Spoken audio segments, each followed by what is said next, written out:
In this video, we'll go over boss monsters from the early days of Yu-Gi-Oh! Who didn't age as well over the years, and hardly ever see play nowadays.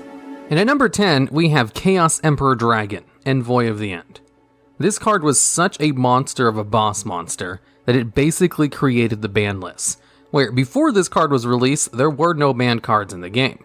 And its effect was that you could pay 1,000 life points to send all cards in both players' hands and on their side of the field to the graveyard, and then inflict 300 damage to your opponent for each card sent to the graveyard with this effect. It also had really good stats and was easy to bring out, as you just had to banish one light and dark monster from your graveyard. Now, this effect and everything about it would still be good today, but they changed its effect so that you can't actually use its godlike effect on the same turn that you've used any other card effects, and it also locks you out of using other card effects for the rest of the turn. And this was enough of a nerf to the card that they were able to unban it, since now it takes 3 turns of setup to use this card in the same way it could be used in a single turn in the past.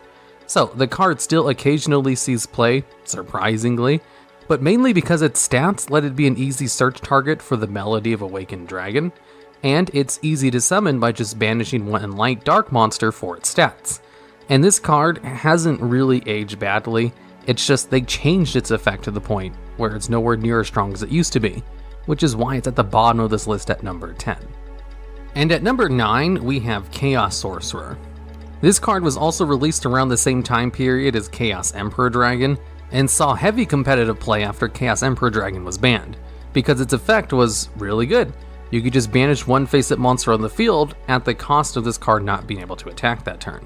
And since it was also easy to bring out, just banish one light and dark monster from your graveyard, and had decent stats for it at 2300, it pretty much consistently saw competitive play, until it got banned for a few years, and only came off the ban list and saw play until around 2015, when all of a sudden people just stopped using this card.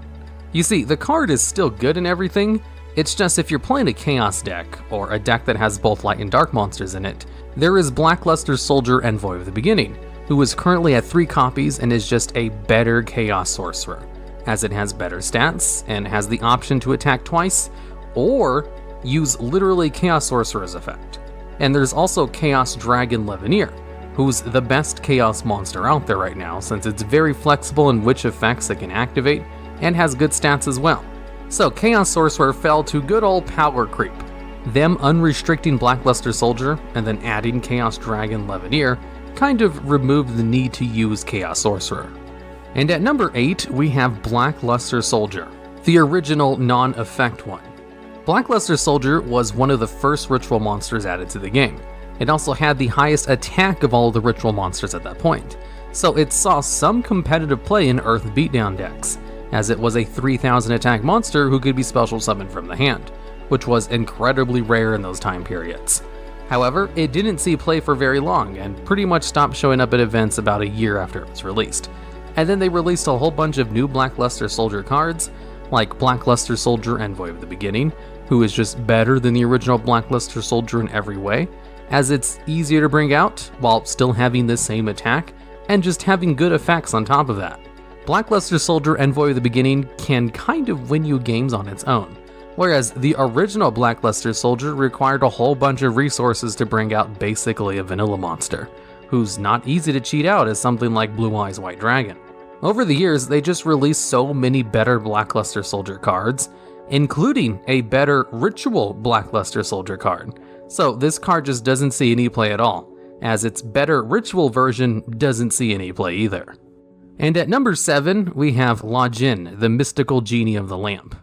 In the TCG, La Jinn was the strongest level 4 monster which was readily available, as technically there was Mechanical Chaser, who had 50 more attack points, but was much harder to obtain as it was like a prize card or something.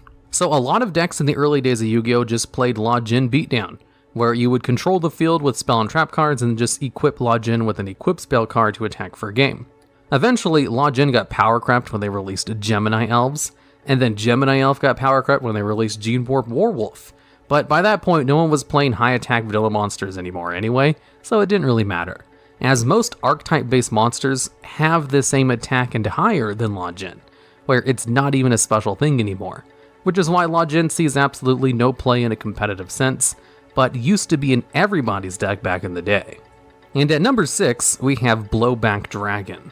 This card used to see heavy competitive play as a staple tribute summon monster, as it had pretty decent stats for a 1 tribute summon at 2300, and had the effect where it could possibly destroy any card on the field, as you could, once per turn, target one of your opponent's cards and then toss a coin 3 times, and if at least 2 of the results were heads, you could destroy that card. Back in the day when destroying any one targeted card was almost unheard of, this effect was super good, and is the reason why this card saw so much heavy play. However, pretty much every deck has a way to destroy your opponent's cards. Pretty much every rogue deck has the ability to get rid of your opponent's cards.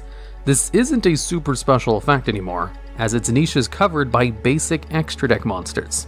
You can just build into any monster you need to have an effect to get rid of one of your opponent's cards without relying on a gamble.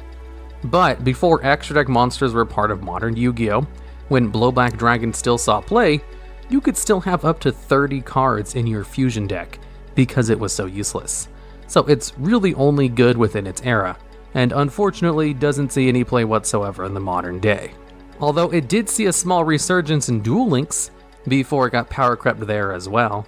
And at number 5, we have Air Knight Parshath. This was an incredibly heavily played staple boss monster in pretty much every competitive deck, because of its incredible overpowered abilities.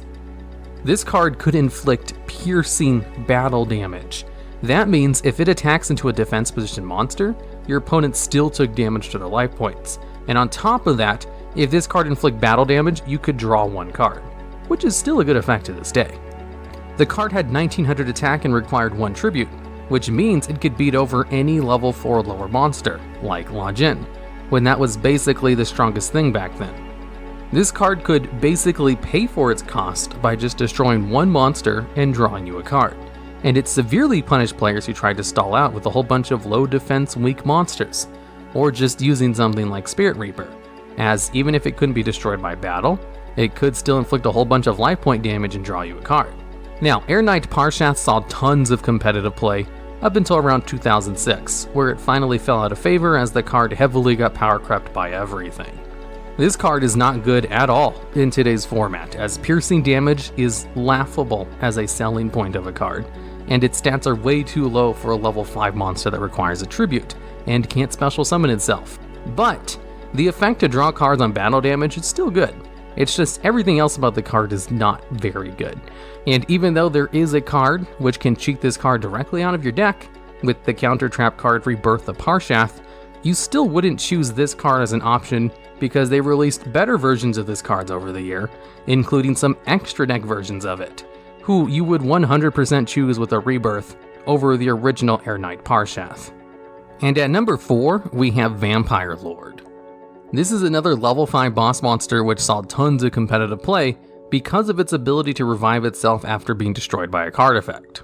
Floating effects in the early days of Yu-Gi-Oh! Were incredibly rare, and almost no monsters could bring themselves back after getting destroyed, let alone a 2000 attack beatstick like Vampire Lord, even though this card only brings itself back after being destroyed by a card effect. In the early days of Yu-Gi-Oh!, destruction by card effect was the most common form of card destruction, as they were running things like Raigeki, Dark Hole, and Fissure. So really, its effect was a perfect counter to that current meta, and gave this card a lot of long-lasting power as it can attack over any level 4 lower monster, and even enemy Air Knight Parshaths. This card stopped seeing play around 2007 though, as there's just much better zombies to use, like Doom King Ballardrach for example, who's stronger than Vampire Lord, can revive itself easier, and has a much better effect of banishing and negating cards. They've been releasing new waves of vampire monsters who never use Vampire Lord in their decks, and then they released a second wave of vampire monsters who definitely didn't use Vampire Lord in their decks. The card just has too low attack and has too niche of a revival effect to see any kind of good play, when there's just so many better zombies you could use instead. But it has seen a bit of a resurgence in the speed duel format, for the same reasons it saw play in the early days of Yu-Gi-Oh! And at number 3, we have Evil Hero Dark Gaia. When this card first came out, it could easily allow you to OTK your opponent, back when that used to be a hard thing to do, as you could bring this card out with Dark Calling by using 2 strong monsters from your graveyard, in order to get out a monster with over 6,000 attack, and have the effect that if it declares an attack, you could change all of your opponent's defense position monsters to face-up attack position, negating their flip effects. So if your opponent tried to set any level 4 or lower monster to try to save themselves, this card can flip them up and force them into attack position so that your opponent would take a whole bunch of damage. And I remember this card was hated in the days of Yu-Gi-Oh! Online, and was thought to be too overpowered for how easy it was to get out such a strong monster you couldn't defend against. In the modern era of Yu-Gi-Oh! Though, even though Dark Calling still sees some play actually, no one uses Evil Hero Dark Gaia anymore. And that's because its effect is way too easy to stop in any competitive deck. If you simply negate this card's effect for any amount of time, its attack will be reset to 0. So if you bring this card out and your opponent uses an infinite impermanence on it, you now have a useless monster on your side of the field with 0 attack. And you don't have any way to get that attack back. It essentially just becomes a dead card on the field. And the reason this card dominated when it first came out, if only briefly in the actual TCG, was because effect negation was very rare back then and almost no one played it, even if it was available technically, because games were a healthy mix of spell, trap, and monster cards, instead of today where it's basically all monster effects. And at number 2, we have the Hitotsumi Giant. In the very first set of the game, this card was the strongest level 4 monster, whose attack of 1200 was only matched by 2 other cards, Silver Fang and Mammoth Graveyard, who both had less defense than this card, which made Hitotsumi Giant the very first strong boss monster of the level 4 and lowers. He was the original Login before Login was released. Although this card did eventually get power crept by Aqua Midor, who had the same attack as Hitotsumi Giant, only it had an impressive 2000 defense as well, which then got power crept by Celtic Guardian, who came out shortly afterwards and had 1400 attack, which then got power crept about a week later when Urabi was released and had 1500 attack on a level 4 monster, who was then power crept by Rogue Doll, which had 1600 attack, and then that became the new cap on level 4 monsters for a while, until in one set they released Axe Raider, Login, Mechanical Chaser, and Gemini Elf all in the same pack, completely blowing the old cap of 1600 out of the water. Of course, this was all OCG. In the TCG, we got Login in the first set and none of this applied. But in the OCG, Hitotsumi Giant was the original hard cap on level 4 lower monster attacks. And that should explain why there's so many garbage early game vanilla monsters with such low attack points, when 1200 used to be the maximum amount. Nowadays, of course, this is a terrible attack power value, and would be considered a weak monster if it was given to a level 4 monster. And at number 1, we have the Summoned Skull, who was the original best boss monster that required 1 tribute, as this was the strongest card in the game who only required a single tribute at 2500 attack. And all other good 1 tribute monsters had less attack than Summoned Skull, so he could beat over all of them. Early games were basically decided by who could get out Summoned Skull first and win, as it was pretty hard to get over Summoned Skull once it was out. So Summoned Skull was basically the original boss monster in competitive Yu-Gi-Oh! And then got power crept pretty hard once they started releasing other monsters with the exact same attack, releasing good effect monsters with the same attack, and then of course once extra deck monsters started seeing play, 2500 attack was more of a standard for decent attack stats of high level extra deck monsters. And now Summoned Skull sees absolutely no play, even in Duel Links, where decks that have the option to special summon Summoned Skull directly from the deck if they're destroyed, don't even play Summoned Skull in their decks, because it's just not worth the risk of accidentally drawing it. It's been power crept so hard that not even Duel Links wants to use it, as it's kind of a liability in the hand, whereas in the past, it's something you would have loved to see in your starting hand. So Summoned Skull easily takes the top spot on this list, as the card that was so heavily played in pretty much every single deck used it, to now no one wants to use it in even decks that can. In Yu-Gi-Oh!, the term beatstick is used to describe a monster whose purpose is to attack for a large amount of damage in an attempt to win the game through pure overwhelming attack power. So, with that out of the way, we'll be going over the best cards whose primary purpose is to act as a giant beatstick. And at number 10, we have Summoned Skull. Summoned Skull is just a normal monster that doesn't really do much, but it does have 2500 attack while being level 6, which meant for a time in the earliest days of Yu-Gi-Oh!, it held the distinction of being the highest attack monster you could summon for only 1 tribute. Because of this, it basically defined the more competitive side of the game, acting as a boss monster that most players would rush to get out so they could win by beatdown. Funny enough, even though Summon Skull was released almost exactly 20 years ago in the TCG, and Konami loves retraining and supporting old iconic monsters, Summon Skull didn't get a retrain until rather recently, where in 2019, Konami released a series of Archfiend monsters. But despite these releases, neither the retrains nor the original Summon Skull are really good enough to see play in modern times. But it wouldn't be fair to leave Summon Skull off this list due to how game-defining it was in its time.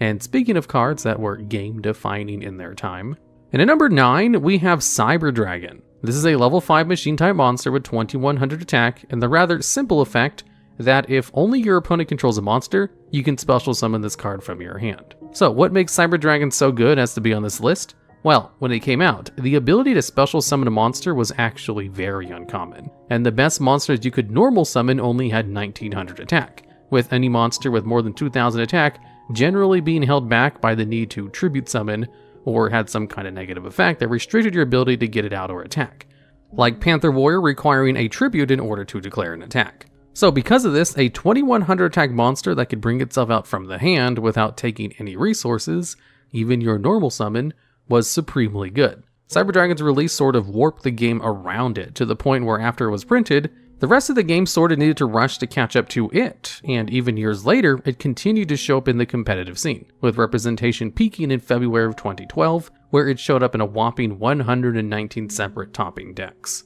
Since its heyday, Cyber Dragon has gotten lots of support to the point where now there's an entire Cyber Dragon archetype that in of itself has its own strong beatsticks. And while the archetype is good and does occasionally see rogue competitive success, Cyber Dragon is no longer used as a beatstick in it, and instead is mostly used as material for the archetype's other monsters. So as a pure beatstick, it only takes number 9 spot on this list. And at number 8, we have number 62 Galaxy Eyes Prime Photon Dragon. This is a rank 8 Xyz monster that requires any 2 level 8 monsters as its materials.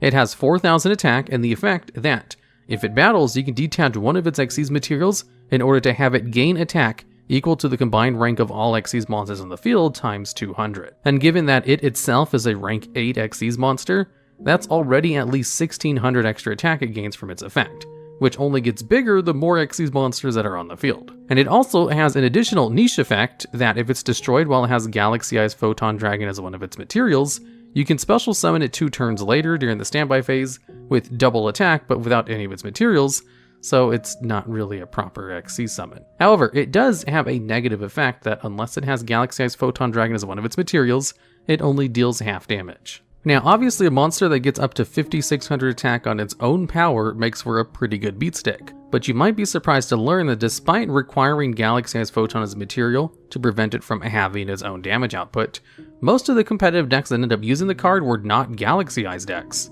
and were instead Blue Eyes decks that used it as an extra option in case they ran into bigger monsters and to better close out games, which is exactly the type of card that this list is looking for. And at number 7, we have Dark Rebellion XYZ Dragon. This is a rank 4 Xyz monster with 2500 attack that can be made with any 2 level 4 monsters as its Xyz materials. It has the effect that, if you detach 2 of its materials, you can then target 1 face-up monster your opponent controls and halve its attack, where it then gains attack equal to the amount it halved permanently. Dark Rebellion came out in November of 2014 and pretty much immediately saw competitive success. But why was Dark Rebellion so good? Well, the fact that it can immediately become the biggest monster on the board so that it basically automatically wins at least one battle is really strong. But the true power of Dark Rebellion is the fact that it's a generic rank 4 Xyz monster. You see, level 4 is the most common level for monsters to be in Yu-Gi-Oh!, with over a sixth of the total cards in the entire game being level 4 monsters. And level 4 also represents the level where monsters can have both a decent attack and still have a good effect while still being able to normal summon instead of needing a tribute summon. So, needless to say, it's really easy for a vast majority of decks to get 2 level 4 monsters in the field to make a rank 4 Xyz. So while Dark Rebellion XYZ Dragon's Ryoko-like effect is good, having that effect on a generic rank 4 that already has pretty decent stat at 2500 attack on its own is even better. The card also was helped by the fact that it was used in the Yu-Gi-Oh! Arc 5 anime by one of the main characters and is kind of a pseudo-part of the Phantom Knights archetype, which in of itself is pretty decent archetype on its own full of powerful cards. Unfortunately, with the advent of Link monsters, rank 4 Xyz monsters sort of fell out of favor unless their effects were super broken, as Link monsters could be made with any materials, whereas Xyz monsters required you to have 2 monsters at the same level. And Dark Rebellion, while good, wasn't really worth playing over Link monsters, especially in early Master Rule 4, where you were only allowed to have 1 Xyz monster on the field at a time unless you already made a Link monster first.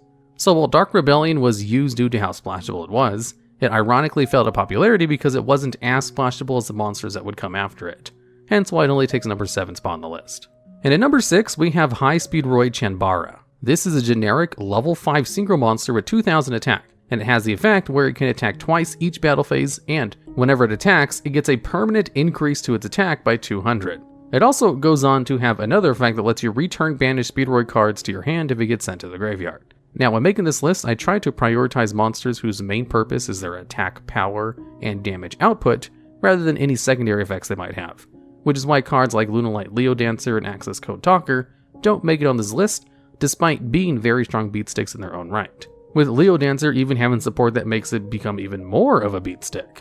However, since a High Speed Roid Chanbara's other effect really activates after it's been sent to the graveyard, and the card's main uses were outside of Speedroid decks anyway, it felt okay to include on this list. So, with that out of the way, what made it good enough to actually make this list? Well, first off, as far as sheer damage on a generic level 5 synchro goes, Chanbara really couldn't be beat. Its ability to permanently gain attack means that only after 1 battle phase, it will have 2400 attack and have outputted the equivalent of 4600 points of damage, which is sort of ridiculously powerful given that it's over half of your opponent's starting life points. It's also why it's still not released in Duel Links yet. Its generic damage potential is just too high for a game with only 4000 life points, even though it's basically only a beat stick. Even not considering its damage potential, however, Chanbara was also really easy to bring out and sort of just fit in perfectly with the deck that was already playing cards to make it by sheer coincidence. As we previously established, level 4 monsters are really common and most decks play multiple of them anyway, and as a generic level 5 synchro, High Speed Roid Chanbara could be made with any of these monsters plus a level 1 tuner. It was actually True King Dinosaur decks that eventually ended up taking advantage of this easy summoning condition the most, because they have a level 1 tuner of the deck called Draco that they like to play, because it already fit a bunch of other stuff the deck was trying to do. You see, dinosaur type monsters have this gimmick where they get effects that they're destroyed by card effects, and the True King monsters have effects where they can special summon themselves by destroying cards with certain attributes. So they're kind of the perfect match for each other. And aside from the Earth True King, which quickly got limited to 1, the Fire True King is the next best card to play in dinosaur decks, so a bunch of them purposefully wanted to run extra fire monsters to use its effect. Draco was often chosen as one of those extra fire monsters because of its status as a level 1 dinosaur monster, which meant it could be easily summoned directly from the deck with the graveyard effect of Miscellaneousaurus if it just banished itself. Or with just the normal summon of Soul-Eating Oviraptor, who could mill Miscellaneousaurus with its effect and then get Draco on the field with Miscellaneousaurus using its graveyard effect.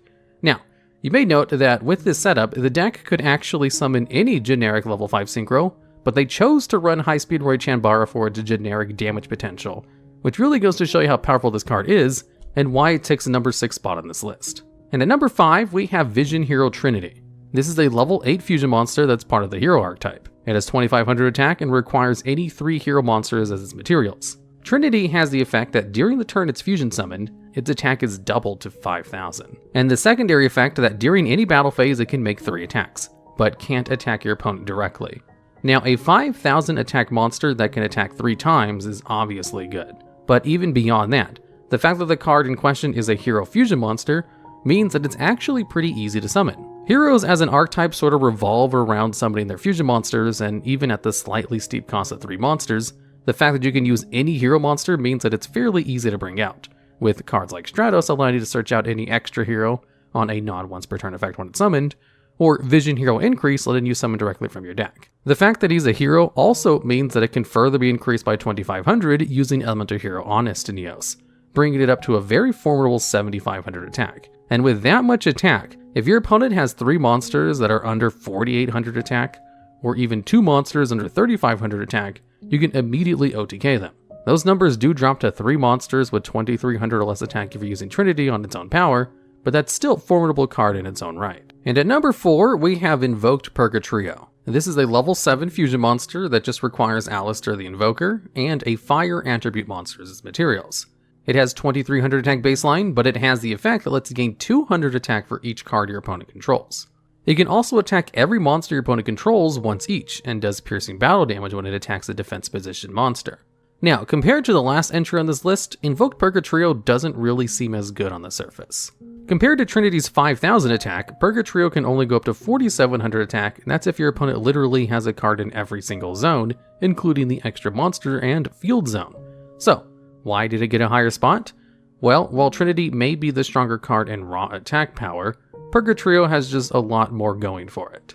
For one, it's part of the amazing Invoked engine, which has seen consistent play ever since it first came out in February of 2017.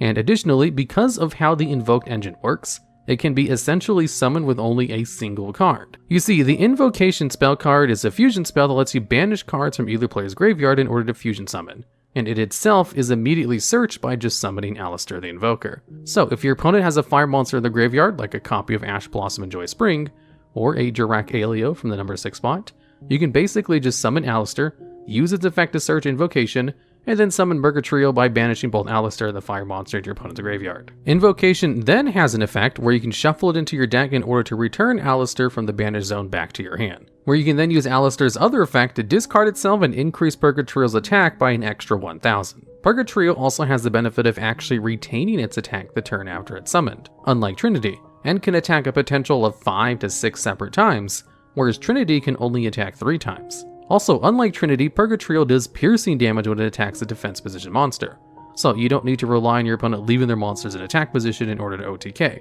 and can just as easily attack a bunch of monsters your opponent might have that they thought were safe in defense mode. Admittedly, if your opponent has an extra monster, they will probably link it away rather than leave it in defense position, but it's still a very useful option to have, earning it the number 4 spot on this list. And at number 3, we have Super Dreadnought Railcannon Juggernaut Libe. Juggernaut Libe is a rank 11 Xyz monster with 4000 attack that has an alternative summoning condition, where you can summon it by ranking up on top of any rank 10 machine Xyz monster. It then goes on to have the effect where it allows it to attack a number of times equal to 1 more than the number of Xyz materials it has, so as long as you're attacking your opponent's monsters and not attacking directly. It also has the effect that by detaching 1 Xyz material from it, you can permanently increase its attack and defense by 2000 for a whopping 6000 attack. But then, the turn you activate the effect, you can't attack with any other cards except for Juggernaut Libe. Which is fine because in the deck this card is typically played in, you don't really want or need to attack with anything else. Juggernaut Libe is part of a series of monsters whose entire goal is to make rank 10 machine monsters, rank them up into Libe, and then attack for a game. See, if you rank Libe up on top of one of the other cards in the archetype, then activate its effect, and your opponent controls 2 monsters with 2000 or less attack, then you can immediately attack both of them, dealing 4000 battle damage each time and winning the game in a single turn. This effect becomes even more deadly if the card you ranked up on top of was Super Dreadnought Railcannon Gustav Max, that managed to activate its effect to burn your opponent for 2000 damage, in which case your opponent only needs to control 2 monsters with 3000 or less attack in order to immediately win. But seeing as this literal juggernaut of a monster card only got the number 3 spot, what could be strong enough to take an even higher spot on this list? Well, at number 2, we have number 39, Utopia Double. Now with this entry, there is a bit of a caveat, seeing as Utopia Double isn't really the card that becomes the beat stick. See, Utopia Double is a generic rank 4 monster with 0 attack and 2500 defense that has the quick effect where you can detach 1 material in order to add a copy of the spell card Double or Nothing directly from your deck to your hand. It then immediately goes on to let you special summon another Utopia card from your extra deck and rank it up on top of Utopia Double, and then doubles the attack of that monster that you summon. In order to understand why this is good, first we need to go over the card that you'll be summoning with it, number 39 Utopia, which is a rank 4 monster with 2500 attack, and an effect that when a monster declares an attack, it can detach an Xyz material from itself in order to negate the attack. Double or Nothing, the card Utopia Double searches, is a quick play spell card with the effect that if a monster's attack is negated, you can target the monster and it gets to make another attack, and also its attack is doubled. So, how you use Utopia Double is that you search out Double or Nothing, then summon number 39 Utopia with it, who will have its attack doubled to 5000. You then attack with a regular Utopia but use its effect to stop its own attack. This allows you to use Double or Nothing in order to double Utopia's attack again to a truly staggering 10,000 attack, and then let Utopia attack again, Remember how if you had 2 monsters with 2000 or less attack on the board and Juggernaut Libe immediately let you deal enough damage to win the game? Well, with Utopia Double, you only need your opponent controlling 1 monster with 2000 or less attack in order to immediately win the game. In addition to these really good effects, Utopia Double, much like Dark Rebellion XYZ Dragon in number 7 spot, is a generic rank 4 monster, which means any deck that can put 2 level 4 monsters on the board, which is most decks, can make a 10,000 attack beatstick and almost immediately have a game, since Double or Nothing is also completely generic. So what card could beat a super generic, very splashable 10,000 attack beatstick in a list of beatsticks? And at number 1, we have Gren Maju de Eiza. Gren Maju is a level 3 fiend type monster whose only effect is that it gains 400 attack and defense for each of your banished cards. So how can a simple card like this beat out a powerhouse like Juggernaut Libe or Utopia Double? Well, in order to understand that, we first need to understand how banishing works in Yu-Gi-Oh! You see, oftentimes, if a card wants you to pay a very heavy cost, it will have you banish a large number of cards from your deck face down, such as Pot of Desires requiring 10 cards, a quarter of most decks, be banished in exchange for drawing 2 cards. There's also cards like Gizmek Orochi, the Serpentron Sky Slasher, which asks you to banish 8 cards from your deck face down in order to summon it, then lets you banish another 3 cards face down from your extra deck in order to destroy 1 card on the field. There's also Eater of Millions, a card that has a very good removal in the form of a once per turn non-targeting banish effect of any card it attacks, but requires you to banish 5 or more cards from your hand, field, or extra deck in order to summon it. But because these cards all ask that you banish so many cards in order to activate their effects, they have the benefit of making Gren Maju de Eiza even bigger. With a single Eater of Millions, you can choose to banish your entire extra deck, which immediately takes Gren Maju up to 6,000 attack, tying with the attack of Juggernaut Libe after activating its effect. If you then go on to activate Pot of Desires, it takes de Eiza up to 10,000, immediately letting you match Utopia boosted by Utopia Double and Double or Nothing. And you can do all this while drawing cards and getting one of the best types of removal in the game on your field. This isn't even to mention the possibility that Gren Maju also benefits off of cards like Golden Castle Strongberg, which banishes 10 cards from your deck during the standby phase, but lets you summon a monster directly from your deck, and has the passive effect to destroy any monster your opponent controls that tries to attack, and burns your opponent for an amount equal to that monster's attack. So, for being able to get to some truly ridiculous amounts based on effects that are supposed to be detrimental to you, and seeing competitive success precisely because it was a humongous beatstick, Gren Maju de Eiza takes the number 1 spot on this list. In this video, we'll go over the best level 9 or rank 9 monsters in the game, a level range which is so unpopular that it developed its own soft archetype around it, where there are a couple of really good support cards for level 9 monsters because of how few of them there were. And at number 10, we have Predaplant Trifrioverutum. This is a level 9 fusion monster who mainly sees play because it's an excellent super polymerization target if you know you're playing against an opponent who has a lot of dark monsters, as it can allow you to use 3 of your opponent's monsters for its fusion summon. And since dark monsters are the most popular and numerous attribute in the game, you can't really go wrong playing this card, although generally, Starving Venom Fusion Dragon is better because it's just a little bit easier to use and only requires 2 monsters. Even then, Predaplant Trifrioverutum still sees play because it can get rid of 1 more than Starving Venom. Now, this card also has a good effect on the field where once per turn, when your opponent special summons a monster from their extra deck while you control this fusion summon card, you can negate the summon and destroy the monster. So it basically has a once per turn Solemn Strike effect, which is really good. And it also has a more niche effect where, if it's in the graveyard and your opponent controls a monster with a predator counter on it, you can special summon this card from the graveyard in defense position. Although if summoned in this way, then it can't use its negate, and it's basically just a 3k beatstick on the field, which isn't half bad either, although most decks that play this card aren't really generating predator counters very much, and that's kind of something for its archetype, which doesn't really see competitive play. A lot of the Predaplant cards do see competitive play, but not the archetype itself. And at number 9, we have Infernoid Devyati. This is a level 9 Infernoid monster and is kind of meant as a boss monster for the archetype, as the whole archetype has this little restriction to them where you can't summon another Infernoid monster if you control effect monsters in the field whose total levels and ranks equal 8 or higher. So bringing out an Infernoid Devyati basically means you can't bring out other Infernoid monsters unless you have Void Imagination out on the field, which changes the levels of all of your Infernoid monsters to 1. Now, what Devyati does is when it's special summoned, you can destroy all spell and trap cards on the field except void cards, which means your void imagination or all the other infernoid support cards. And generally, wiping out all spell and traps is really good. It can also special summon itself from your hand or graveyard by banishing 3 other infernoid monsters from your hand or graveyard. And infernoid decks love to send half their deck to the graveyard on their first turn so they can bring out whichever ones they want.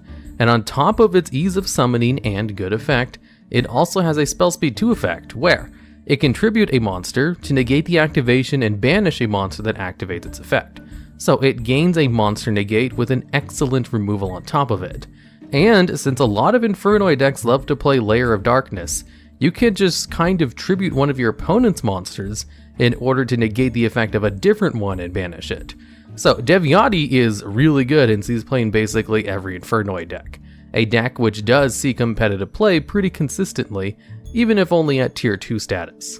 And at number 8, we have Gizmek Kaku, the Supreme Shining Sky Stag. This card has the effect where if a monster exists in the extra monster zone, you can special summon this card from your hand and then equip one of those monsters to this card. So it has the ability to special summon itself from the hand and absorb one of your opponent's boss monsters, which is an excellent form of removal since very few cards have protection against that besides just being untargetable. It also has decent stats for a monster that can special summon itself from the hand so easily, and it has an extra effect where if you destroy a monster by battle, you can special summon one of the monsters that's equipped to this card as an equip card. So it gives you the potential to use the monster that you absorb with its first effect. You can also use Union Carrier to equip another monster from your deck to it in order to special summon a wide range of other monsters with a destruction effect. Although since it's a level 9 monster that can special summon itself from the hand pretty easily, it definitely sees a healthy amount of play. And all of its other effects are kind of just bonuses on top of that one.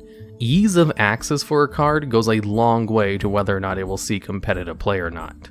And at number 7, we have Gem Knight Master Diamond. This was originally the boss monster of the Gem Knight archetype, and for the longest time, it rarely saw play since Gem Knights weren't very good.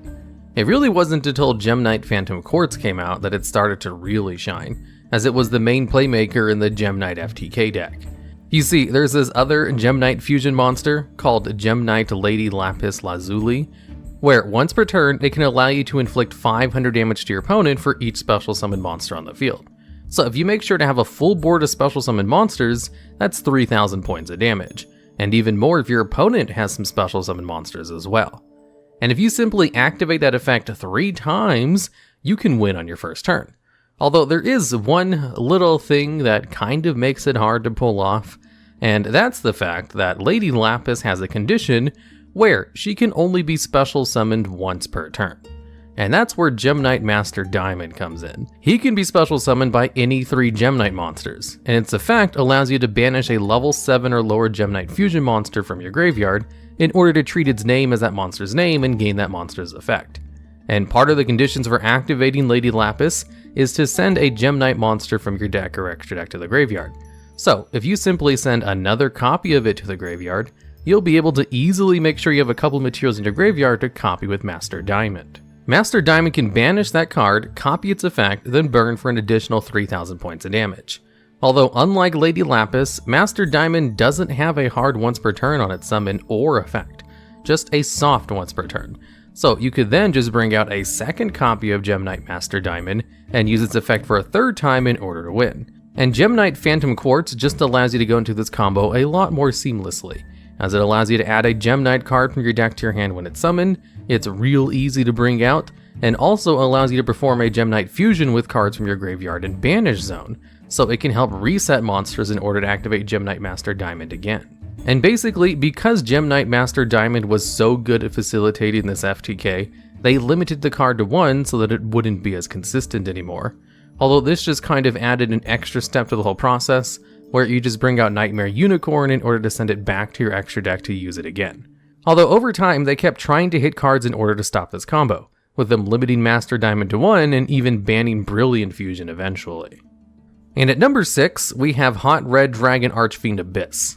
If you have the ability to cheat a dragon-type monster out of your extra deck, this card is kind of the best one to bring out that doesn't require any other kind of setup or a proper special summon, since this card has the quick effect where, once per turn, you can negate the effects of a face-up card on the field until the end of the turn. What this means is you basically gain an omni-negate, since it does work on spell or trap cards that only exist in the field long enough to activate their effects. So you can negate basically anything but spell speed 3 or higher effects, which is really good. That's why this card was the premier target for Guard Dragon Argerpain before it got banned, a card which lets you cheat out a dragon type monster from your extra deck. It also has some other effects that are kind of nice things to have in addition to everything else. It allows you to special summon a tuner monster from your graveyard if it inflicts battle damage, and it has higher than normal attack at 3200, which means there's a good chance it'll be able to inflict its damage, and also a good chance your opponent will need to use removal in order to get rid of it. Although bringing the card out normally is kind of a pain, it requires a Dark Dragon Synchro monster specifically as one of its non-tuner materials, but it has a really good negate effect, which is made even better if you can get this card out much easier than its normal synchro summoning method. Which is why this card saw a heavy amount of competitive success in the past when Guard Dragon Argerpain was still running around unbanned. And at number 5, we have Invoked Makaba. This card is kind of the best invoked fusion monster in the archetype that's really good and sees a whole bunch of competitive play because it's so splashable in a whole bunch of different kinds of decks, as the entire archetype kind of revolves around fusion summoning with cards from your opponent's graveyard, and being able to perform those fusion summons super easily thanks to their main monster, Alistair the Invoker, and their fusion spell card working in tandem in order to give you a whole bunch of advantage after performing those fusion summons. And the archetype kind of has a fusion monster for each attribute, and Invoked Makaba is just the attribute of light. It has the effect where, if a card effect is activated, you can send a card of the same type from your hand to the graveyard to negate the activation and then banish that card. So exactly like the counter trap card Ultimate Providence, just in monster card form and a banish instead of a destruction effect, which is much better.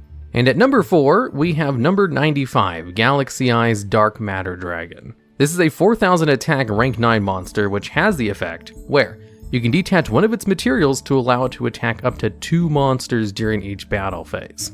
Although the real reason this card saw play is because the effect that happens when it's brought out. When this card is XC summoned, you can send 3 dragon type monsters with different names from your deck to the graveyard in order to make your opponent banish 3 monsters from their deck.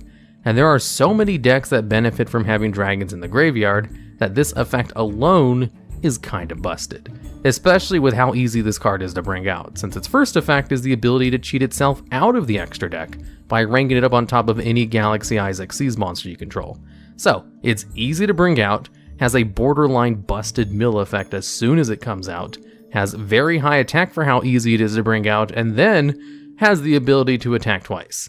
You'd think all of this would be the reason why this card is currently banned, but actually, it's 100% just because of the ability to send 3 dragons to the grave. There's a reason cards like Foolish Burial are limited to 1 copy. It's a card that technically makes you go -1 in order to just send 1 monster from your deck to the graveyard. And Dark Matter Dragon kind of lets you send 3 as a side effect, and there's just so many good dragons to send to the grave, like Tempest, Arcbrave, Mana Dragon, Darkworm, Brotar, the Guard Dragons, and those are just the generic ones that aren't banned. Once you go into specific archetype dragons, the list gets even bigger. You could essentially go +3 off its mill effect, which is kind of why this card is banned, because even if it was a little bit more difficult to bring out, that would still be pretty good. And at number 3, we have True King Lithosejim the Disaster. This is a card which was banned for a while and is currently limited to 1 copy per deck, as it has this effect where it can special summon itself from your hand as long as you destroy 2 other monsters you control or that are in your hand, as long as one of them is an earth monster. And then it has an additional effect where if you destroy 2 earth monsters for its summoning condition, you can then look at your opponent's extra deck and banish up to 3 monsters in it with different names. And this effect right here is kind of why the card got banned. It then goes on to have a floating effect to special summon another worm type monster from your graveyard if it's destroyed by a card effect, which is a nice bonus as well. But the thing about extra deck monsters is that a lot of decks only play 1 copy of their key combo pieces in the extra deck, and sometimes their combo pieces are just limited to 1 copy where they can only play 1, like Gem Knight Master Diamond.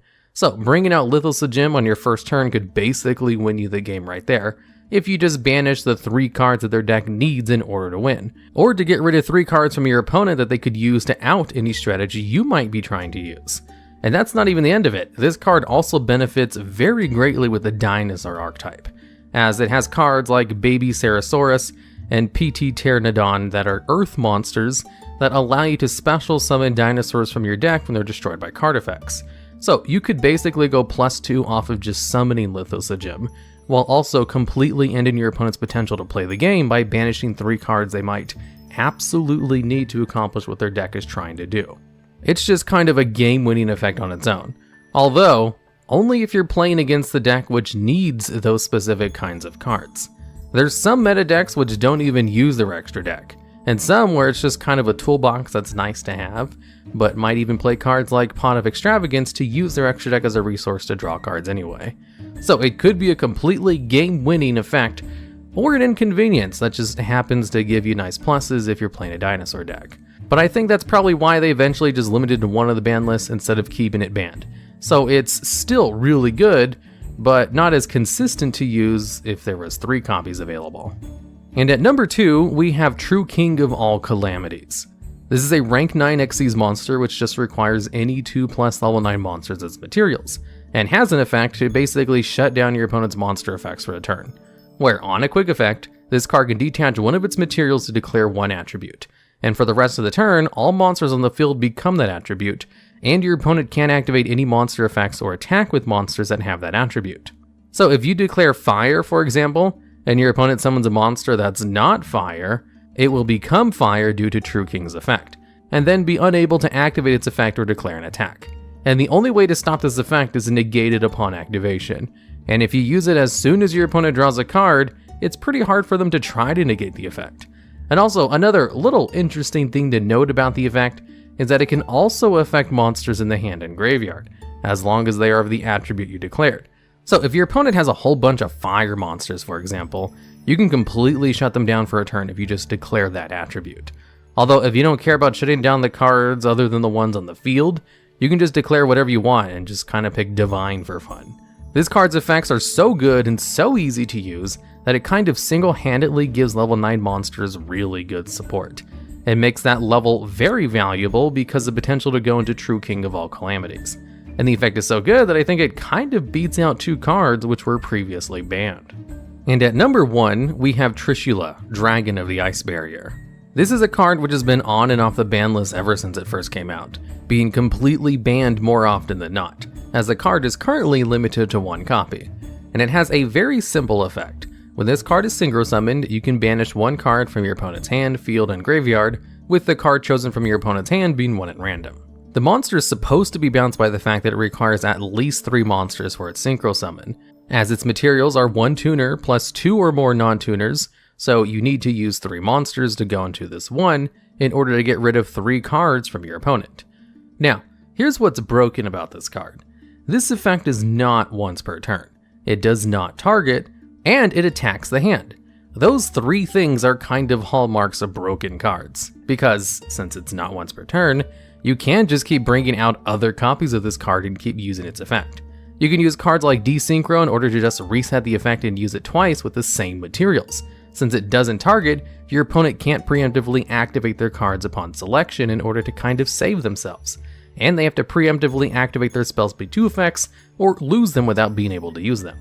And since it attacks the hand, it's an excellent card to use on your first turn, even if your opponent doesn't have a field set up, because being able to snipe cards from your opponent's starting hand is kind of broken. And there's a lot of cards in the ban list whose sole effect is to get rid of cards from your opponent's hand a little bit too easily. And if your opponent does have monsters on the field, the ability to non-target banish one of them is one of the best forms of removal in the game. And what's hilarious about this card is that it belongs to one of the weakest archetypes in the game, the Ice Barriers.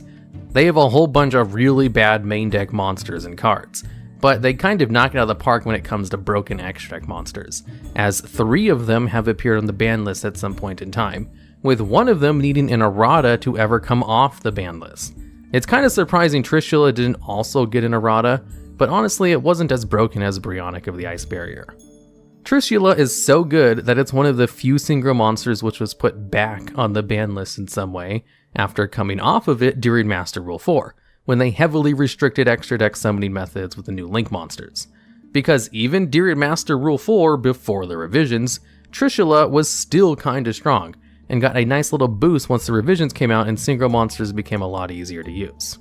Trishula also has a whole bunch of retrains, all of them trying to fix how broken this card was by simulating its effect, with the more better one being Necros of Trishula, which basically has the same effect, except it has a hard once per turn on its banish, and requires your opponent to have those 3 cards in those 3 locations to even use its effect. So you know the original is kind of busted when its retrains have overly balanced versions of the same effect, which is why it takes number 1 spot on this list. Honestly, the top 4 spots are all super good. The level 9 monsters are surprisingly stronger than you'd think, considering how unpopular that level has historically been. Level 10 is usually reserved for boss monsters, special boss monsters who are too good to be level 8 or 7. So in this list, we'll be going over 10 of the best level or rank 10 monsters in the game, a level which is actually kind of stacked with good monsters. And at number 10, we have Clifford Towers. Now, Towers is the boss monster of the Clifford archetype, and it has the effect where it's immune to monster effects from monsters who have a level or rank lower than this card's level, which kind of explains why it's at a high level at 10. Most cards don't go that high, so it was actually softly immune to monster effects back in the day, before Link monsters came out and kind of gave an easy out to him, since its effect doesn't work on them. It's also immune to spells and traps, so it was really hard to get rid of, and has a non-targeting, non-destruction send one of your opponent's cards to the graveyard once per turn effect, and passively lowers the attack and defense of all special summon monsters by 500. So before Link monsters were in the game, the only way to get rid of this card was to have a monster with a level or rank of 10 or higher, or to beat over it by battle, which was difficult because it lowered the attack of special summoned monsters, and it had 3000 attack, which is kind of the highest attack point monsters reach. If a card goes above 3000 attack, that's a selling point of the card. It's not the standard. And Towers was easy to bring out, as the Clifford archetype was a pendulum archetype, so they could easily get out the tribute summons with a pendulum summon from the hand, and some of the Clifford monsters even had effects that activated when they were tributed. They have cards that count as extra tributes, and they had an excellent search card that was also one of the scales. So because Towers was so oppressive, people started main decking a very niche rank 4 monster called number 52 Diamond Crab King, because it had an effect which allowed its attack to become 3000, which allowed it to get over Tower's effect that lowered the attack of special summon monsters. And eventually, Tower Turbo got so strong that Konami just banned Towers, and he wasn't unbanned until a couple of years later, and is currently not on the ban list at all because Link monsters kind of make its protection no longer that special. A single unicorn boy can get rid of it no problem. And at number 9, we have Natura Exterio. This card has the effect that while it's face up on the field, you can negate the activation and destroy any spell or trap card by simply removing from play 1 card from your graveyard and then sending the top card of your deck to the graveyard. And this effect is not once per turn. So if this card is on the field and you have a single card in your graveyard, you can essentially negate all of your opponent's spell or trap cards selectively. And this card can single-handedly win you games against certain spell or trap card heavy decks. But the catch with this card is that its fusion requirements are 2 synchro monsters, so it's supposed to be hard to bring out. There is this little caveat about the card, something that was probably overlooked with how strong it is, and that's the fact that it doesn't have restrictions on its special summon. So, if you have the ability to cheat a card out of your extra deck, like with something like Waking the Dragon, then Natura Exterio becomes a viable target for that, and can allow you to win the duel against certain decks, which is very powerful. In fact, this card is almost never brought out naturally, even though its 2 fusion materials are actually good cards on their own. This card mainly sees competitive play as an extra deck option if you're playing some way to cheat monsters out of your extra deck. That and the next card on this list. And at number 8, we have Raid Raptor Ultimate Falcon. This card has 3500 attack baseline and also has the passive effect where it's just immune to card effects, period. It doesn't have to do anything special to gain this immunity, just as long as this card is out, it's immune to everything.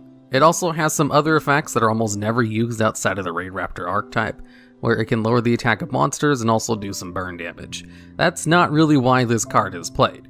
As you see, you actually need to have Xyz materials to use those effects. Now, the reason this card sees as much play as it does is the same reason Natura Exterio does, because it doesn't have limitations that prevent it from being cheated out of the extra deck. So this is actually the best card to cheat out of the extra deck in most cases, because there are some decks that just can't get over Ultimate Falcon. Because 3500 attack, a deck needs some kind of extra attack power boost in order to be able to beat over Ultimate Falcon.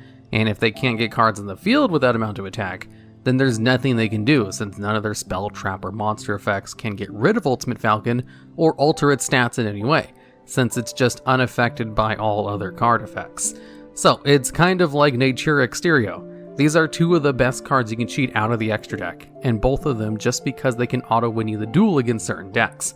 And Ultimate Falcon is just a little bit more useful overall, surprisingly, than a card which can negate all spell and traps, because of just how useful a high attack immune beater is. And at number 7, we have Earthbound Immortal Asclepiuscu. This card has been seen a lot of play as of late because it allows a whole bunch of combos which result in burning your opponent for 8,000 life points in one turn. Because you see, this card has the standard Earthbound Immortal effects while on the field. You can only control one Earthbound Immortal monster, you need to have a field spell card out otherwise it destroys itself, it can't be targeted for attacks, and it can attack directly.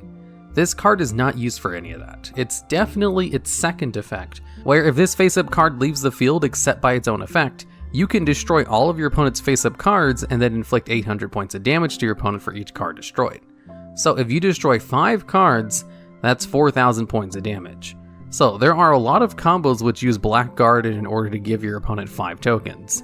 Then they get Asclepiuscu on the field in creative ways in order to send it to the graveyard to destroy all the tokens and inflict 4,000 points of damage. And then they just do this twice. One of the more popular ways to use it is with Union Carrier, which allows you to equip Asclepiuscu to one of your cards from the deck. And that does activate its effect, since being equipped to a monster counts as being face up on the field. It can also be summoned with number 28 Mannequin Cat targeting one of your opponent's Black Garden tokens, in order to get on the field and just remove it with a Link Play or something in order to destroy your opponent's tokens.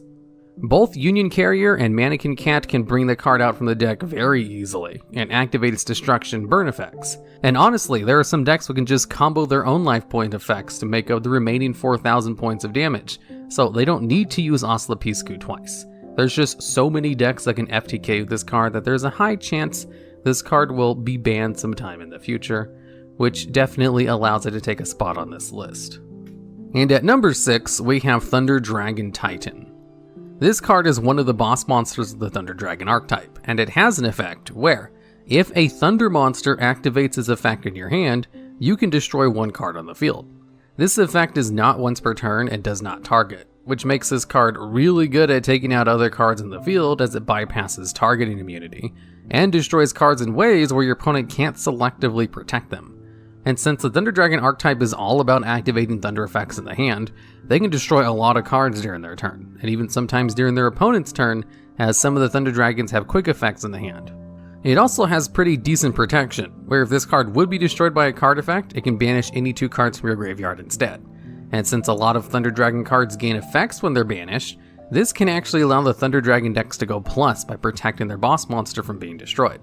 And with a high baseline attack and defense of 3,200, it definitely contributed to Thunder Dragon's success, even if it technically wasn't as good as Thunder Dragon Colossus, which was their other boss monster that is currently banned. Now, this fusion monster has the requirements where you need to use 3 Thunder Dragons as fusion materials, which can be accomplished pretty easily in Thunder Dragon since they have a really good fusion spell card called Thunder Dragon Fusion, which allows them to use Thunder Dragons from their graveyard or Banish Zone as fusion materials, kind of making it one of the best archetype-specific fusion cards in the game. And they don't even need to use that to bring out Thunder Dragon Titan, as it has an alternative summoning condition where it can bring itself out by banishing a Thunder monster from your hand and a Thunder Fusion monster you control, which can be accomplished by using Instant Fusion to bring out Kaminari attack. And Thunder Dragon Titan was good enough to carry the archetype even after their main boss monster got hit on the ban list. Although once they put Instant Fusion on the ban list as well, and released a couple of other really good archetypes, it finally stopped seeing as much play, as it was much harder to bring out without Colossus and a limited Instant Fusion. So for having an excellent disruption effect, attack power value, summoning condition, and protection, this is kind of a hallmark of what a good boss monster should be like, which is why it easily makes this list. And at number 5, we have Ultimate Conductor Tyranno. This is the boss monster of the dinosaur type, as it can be special summoned from your hand by just banishing any 2 dinosaur monsters from your graveyard. And then while on the field, it has a quick effect, where it can destroy any dinosaur monster in your field or in your hand in order to change all of your opponent's monsters face down. So a Book of Eclipse effect for your opponent, which can completely disrupt their plays, as face down cards cannot be used for extra deck plays. Well, except for fusion summons anyway. And it has an effect which synergizes with that effect as well, where it can attack all of your opponent's monsters once each. Has 3,500 attacks, so it can beat over pretty much anything, and if it attacks the defense position monster, it can send that monster to the graveyard without a battle, and then inflict 1,000 damage to your opponent. So it has non-targeting, non-destruction card removal if it attacks a monster in this way, which is really good. It's also super easy to search out in dinosaur decks, and can even be cheated out of the deck with Double Evolution Pill. Ultimate Conductor Tyranno is a really good boss monster, and can single-handedly win you games if you get it out, while also being super easy to bring out. Honestly, a lot of boss monsters see competitive play if they're just easy to bring out. If they're too complicated, they generally don't see play unless they win you the game on their own. And this card can kind of do both. And at number 4, we have Winged Dragon of Ra, Sphere Mode. Now, this card has effects, but the reason this card sees play is because of its summoning condition, where this card can summon itself to the field by attributing 3 monsters from either side of the field. So if you just give up your normal summon, this card can allow you to tribute 3 of your opponent's monsters, which is a form of removal that can't be stopped. If your opponent has 3 indestructible boss monsters with negates on the field, they're not protected from Spear Mode just tributing them in order to summon itself from your hand to their side of the field. If they try to use Solemn Judgment, they can negate the summon of Spear Mode, but the monsters are still tributed anyway, and Spear Mode will just go to the graveyard, which doesn't actually hinder the play in the slightest. And because Sphere Mode is the ultimate boss monster removal tool, it sees tons of competitive play in side decks, and is even one of the most played side deck cards. Because for the low cost of a single normal summon and 1 card from your hand, you can kind of break any board that you come across. Now, this card does have some other effects which are never used in competitive play, but if you do happen to have the Winged Dragon of Ra in your deck, and you have this card on your side of the field, it does have an effect to shift control during your next end phase.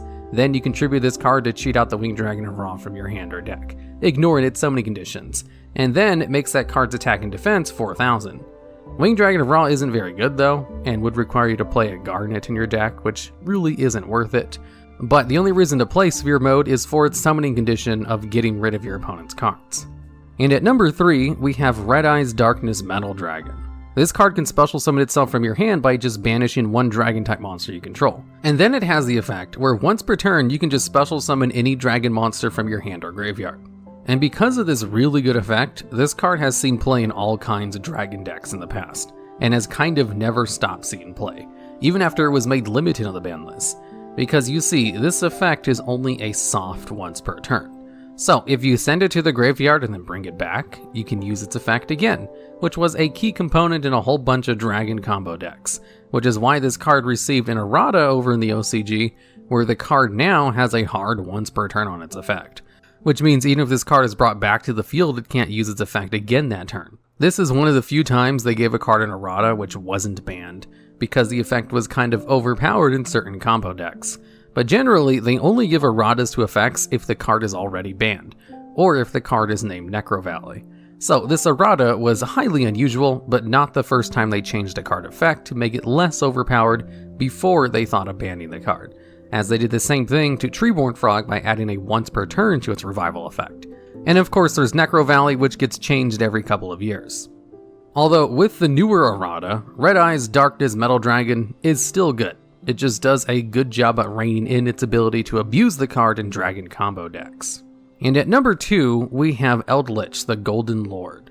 This is currently the boss monster for the Eldritch archetype, a meta archetype which sees lots of competitive success. And what this card does is it has 2 effects, neither of which activate on the field, which is kind of unique for a boss monster, as it has a hand and graveyard effect only, where its hand effect allows you to send this card and a spell or trap card from your hand to the graveyard in order to non-destruction remove one of your opponent's cards in the field. And its graveyard effect allows you to send a spell or trap card you control to the graveyard in order to add this card back to your hand. then immediately you're allowed to special summon one zombie monster from your hand and give it 1000 extra attack and defense, and be immune to destruction effects until the end of the next turn, which yes, does allow it to special summon itself from the hand with its own effect. So this card can send itself to the graveyard to remove cards in the field, then return itself to the hand with the option to special summon itself with 1000 more attack, which would bring it up to 3500, or 3800 if you decide to leave it in defense position, which is done a lot, since the Eldritch archetype is pretty control based. You see, the Eldritch archetype only has a single monster, and that's their boss monster, Eldritch the Golden Lord, even though all of the spell and trap cards of the deck kind of require an Eldritch monster to be on the field. And the Eldritch spell or traps have this shared effect, where they can banish themselves from the graveyard in order to set the other Eldritch spell or traps from their deck. Because pretty much all the Eldritch spell and traps allow you to gain advantage of their graveyard effects, they don't lose very much by activating either of Eldritch the Golden Lord's effect. So while it technically has pretty weak protection and doesn't really do anything once it's on the field, it's still really good because of its support cards surrounding it, and how easy it can revive itself from the graveyard, which is a good hallmark of a boss monster, being easy to bring out. And I think Eldritch the Golden Lord definitely takes the cake with being the easiest of all the ones on this list that are boss monsters to bring out, even if it probably doesn't have as many effects as Thunder Dragon Titan or Ultimate Conductor Tyranno. And at number 1, we have the Tyrant Neptune, a card which is currently banned on the ban list, and part of the reason it's banned is because it's level 10, which really fits the theme of this list only being level 10 monsters. You see, the Tyrant Neptune was kind of a joke card for many years in the game, and only saw play in gimmick decks, because what this card does is it can only be tribute summoned, and it will gain attack and defense equal to the monsters used for its tribute summon. But it does have the option to be tribute summoned with only one monster instead of two, which makes it a little bit easier to bring out. And then in addition to the attack and defense boost, it can also target one of the monsters used for its tribute summon in the graveyard, and then its name becomes that target's name, and more crucially, it gains that card's effects permanently. Now, for a long time, there wasn't really super good targets for this card to tribute and copy their effects, when you could just use the effects of the monsters on the field already, since you did have to get that monster on the field that you wanted to tribute for that card to copy its effect. That was until Lyrilisk Independent Nightingale was released. This is a level 1 fusion monster, which can be cheated out of the extra deck with instant fusion really easily, which has the effect where it's immune to card effects, just like Ultimate Falcon, it gains 500 attack times its level, and once per turn it can inflict damage to your opponent equal to 500 times its own level. So this card is supposed to be balanced around the fact that it's a level 1 monster, and you're supposed to try to increase its card's level with its fusion requirements. And here's where the Tyrant Neptune's high level comes in. You can just tribute Independent Nightingale with the Tyrant Neptune, and the Tyrant Neptune will gain its effect, which will work off of its level 10. So it would gain a 5000 attack boost with this new effect, bringing it up to 6000 since it also gained 1000 from Independent Nightingale. It also will be able to inflict 5000 points of damage to your opponent once per turn. And of course, it's immune to card effects. Now, remember how I said Ultimate Falcon can win you games against a lot of decks because it's a 3500 attack monster that's immune to card effects? Well, with this Tyrant Neptune combo, it becomes a 6000 attack monster who is immune to card effects, and can also inflict 5000 points of burn damage once per turn. So if your opponent didn't deal with the Tyrant Neptune within a single turn, they'd be able to burn you for 10,000 points of burn damage over the course of 2 turns. If it didn't just inflict the remainder amount of damage by just attacking over something with its 6000 attack. So with Independent Nightingale, the Tyrant Neptune kinda became incredibly broken with its new effect, to the point where they banned the card so they wouldn't have to worry about designing future cards with the worry that it would be made broken by the Tyrant Neptune copying its effect. In fact, there's another card on the ban list called Supreme King Dragon Starving Venom, who is also banned because it has the effect to copy card effects in the graveyard, and because of Lyrilisk Independent Nightingale's effect.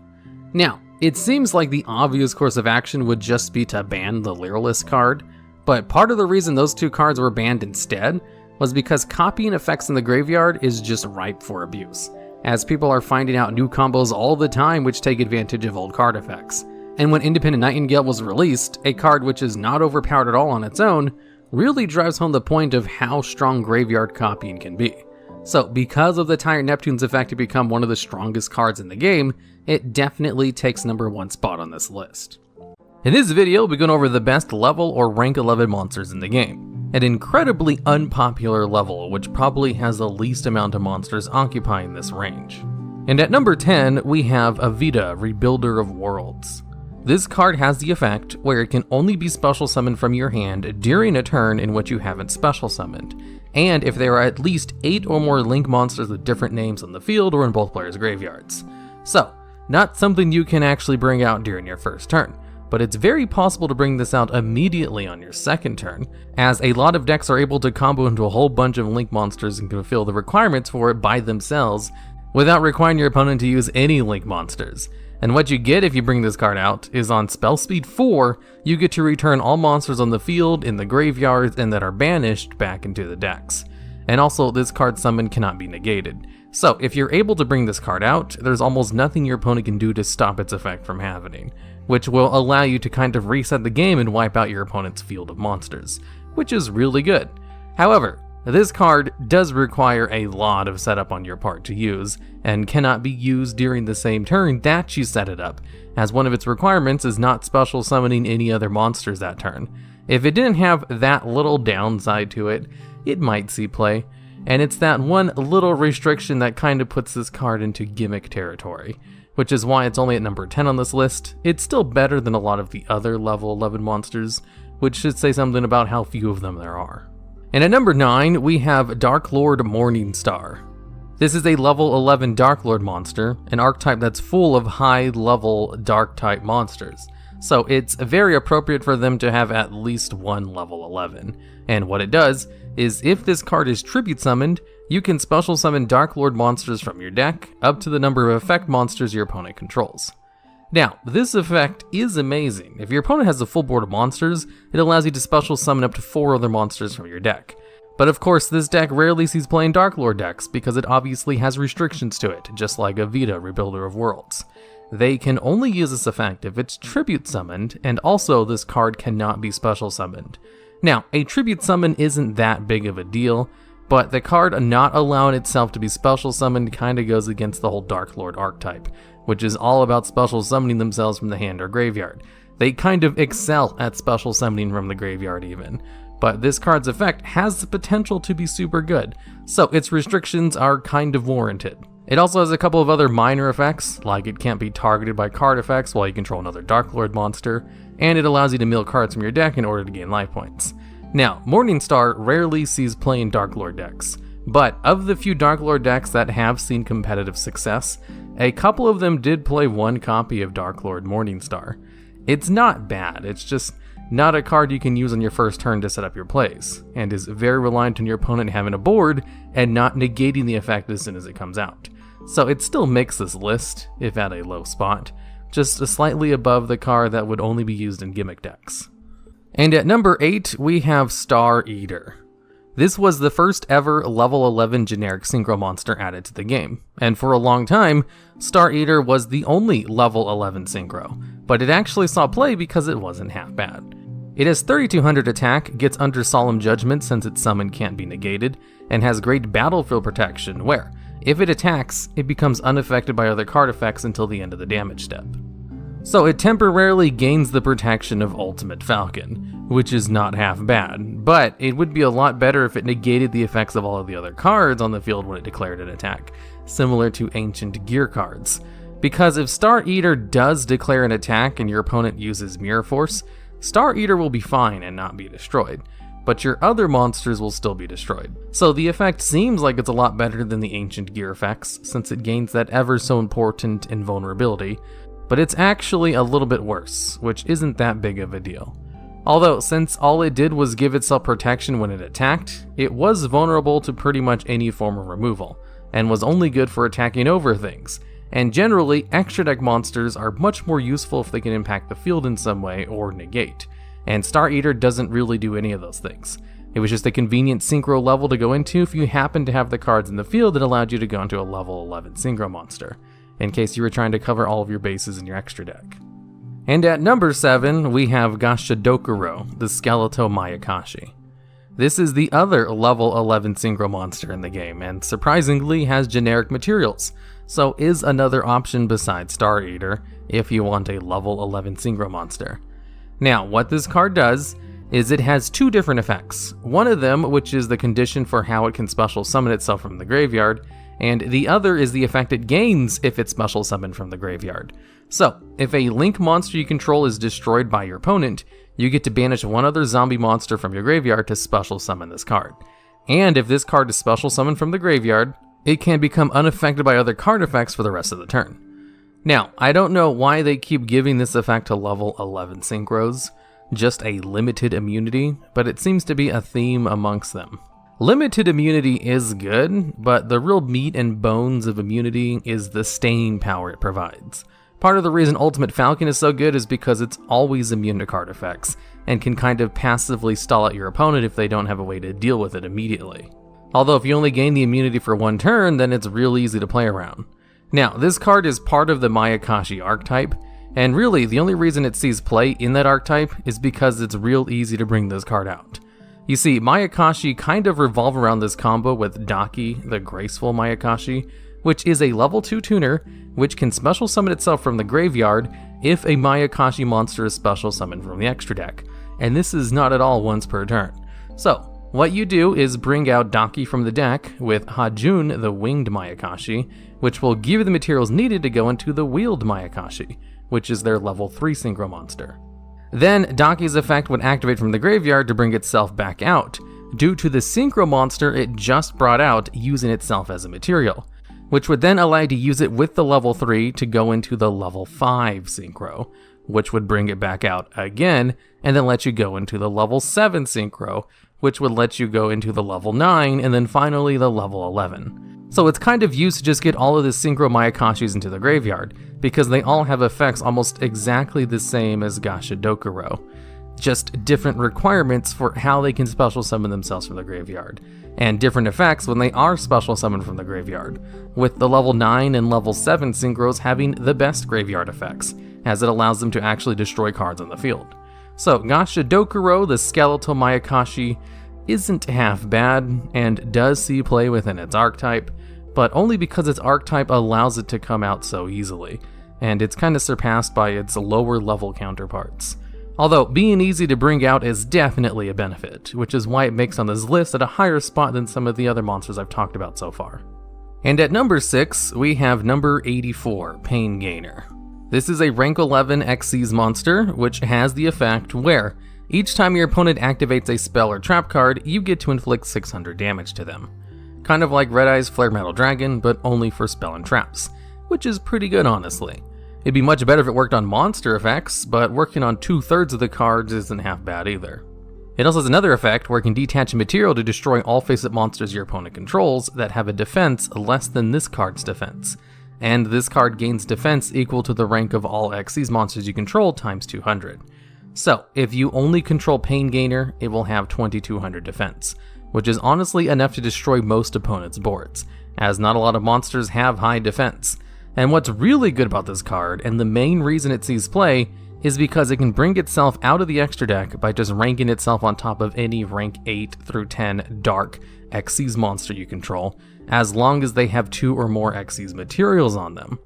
Now, what's good about this is that it's a nice middleman for going into number 77, the Seven Sins, which is a rank 12 monster with 4000 attack that can rank itself up on top of any rank 10 or 11 dark Xyz monster. And the Seven Sins has a protection effect, where if it would be destroyed, you get to detach an Xyz material instead. So if you want a huge 4000 attack beat stick, which also has protection, then Pain Gainer can allow you to bring it out easier in decks running level 8 monsters. Now, this isn't a super good combo, but it is a versatile option that's nice to have, as Pain Gainer itself has good effects on its own, and has the option to just become a 4000 attack beat stick if you run out of materials on it, which is why it's probably the second most played rank 11 Xyz monster. As there is surprisingly one other one that sees more play, which is hilarious because this is such an unpopular level, but there happen to be good 2 Xyz monsters in it. And at number 5, we have Super Dreadnought Rail Cannon Juggernaut Libe.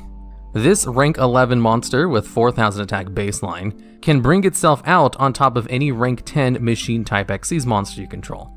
And this one doesn't require them to have any materials on them like Pain Gainer does. So you can actually use the effects of your rank 10 Xyz monster and then bring out Juggernaut on top of it afterwards. And what this card does is it can attack your opponent's monsters equal to the number of its Xyz materials plus 1. So if it has no materials, then it can at least make 1 attack.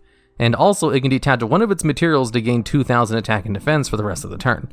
But you can only attack with this card that turn. So if you bring this card out with a normal rank 10 monster and don't use any of its materials, then rank it up to Super Dreadnought, Rail Cannon, Juggernaut, Libe, and then use its effect, it will be able to attack 3 times with 6000 attack. And if your opponent has 3 monsters on their side of the field, you basically just won right there.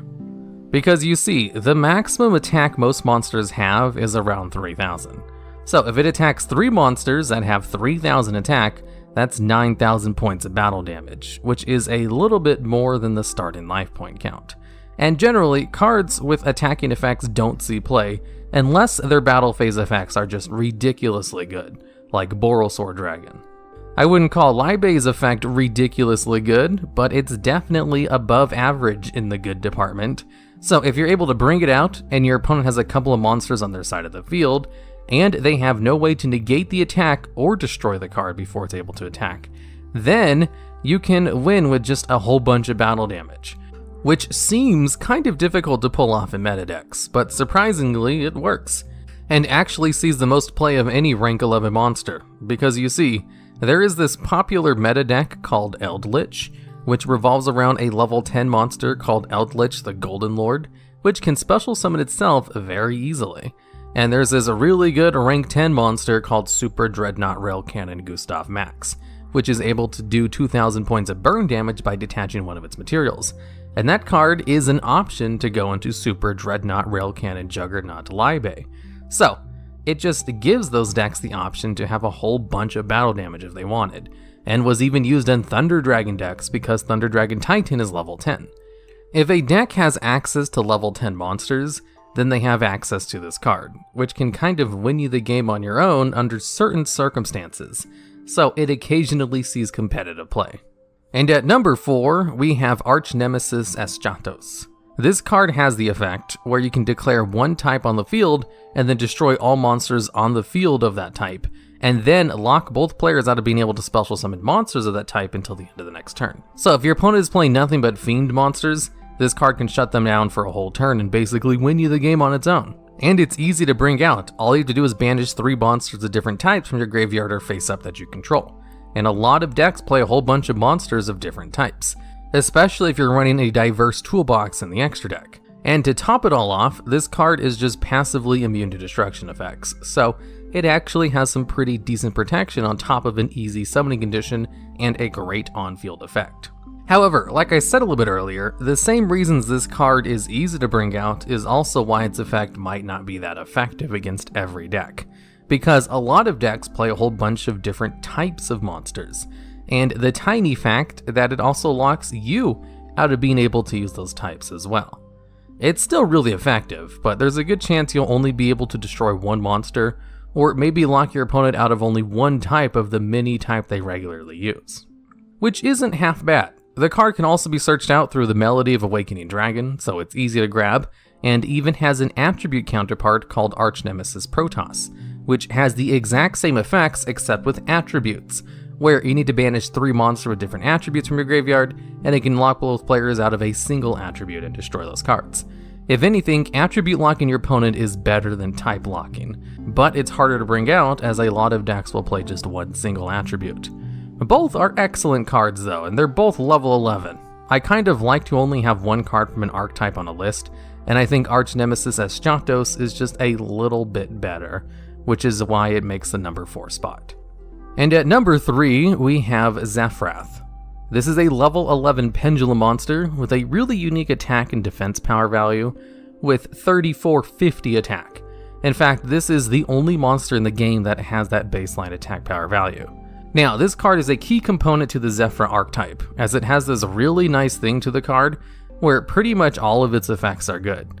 You see, if this card is placed in the Pendulum Zone, it has an effect where you can add a Zephyra Pendulum monster from your deck to your extra deck, and then this card's scale becomes that card's scale until the end of the turn. So, this card can both allow you to choose which scales it has, and set up your extra deck with Pendulum monsters, which are both good thing in Pendulum decks. So if you send the Yang Xing Zephyra monster to the extra deck, you can have his scale set to 7, then bring out that monster, which will allow you to search out the Zephyra Omni Negate, which is an excellent combo. Now it also has a monster effect, which I don't think actually gets used very much, but if this card is face up in your extra deck, you contribute all of your monsters, including at least 3 Zephyra monsters, to special summon this card, and then gain the effect to conduct 2 Pendulum summons during your turn. And also, once per turn, it contribute any one monster to special summon a Zephyra monster from your deck, which is also good. Like I said, pretty much all of its effects are good, but the main use of this card is definitely its Pendulum effect, which is absolutely amazing in Pendulum decks, and allows very easy access to search out their Omni Negate, while also setting up their combos, which is why this card is a key component in the Zephyr archetype, which does actually see competitive success. And it just happens to be level 11 for some reason. I think that's mainly there so there's no confusion that you can't bring this card out with a regular Pendulum summon. And at number 2, we have Infernoid Tiara. This is the boss monster of the Infernoid archetype and gains a whole bunch of effects when it's fusion summoned depending on the amount of Infernoid monsters used for its summon. And its fusion requirements are 2 specific Infernoid monsters, plus 1 or more other generic Infernoid monsters, so you need to use at least 3 monsters to bring it out. However, it's most commonly brought out at up to 6 monsters thanks to the effect of Void Imagination, which is their continuous spell card that allows you to use up to 6 monsters from your deck as fusion materials if your opponent controls a monster that was special summoned from the extra deck. And Infernoids love to have their monsters in the graveyard, so this is an excellent effect for their deck, even if the fusion monster didn't even do anything good. Now, if the fusion monster is brought out with 6 monsters, it will gain 2 of its effects, where each player can send 3 cards from their extra deck to the graveyard, and each player sends the top 3 cards of their deck to the graveyard. Now, Infernoids love to mill their deck, so the second effect is good for them, but the first one can potentially allow them to destroy 3 of their opponent's monsters. You see, there's this fusion monster called Elder Entity Natis, which has an effect, if it's sent to the graveyard, that allows you to destroy 1 card on the field. So if you just send 3 of those to the graveyard with Tiara's effect, that allows you to destroy 3 of your opponent's cards. But also, your opponent has to thin out their own extra deck, and most normal extra decks don't have cards in there that they want to get rid of, so it's actually a benefit as well. And if for some reason you use 8 or more cards to bring this card out, it also allows you to return up to 3 of your banished cards to the graveyard, and if 10 or more are used, it also makes each player send their entire hand to the graveyard. Those 2 rarely get used, it's mainly used for its first 2 effects. So if brought out with Void Imagination, it allows a deck that loves to send their monsters to the graveyard to send 6 of them to the graveyard, then it allows them to destroy 3 of your opponent's cards, and then mill an additional 3 from the top of their deck as kind of a cherry on top. Infernoids do consistently see rogue success, which makes them a competitive deck, and their fusion monster definitely contributes to that status, which also happens to be level 11, which is why it makes a high spot on this list. And at number 1, we have Nibiru, the Primal Being. This is probably one of the best hand traps in the game, and it's at level 11 to make it harder to search out, so of course it would make the top spot on this list at such an unpopular level. Which is kind of ironic that one of the most played hand traps in the game is also part of one of the most unpopular levels in the game. Now, what this card does is if your opponent summons 5 or more monsters during a turn, you contribute all face-up monsters in the field in order to give your opponent a token which has the combined attack and defense of all of those monsters. And then you special summon Nibiru from your hand to your side of the field. So if your opponent is going through a whole bunch of combos in order to end on a board that's unbreakable, Nibiru can allow you to stop that before it gets too dangerous, and then get rid of a whole bunch of your opponent's very valuable materials on the field in order to give them a big, dumb, strong token, which you can get rid of very easily with any kind of removal. And you also get a 3000 attack monster as well, which can be used for extra deck plays. Nibiru is so good that it kind of single-handedly made controlled decks a lot better, because combo decks could be destroyed by Nibiru so easily, whereas control decks can play around Nibiru without worry. Level 12 monsters are the highest level monsters in the game, and it's also a pretty rare level that doesn't get used very much. So in this video, we'll go over the best level or rank 12 monsters in the game. And at number 10, we have Blue Eyes Ultimate Dragon. This is the only non-effect monster on this list, and this card surprisingly sees play in meta decks, just not in the way you'd expect. Blue Eyes Ultimate Dragon sees almost no play in actual Blue Eyes decks, as there are better alternatives to bring out Blue Eyes with 3 Blue Eyes White Dragons as fusion materials.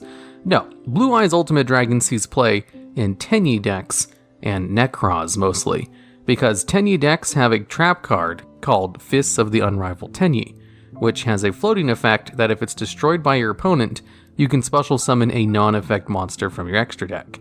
And Blue Eyes Ultimate Dragon is the strongest target for the card.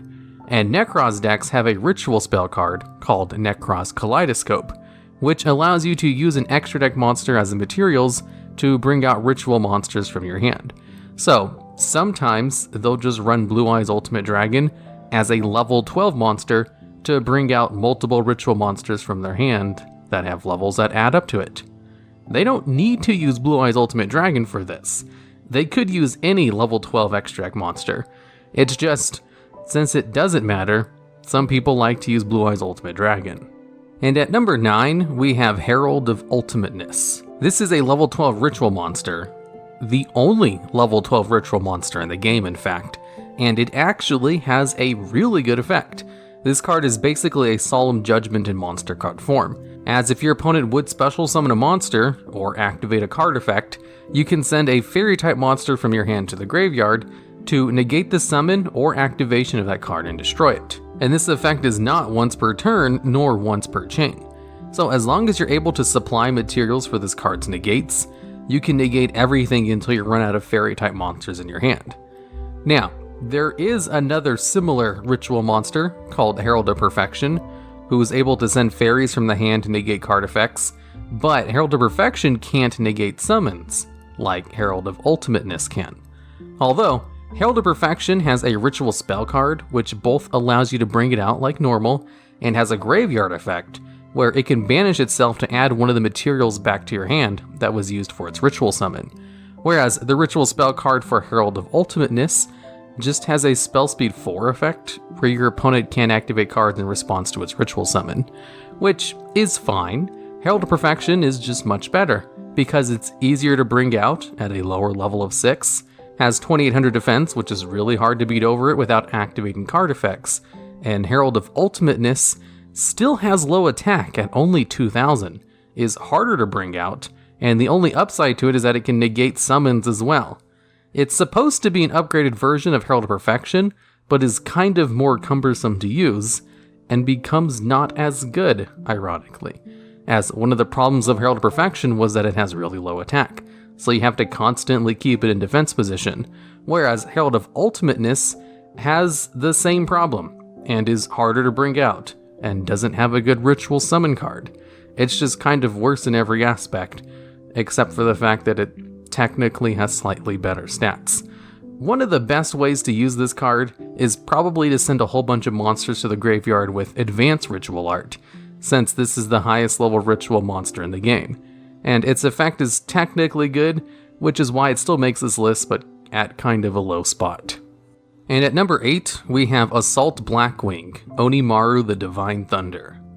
Now, for a long time, this was the only generic level 12 synchro monster, which means you could use any tuner and non-tuner materials in order to create this card, as all the other level 12 synchro monsters required special materials.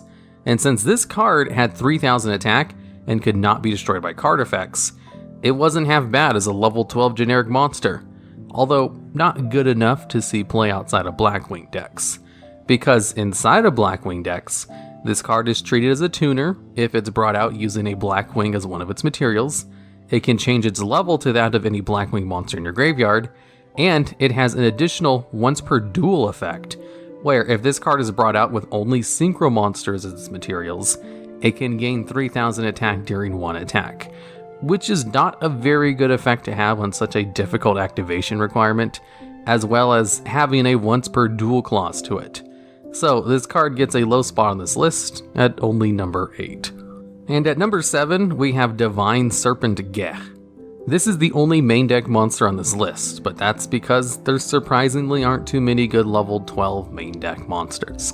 Although Divine Serpent isn't half bad when compared to the rest of this list, as this card has a pretty easy summoning condition, which combos well with most decks. It has decent protection, can destroy monsters while bypassing destruction immunities, and can attack over pretty much anything.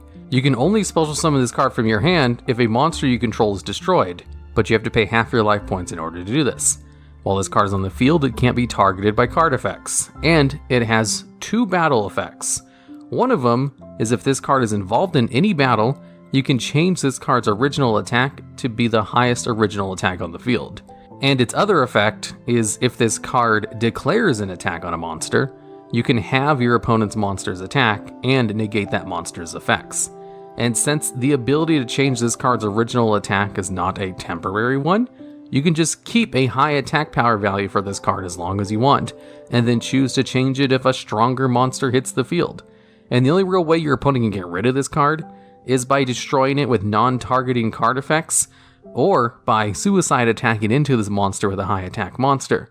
So it's kind of difficult for your opponent to get rid of this card without losing a monster. Because while this card can attack over pretty much anything, as it negates the opponent's monster's effects while also cutting their attack in half. So, for example, if it tries to attack over an Eater of Millions, it won't activate its effect to banish this card. Or if it tries to attack over a Dingirsu, it can't use its effect to protect itself.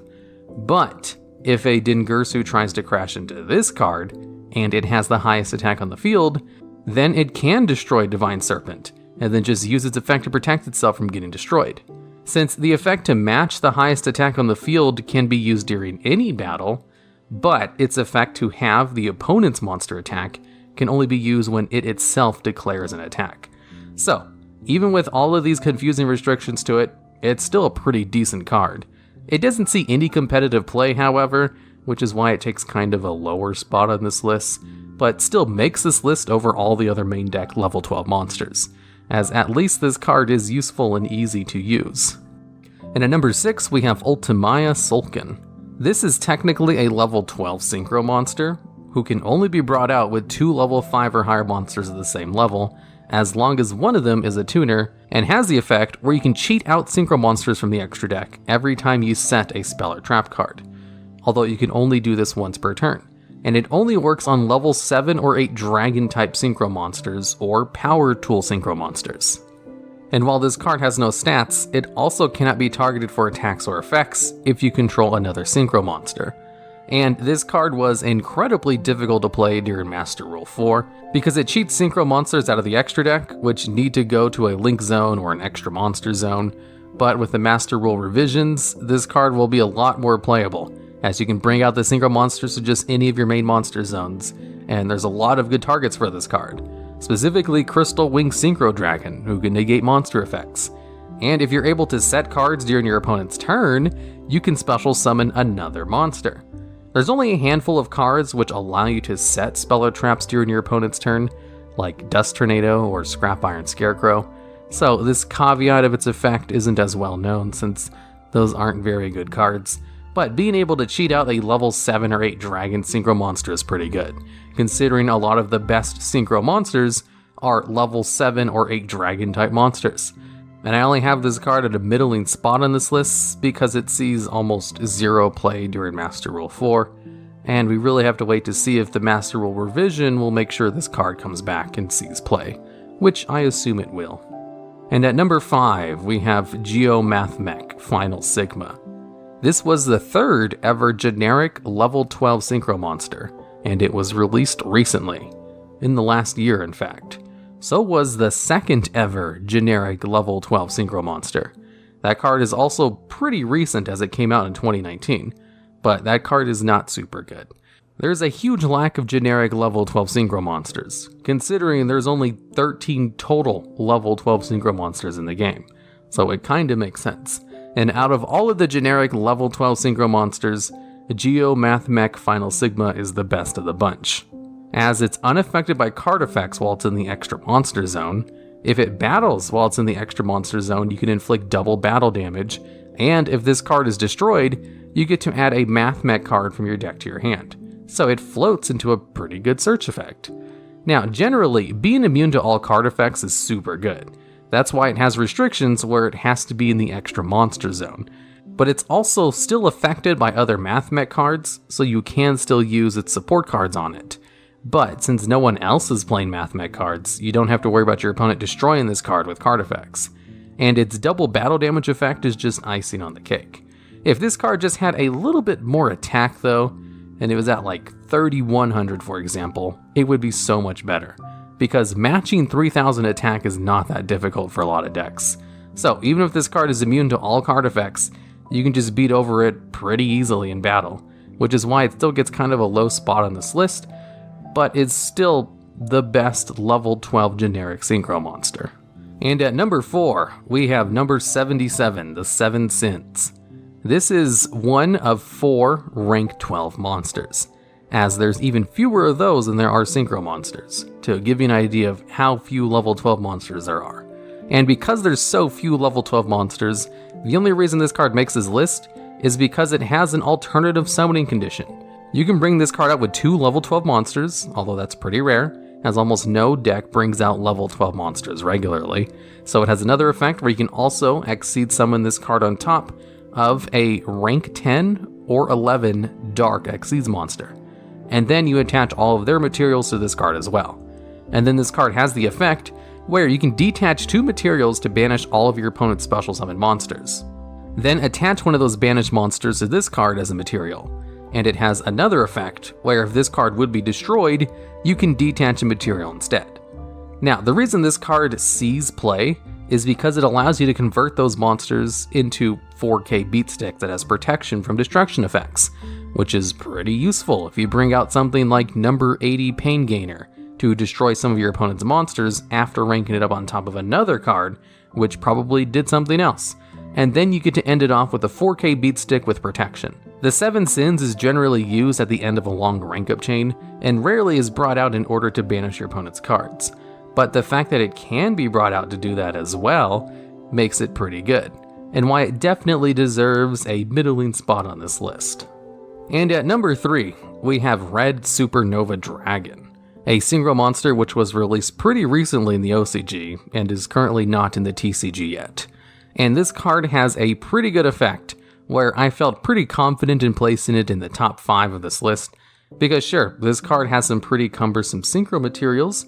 You need to have 3 tuner monsters plus a non-tuner synchro monsters as materials, but it has really good effects. If your opponent activates a monster effect or declares an attack, you can then chain this card's effect to it, where you banish this card from the field, as well as all cards your opponent controls. And then this card will return during your next end phase. So it's kind of like Stardust Dragon's effect in response to an opponent's card effect to try and stop it, and then it will bring itself back later. Only this card is a full board wipe every time it does this, and in one of the best ways as it banishes all of your opponent's cards. There's lots of cards that float when they're destroyed by card effects, but incredibly few that float when they're banished.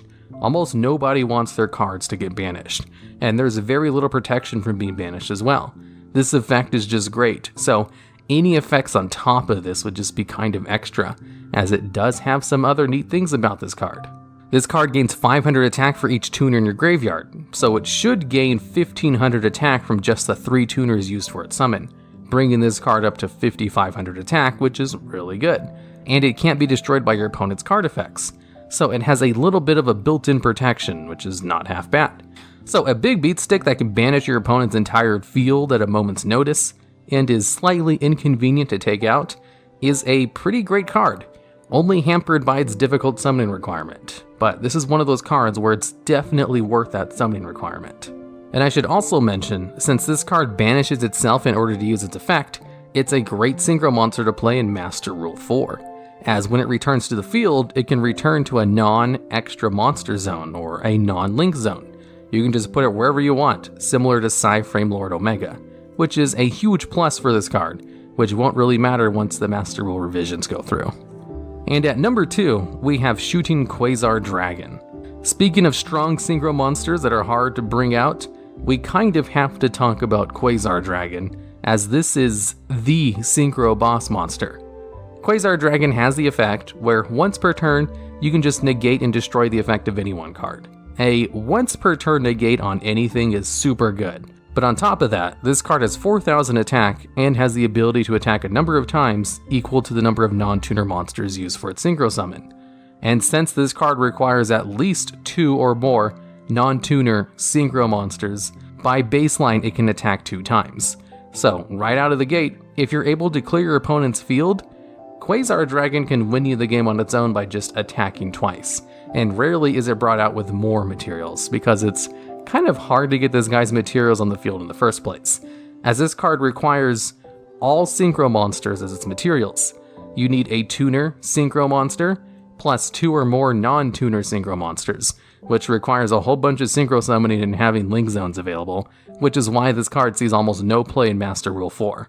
It still sees play occasionally in Necros decks, but for the same reason Blue Eyes Ultimate Dragon sees play in those decks, because it's a level 12 extra deck monster who can be used with Necros Kaleidoscope to ritual summon monsters. Now on top of this card's Omnigate effect and being able to attack twice, it has a floating effect, where if this card just leaves the field, you get to special summon a Shooting Star Dragon from your extra deck. Shooting Star Dragon is a difficult to bring out level 10 synchro monster, who can potentially attack multiple times during the battle phase, and has a once per turn negate the effect of a card which destroys cards in the field, and can stop one attack during the battle phase by banishing itself, and then returning to the field during the end phase. And at 3,300 attack, this card is pretty good in its own right. So if your opponent is able to take out your Quasar Dragon, it just floats into another good synchro monster, which is why Quasar Dragon is so good. It does a lot of great things on the field, especially having one of the best effects a boss monster can have, an Omni Negate with no activation requirements or costs, and then floats into another boss monster on its destruction no matter how it leaves the field. Your opponent almost can't get rid of this card without activating its floating effect. Almost. Its floating effect technically can miss timing though, so if your opponent is smart about removing this card through its negate, then they can deny you of a Shooting Star Dragon. And at number 1, we have Super Quantal Mech King Great Magnus. This is a rank 12 monster whose effects depend on the number of Xyz material this card would have with different names. At 6 or more cards, this card will have the effects to lock your opponent out of searching cards, become unaffected by card effects, and have a spell speed 2 Castell effect to shuffle one card on the field into the deck. And at 3,600 attack, this card is incredibly hard to beat over if you can just disrupt your opponent's plays with its quick effect, and the fact that it's immune to your opponent's card effects, and the fact that it can also stop your opponent from searching. That's just kind of a cherry on top. It's a super boss monster that you build into because it's really hard to take out. And when this card did see competitive play back in 2016, people would main deck kaiju monsters just to get this card out, because it was almost impossible to destroy it any other way. Although, this card was hurt very heavily by Master Rule 4, because the deck that can bring this card out requires a whole bunch of different Xyz monsters hitting the field at the same time, as this card is rarely brought out through 3 level 12 monsters, and is generally brought out through the Field Spell card, which allows you to use your Super Quantal Xyz monsters on the field as its materials, while also transferring their materials over to this card. Now, what's funny about Super Quantal Mech King Great Magnus is that it was decks revolving around turboing this card out that popularized the use of the Brilliant Fusion engine, which was so good that it's currently banned, as if the engine allowed a deck to turbo this card out to a competitive sense, then what if it was used in other engines that were more consistent? And then everyone started using the Brilliant Fusion engine, it became super popular, it eventually got limited, and then banned recently. And with Brilliant Fusion currently banned, Super Quantal Mech King Great Magnus is a lot harder to bring out, but they did also receive a pretty good Link monster, and there's some decks that are able to bring this card out pretty quickly outside of its archetype, as it's a really good boss monster to have, which is almost impossible to beat over. So I can probably see this card seeing competitive play again after the Master Rule revisions, which is part of the reason why I place this card at number 1, over something like Quasar Dragon, or even Red Supernova Dragon. In Yu-Gi-Oh!, there were some cards which are able to deal such a large amount of battle damage that if you're able to pull off their effects and attack directly or over a monster, you can usually win the game, even if they can't technically get more than 8,000 attack. So in this list, we're going over some of the best game closer cards throughout the history of the game, focusing more on the modern era. And at number 10, we have Cyber Twin Dragon. This card was more of the ultimate win condition in the early days of the game, rather than it was really a game closer, but it did so by creating so much battle damage that it was kind of hard to ignore. There were a lot of combo decks in the past where their whole win condition was basically just getting a level 8 monster on the field, so they could use Metamorphosis on it to cheat out Cyber Twin Dragon, who simply has the effect to attack 2 times during the battle phase with 2800 attack, making Cyber Twin Dragon one of the strongest cards in the game that could attack 2 times unconditionally, because a lot of multi-attackers have a lot of conditions on what they're allowed to attack. So if you simply combo the card out with something like Limiter Removal, which doubles its attack for the turn, that's 11,200 points of damage that it's able to put out potentially, which was an insane amount of battle damage in early Yu-Gi-Oh! And really, it's partly because of Cyber Twin Dragon that Metamorphosis was banned in the first place, even though its ban status is usually attributed to Thousand Eyes Restrict. In fact, Cyber Twin Dragon also contributed to Limiter Removal being limited on the ban list for so many years, just because of how good the combo used to be back in the day. And at number 9, we have Dark Rebellion XYZ Dragon. This is a generic rank 4 monster which has the effect where it can detach 2 of its materials in order to cut the attack of one of your opponent's monsters in half, and then give that amount of attack to itself, where both the attack cut and the attack gain are permanent effects. So if your opponent controls a monster with 3,000 attack, then Dark Rebellion XYZ Dragon would gain 1,500 attack, and permanently have 4,000 attack on the field, and a new juicy 1,500 attack target to crash into. Now, while this was somewhat of a game closer when the card came out, it wasn't that big of a deal. The main benefits of Dark Rebellion were being able to out-hard to kill boss monsters, as a lot of them only have the weakness of being destroyed by battle. However, in Yu-Gi-Oh! Duel Links, where the starting life point value is only 4,000, Dark Rebellion is an actual legitimate game closer, and can easily swing the game in your favor if you're able to bring it out. So it definitely deserves a spot on this list for being a generic beatstick of choice in that game, while also having a long competitive history in the regular TCG as well. And at number 8, we have Honest. This is a level 4 monster which has the effect where if a light monster you control battles a monster, you can send this card from your hand to the graveyard in order to grant your monster attack points equal to the current attack points of your opponent's monster, which lasts until the end of the turn. So if you use this on something like Cyber Twin Dragon, who has 2 attacks, it would gain the boosted attack from Honest for both of them, and could potentially win you the game. And since Honest just gave whatever monster you had the current attack points of whatever it was attacking, it basically allowed you to attack over anything your opponent had, just as long as you had a light monster with more than 0 attack. However, what really turned Honest into a game closer was the fact that its effect was not once per turn, and absolutely does stack with itself. So if you attacked into a strong enough monster, say a Blue Eyes White Dragon with 3,000 attack, you'd be able to deal damage to your opponent equal to the attack position monster you have, plus extra attack based on the attack of your opponent's monsters multiple times based on the amount of Honest that you stacked on top of each other. So for example, if you use something like Cyber Twin Dragon to attack into a Blue Eyes White Dragon, and then use 3 copies of Honest, that would be 8,800 points of damage to your opponents with only 1 of its attacks, which you can also do during your opponent's turn if they attack into your monster. Honest was such a menace at just grabbing quick wins that it was restricted on the ban list for years, and was only taken off of the ban list in the modern era, where battle hand traps like that don't really matter anymore.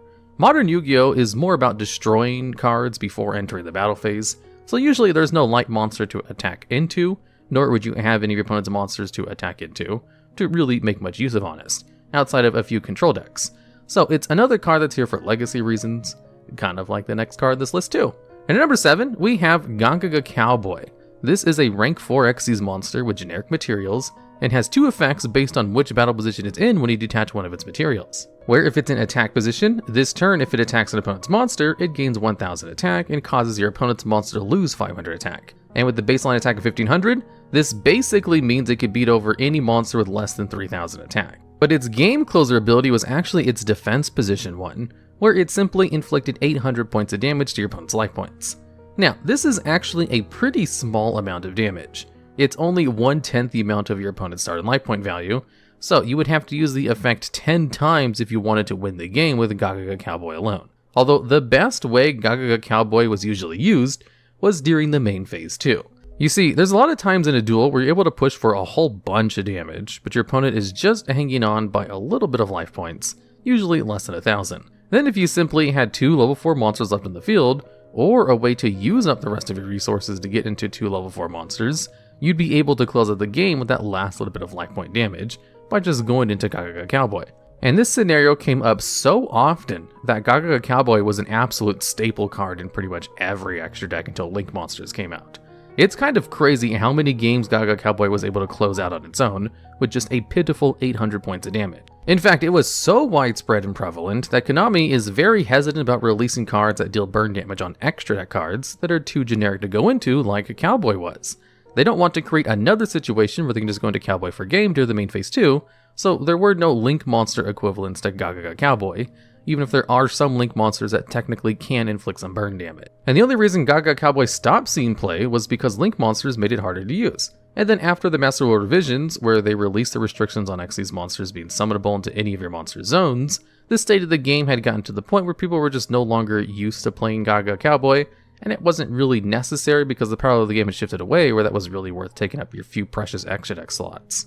And at number 6, we have Arc Rebellion XYZ Dragon, or Xyz Dragon, I don't actually know which one it is. This is one of the evolved versions of Dark Rebellion XYZ Dragon from earlier on this list, and is definitely meant to be a ranked up version of it, as it's a rank 5 Xyz Dragon that requires 3 level 5 monsters as materials to be brought out naturally. And it has the effect where this Xyz summoned card cannot be destroyed by card effects, and it basically just has one effect that has a whole bunch of restrictions attached to it, where you can detach one of its materials in order for this card to gain attack equal to the total original attack of all other monsters on the field. Then, if this card has a Dark Xyz monster on it as a material, you also get to negate the effects of all face-up monsters in the field that it affected, with both of these effects being permanent. And finally, it has a restriction where you can only attack with this card for the rest of the turn. Now, the card itself is a little bit too hard to be brought out, which is why its effect is so good. If your opponent has a full board of monsters, you can theoretically gain attack points equal to all of them and just attack over one of your opponent's monsters and win, assuming the attacks of all the cards on the field was high enough. And with the baseline attack of 3000, it's pretty easy to get to a high enough value to deal more than 8000 points of damage. And it even has some nice protection, as being immune to destruction effects is by far one of the best forms of generic protection you can have. But what really makes this card see play as a game closer is the fact that this card is very easy to bring out with any 2 level 4 dark monsters, thanks to Raider's Knight. Raider's Knight is a rank 4 Xyz monster that requires 2 level 4 dark monsters as materials, and has an effect that allows it to detach one of its materials in order to special summon an Xyz dragon monster from your extra deck that's 1 rank higher or lower than this card, using itself as materials and treating it as a proper Xyz summon. However, the card it brings out isn't destroyed during your opponent's next end phase. And technically, it also works on Phantom Knight or Raid Raptor Xyz monsters too. But only the Xyz Dragon portion is relevant for this spot in the video. Now, since Arc Rebellion XYZ Dragon is rank 5, it obviously meets the conditions for Raider's Knight being a proper target. And since it's properly brought out, gains its destruction immunity, so it doesn't have to worry about the negative effects of Raider's Knight. And since Raider's Knight is a dark Xyz monster, it allows you to activate the extra effect of negating all other cards of the field. So thanks to Raider's Knight, any deck that plays level 4 dark monsters has the ability to instantly win the game if they're able to bring out a Dark Rebellion XYZ Dragon and just attack over one of your opponent's monsters, which is why the card is so heavily played in Master Duel at the moment.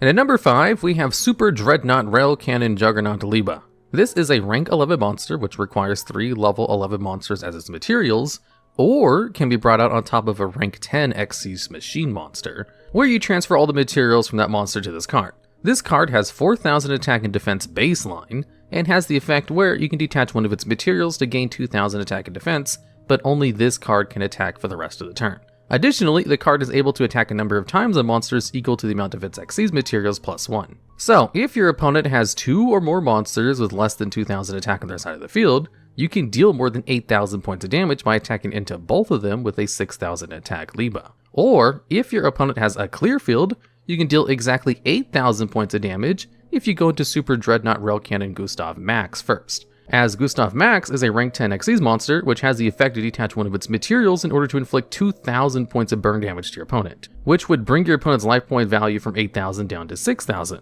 where you can then rank up into Liba, use its effect to boost its attack to 6000, and then attack directly for game. And because Super Dreadnought Rail Cannon Gustav Max just requires any 2 level 10 monsters as its materials, any deck which has access to level 10 monsters has an OTK in their pocket thanks to this combo. Now, there aren't a lot of decks that run level 10 monsters natively, but this is definitely an option that can allow you to win the game on its own, assuming the conditions are correct for the OTK to be applied. This card can just be used to close out a game by attacking over 2 monsters, since most monsters don't have more than 6,000 attack, and are just sitting ducks for Super Dreadnought, Rail Cannon, Juggernaut, Liba to attack over. And at number 4, we have Borrelsword Dragon. This is a Link 4 monster that just requires 3+ effect monsters as materials, so pretty generic to go into.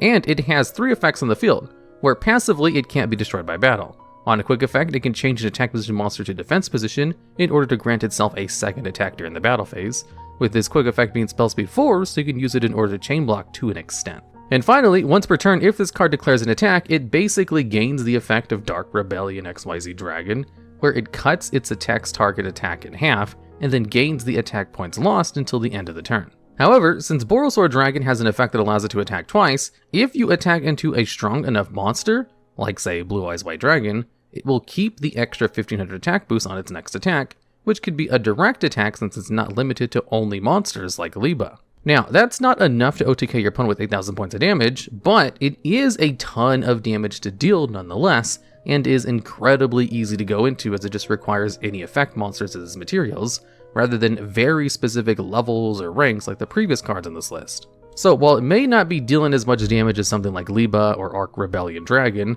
it's infinitely more usable because the materials are just so much more generic. And it was because of Borrelsword Dragon that pretty much every archetype gained the ability to close out a game, whereas previously, there were only a few archetypes that had that distinction, and it kind of pushed the game forward into a new era to an extent, where decks that could inherently OTK were no longer inherently valuable, because Borrelsword Dragon gave that ability to everyone. Additionally, since it could gain a whole bunch of attack points by just attacking into something, even if it couldn't cut that monster's attack in half, it gave pretty much every deck an out to an unbeatable boss monster as well, since as I mentioned earlier on in this video, a lot of them only have the weakness of being destroyed by battle. So Borrelsword Dragon simultaneously gave every deck a way to close out a game, and gave every deck a way to destroy your opponent's tower-like cards. And you would think that such a monumentally game-changing card like Borrelsword Dragon would be higher on this list, but funny enough, it was actually power crept, and its job is taken by someone else, which we'll talk about later on. And at number 3, we have number 97, Draglubion. This is a generic rank 8 monster that just requires any 2 level 8 monsters as its materials, and has the effect where it cannot be targeted with card effects.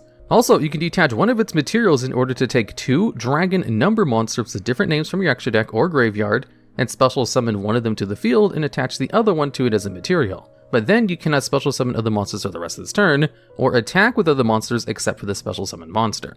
So the card you bring out in order to close out the game is number 100 Numeron Dragon, which is normally a difficult to bring out card that requires 2 number Xyz monsters of the same name and rank on the field as its materials, and it has the effect where it can detach one of its materials to gain attack equal to the rank of all Xyz monsters currently on the field times 1000. And since Numeron Dragon itself counts as a rank 1 monster, and Draglubion is a rank 8 monster, that's 9,000 attack points for Numeron Dragon, which is definitely enough damage in order to close out a game with a direct attack, or attacking over a monster with less than 1000 attack. Or if your opponent has an Xyz monster out as well, it does also count them in its attack boost, which can get Numeron Dragon easily over 10,000 attack points.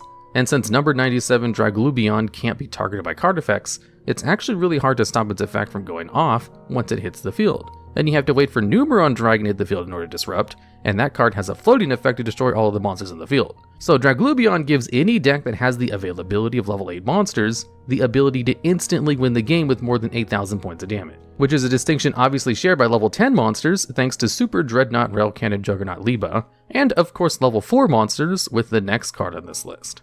And at number 2, we actually have a dual spot with number 39 Utopia Double, and also number S39 Utopia the Lightning. I have both of these cards here at the same spot on this list because they're both brought out in the exact same way. If you have any 2 level 4 monsters on your side of the field, you can go into number 39 Utopia, and then immediately rank it up into Utopia the Lightning. Or you can even go into Utopia Double, and then immediately rank Utopia on top of Utopia Double, so both of them heavily revolve around the card number 39 Utopia. And what Utopia does is if a monster declares an attack, you can detach one of its materials in order to negate the attack. Additionally, if it has no materials, the card is destroyed if it is attacked. The effects of this card are pretty weak on its own, which is why it's usually used as a tool in order to go into a lot of the other Utopia Evolved versions.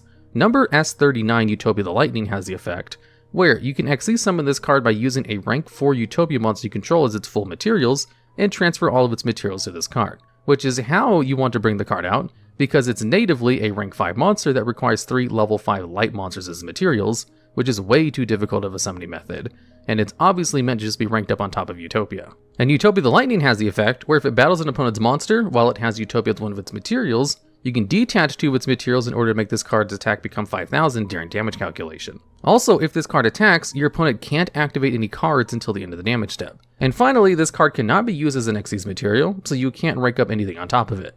So if you bring out number 39 Utopia and then immediately rank it up into Utopia the Lightning, it will only have 3 Xyz material and won't be able to use this effect more than once.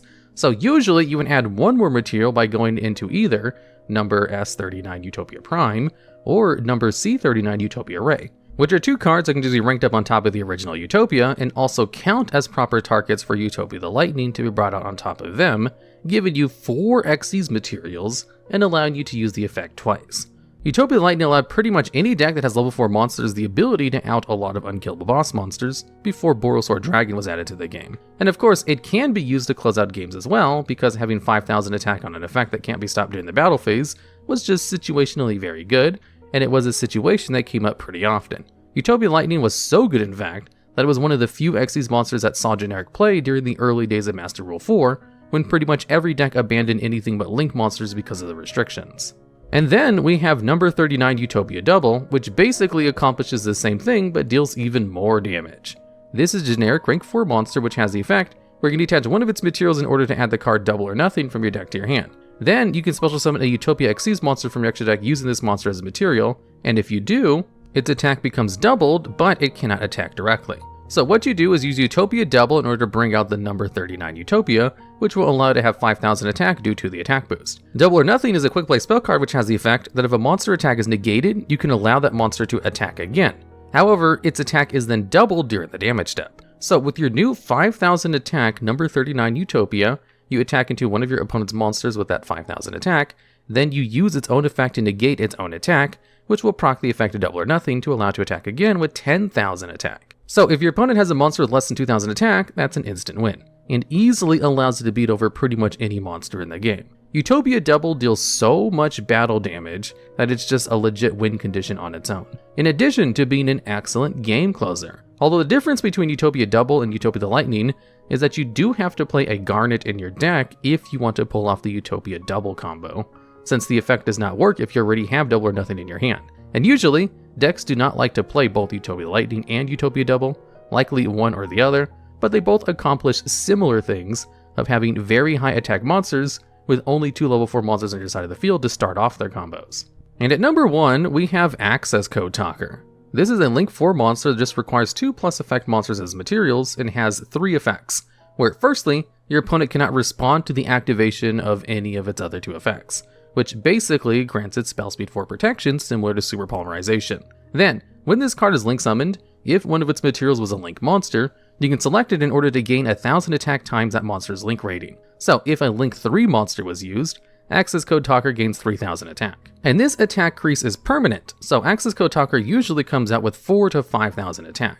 And lastly, it has a non-once per turn effect, where you can banish a Link monster from your field or graveyard in order to destroy one card your opponent controls without targeting it. However, if you use the effect, you aren't allowed to banish another Link monster of the same attribute for the rest of the turn to use it again. So you can only use the effect a total of 6 times natively before you run out of different attribute Link monsters. And since your opponent can't respond to this effect in order to negate it, and you're able to use it multiple times, Accesscode Talker is an excellent way to clear out a lot of problem boss monsters, or to just clear out anything since it can choose whatever it wants and doesn't target. So it gets over some forms of protections and more importantly, allows you to just play through your opponent's negates, since they can't negate it. And while Accesscode Talker isn't able to deal 10,000 points of damage like Utopia Double, being able to bring out a 5,300 attack monster that's able to clear the field is one of the ultimate game closers. And in fact does such a good job at that it's played almost exclusively over Borosor Dragon now, who used to provide pretty much the same benefits. Borosor Dragon was the ultimate generic Link monster to go into in order to get rid of indestructible boss monsters. But now you can do the same thing with Accesscode Talker and also get rid of everything else.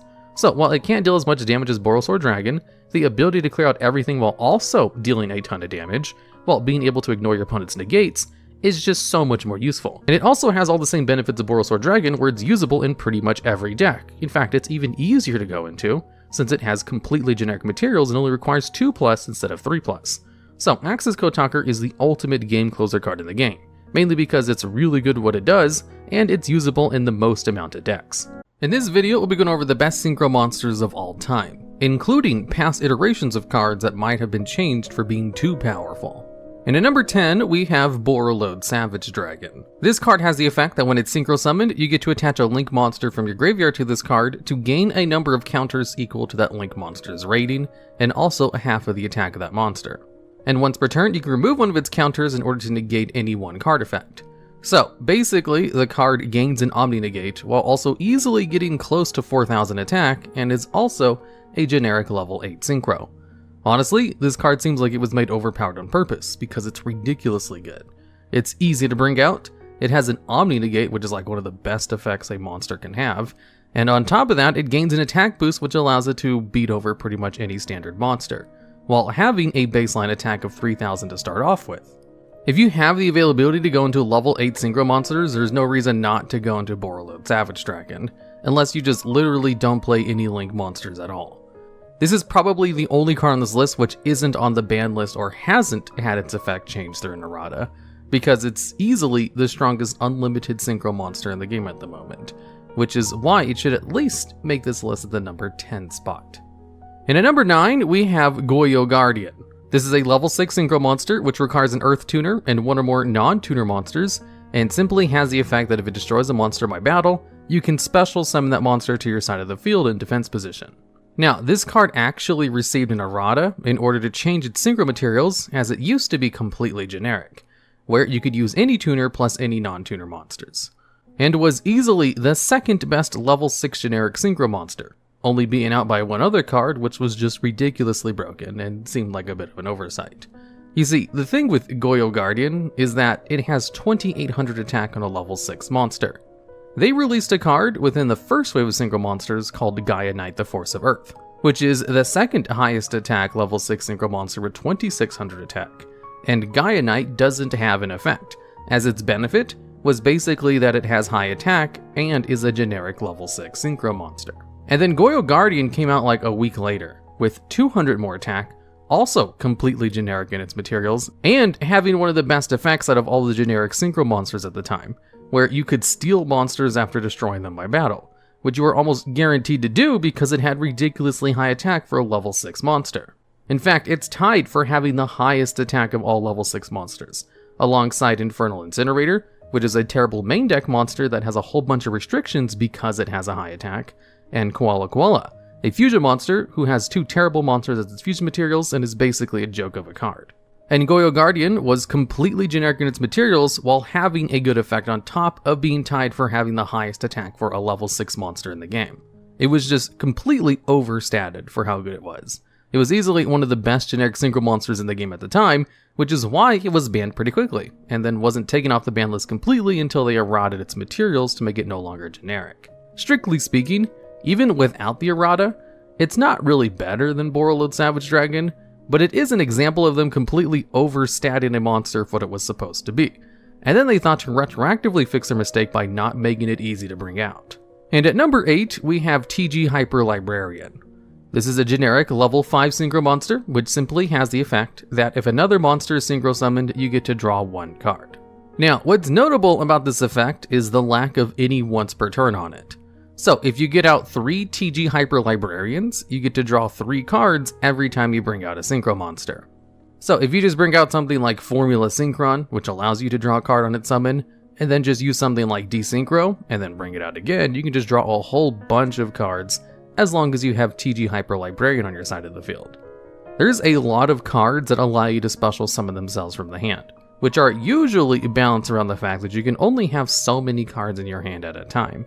If you're consistently drawing cards while going through your combos, that means you can consistently refill your hand with new combo pieces to extend them even further. And TG Hyper Librarian was a big mistake of a card in the fact that it allowed these combo extensions to happen almost infinitely. At 3 copies of TG Hyper Librarian, you can probably draw through every card in your deck by just going for specific kinds of synchro summons. That's why the card has historically been limited to one copy. And even limited to one copy, it has kind of consistently seen competitive play, no matter how little synchro monsters were actually in the meta. That was until Master Rule 4, where they restricted which zones you can actually summon synchro monsters to, and this was finally enough to rein in its somewhat broken effect. So, it was temporarily taken off the ban list, before immediately being placed back on it once they lifted the restrictions of Master Rule 4 on synchro monsters. Since synchro monsters were the first new extra deck type, they made a lot of mistakes with their effects, like giving them non-once per turns on being able to draw extra cards, like TG Hyper Librarian, and in fact a lack of once per turn, or just a hard once per turn, is a constant thing you'll see in a lot of the other cards on this list, something they rectified hardcore with future card releases, only occasionally making mistakes, like with Firewall Dragon. And at number 7, we have Trishula, Dragon of the Ice Barrier. This is a level 9 synchro monster, which requires 1 tuner plus 2 or more non-tuners as its materials, so you need at least 3 monsters in order to bring it out. And for requiring 3 monsters, it has the effect that when it's synchro summoned, you get to banish 3 cards your opponent controls, 1 from their hand, field, and graveyard, with the target from their hand being chosen at random. This effect doesn't target and is not once per turn, because on surface level it doesn't need to be once per turn. It only activates when the card is summoned, and the card is not easy to summon like the previous spots on this list. However, the fact that it targets 1 card in your opponent's hand means if you're able to bring out Trishula 5 times during your first turn, you can completely get rid of every card in your opponent's hand. Which sounds ridiculously hard because it kind of is, but thanks to cards like TG Hyper Librarian and Desynchro, you could just desynchro Trishula when you bring it out the first time, and then bring it out 3 more times if you have all 3 copies of Desynchro in your hand, and then draw cards each time you do that with TG Hyper Librarian on the field, which might allow you to draw those other copies of Desynchro. So if you do bring out Trishula a single time, then you can Desynchro it 3 more times to get rid of 4 cards in your opponent's starting hand. Although Desynchro isn't really a searchable spell card, and you have to be really lucky to draw all 3 copies, but the way they would supplement this is just to bring out other copies of Trishula, which is why the card has historically always been limited to 1 copy. That way you can't bring out multiple copies in 1 turn too easily. And even if you're not just trying to get rid of every card in your opponent's hand, Trishula is just good to bring out normally too, because of its ability to non-target banish your opponent's monsters, and also get rid of resources in the graveyard, while also getting rid of cards in your opponent's hand. This card is kinda like a TG Hyper Librarian, in that it's always limited to 1 copy, if not banned, and was even unlimited for a while there at Master Rule 4, before being placed back on the ban list as soon as they lifted the restrictions. And at number 6, we have Tempest Magician. This is a level 6 synchro monster, which does not have generic materials, as it requires 1 tuner plus 1 or more non-tuner spellcaster type monsters, and when it's synchro summoned, it simply places 1 spell counter on itself. And then it has 2 effects. One of them allows you to discard any number of cards from your hand to place spell counters on monsters you control for each card you discarded. And also, it allows you to remove all spell counters on the field to inflict 500 points of damage to your opponent for each one. And because of this card's ability to deal effect damage, it always had the potential to be an FTK enabler, which means winning on your first turn before your opponent gets a chance to play the game. But spell counters were always kind of a gimmicky mechanic, and you needed to get 16 spell counters on the field in order to beat your opponent with Tempest Magician, which was normally too hard where it wasn't really a big deal. There were decks that could put 16 spell counters on it in your first turn, but they weren't really competitive. That was until the year 2020, about 12 years after the card came out, and a new wave of Endymion cards came out with the Pendulum Magicians, which revolved around putting spell counters on the board like crazy. And they were able to have some success with burning with Tempest Magician in 1 turn. It wasn't a main part of their strategy, but it was something a couple of those decks would do and try to focus on occasionally. Then, at the tail end of 2020, they received a new Link monster called Selene, Queen of the Master Magicians, which has the effect that it can place spell counters on itself up to the number of spell cards on the field in the graveyard when it's summoned. So, if you simply had 15 spell cards in the graveyard when you brought it out, since Tempest Magician can always place 1 spell counter on itself when it's summoned, you could fulfill the conditions for Tempest Magician with just these 2 cards. And the decks that focus on just using Selene and Tempest Magician didn't even play the rest of the Master Magicians, and instead just played a whole bunch of cards that allowed them to draw as much as they could in order to fill their graveyard with spell cards. And it was a consistently competitive deck in the OCG, because in the TCG they banned Tempest Magician before Selene was ever released. although they left it unbanned for some reason in the OCG, and it was used in FTK decks all the time with Selene, Queen of the Master Magicians, until they finally decided to ban the card as well about a year later. Generally, they don't give extra deck monsters good burn damage anymore, which is why when the Link monsters came out, we have very pathetically weak burn damage cards like Agave Dragon, which only does 100 points of burn damage per dragon in your graveyard. But since Synchros were still kind of in the era before they knew not to give extra deck monsters burn effects, Tempest Magician is just kind of one of those anomalies, and has always had the potential to deal 8,000 points of damage in one large burst, and is doable on your first turn pretty easily with the Link monster. However, it's only because of that Link monster or just the Endymion archetype that it's able to do this consistently. It's existed in the game for 12 years, not doing anything meta important, and not really being a problem before those cards came out, which is why it's only at the middle part of this list instead of towards the top. And at number 5, we have Ancient Fairy Dragon. This is another early synchro monster which is currently banned, and kind of like Tempest Magician, it didn't really see any competitive play, like at all, until the modern era. This card is a generic level 7 synchro monster, and it has 2 effects. One of them allows you to special summon a level 4 lower monster from your hand once per turn, but you can't conduct your battle phase the turn you use the effect. And the other one allows you to destroy all field spell cards, gain 1,000 life points, and then add 1 field spell card from your deck to your hand. So in the early days of Yu-Gi-Oh!, or just when this card came out in the synchro era, giving up your battle phase to special summon 1 low-level monster from your hand was laughably mediocre. It was technically a good effect, but there was nothing you could really do with it. Also, being able to destroy field spell cards and gain life points, and then add another field spell card from your deck to your hand wasn't a good effect either, because field spell cards, when they first came out, were all kind of either mediocre or bad, and there wasn't really good field spell cards yet. Although, just like with Tempest Magician, there was new support that came out that made it a lot better retroactively. But it wasn't just one archetype. You see, they started this trend around 2016 with the field spell card Union Hanger, or maybe even slightly before this, but basically, they started releasing really good field spell cards for their archetypes. Union Hanger allows you to add a card from your deck to your hand on its activation, and then gained extra advantage while on the field.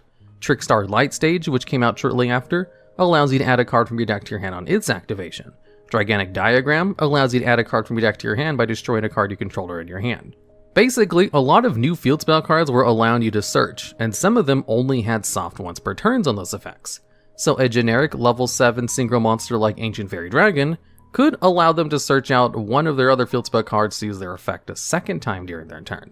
However, Ancient Fairy Dragon can also special summon a low-level monster from your hand, and neither of its effects were a hard once per turn. So if you brought out other copies of Ancient Fairy Dragon, you could also destroy and search out new field spell cards, and then special summon a new monster from your hand.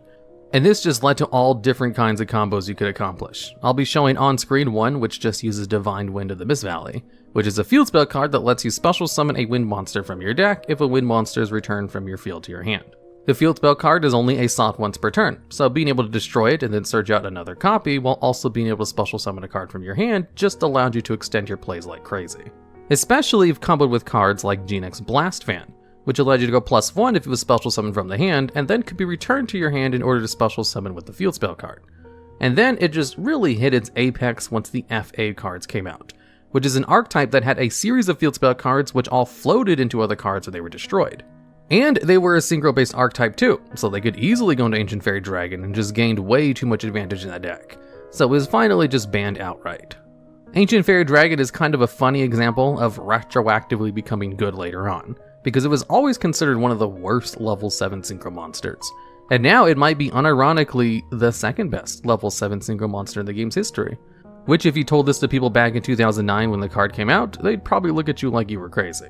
And at number 4, we have Duloran, Tiger King of the Ice Barrier. This is a level 6 synchro monster which does not have generic materials, as it requires a tuner plus one or more non-tuner water monsters as its materials, and simply has the effect that you can return any number of face-up cards you control to your hand in order to increase the attack of this card by 500 for each card returned. So on surface level, this effect seems kind of not that big a deal, especially since it has a hard once per turn. But the effect is another one on this list which received an errata in order to give it a hard once per turn, because it used to not have a hard once per turn on it. You see, with a lack of a hard once per turn, I'll be showing you an example of how returning cards to your hand can be a little bit broken by just using it to constantly return the combo pieces for the Athene FTK. Basically, there's a whole bunch of cards in the game which can possibly be returned to the hand in order to reuse their effects again, as most cards are not balanced around the fact that they might be returned to the hand infinitely. Especially a lot of older cards. So on the example you're seeing on screen, I'll just be returning Valhalla, Hall of the Fallen, which only has a soft once per turn to special summon a fairy type monster from your hand if you control no monsters, which is then used in order to bring out Athena, which has a soft once per turn to special summon a fairy type monster from your graveyard.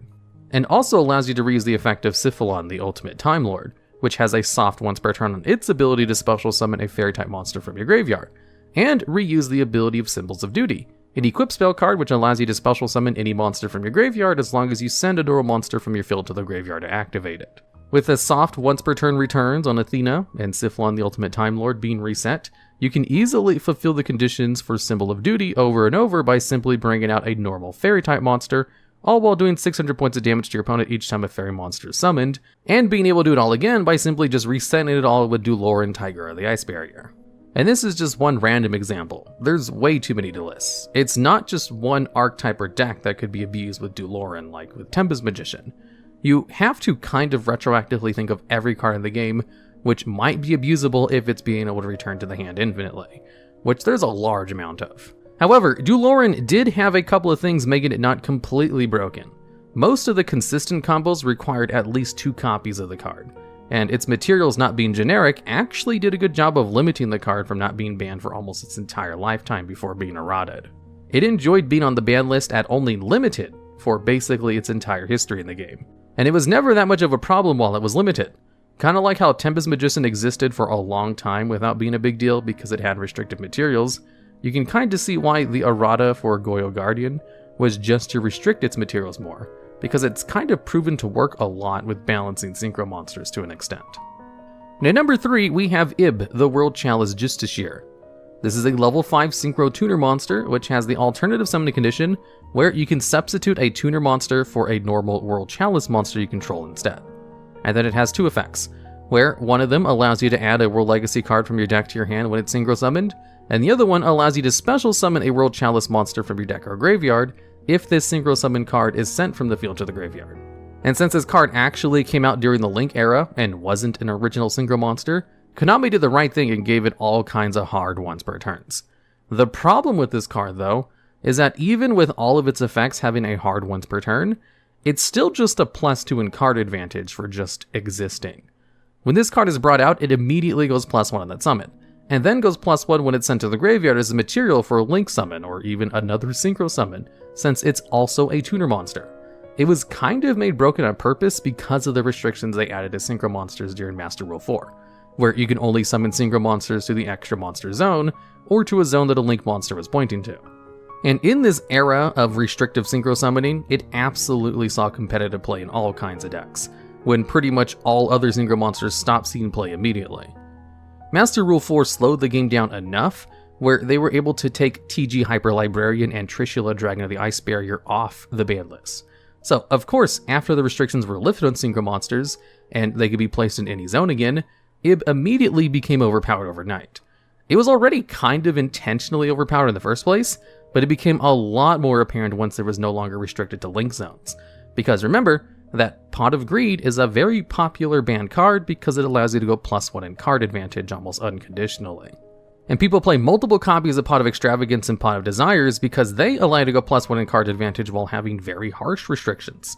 So the inherent +2 nature of this card on a generic level 5 synchro monster, which is actually really easy to bring out, just means it's definitely going to stay banned unless they decide to completely change how you can summon monsters to Link zones again. Or if they just ban every single good target this card can search out, like maybe World Legacy Succession or World Legacy Guard Dragon. The reason this card has kind of a higher spot than some of the other more broken, more loopable cards like Duloran or Ancient Fairy Dragon is because it was just easier to use in a vast majority of meta decks, and didn't require decks to be built around it to be powerful. It just made decks it was part of better for existing, and allowed them to accomplish their own goals with the excellent support cards it searched out in order to further plays.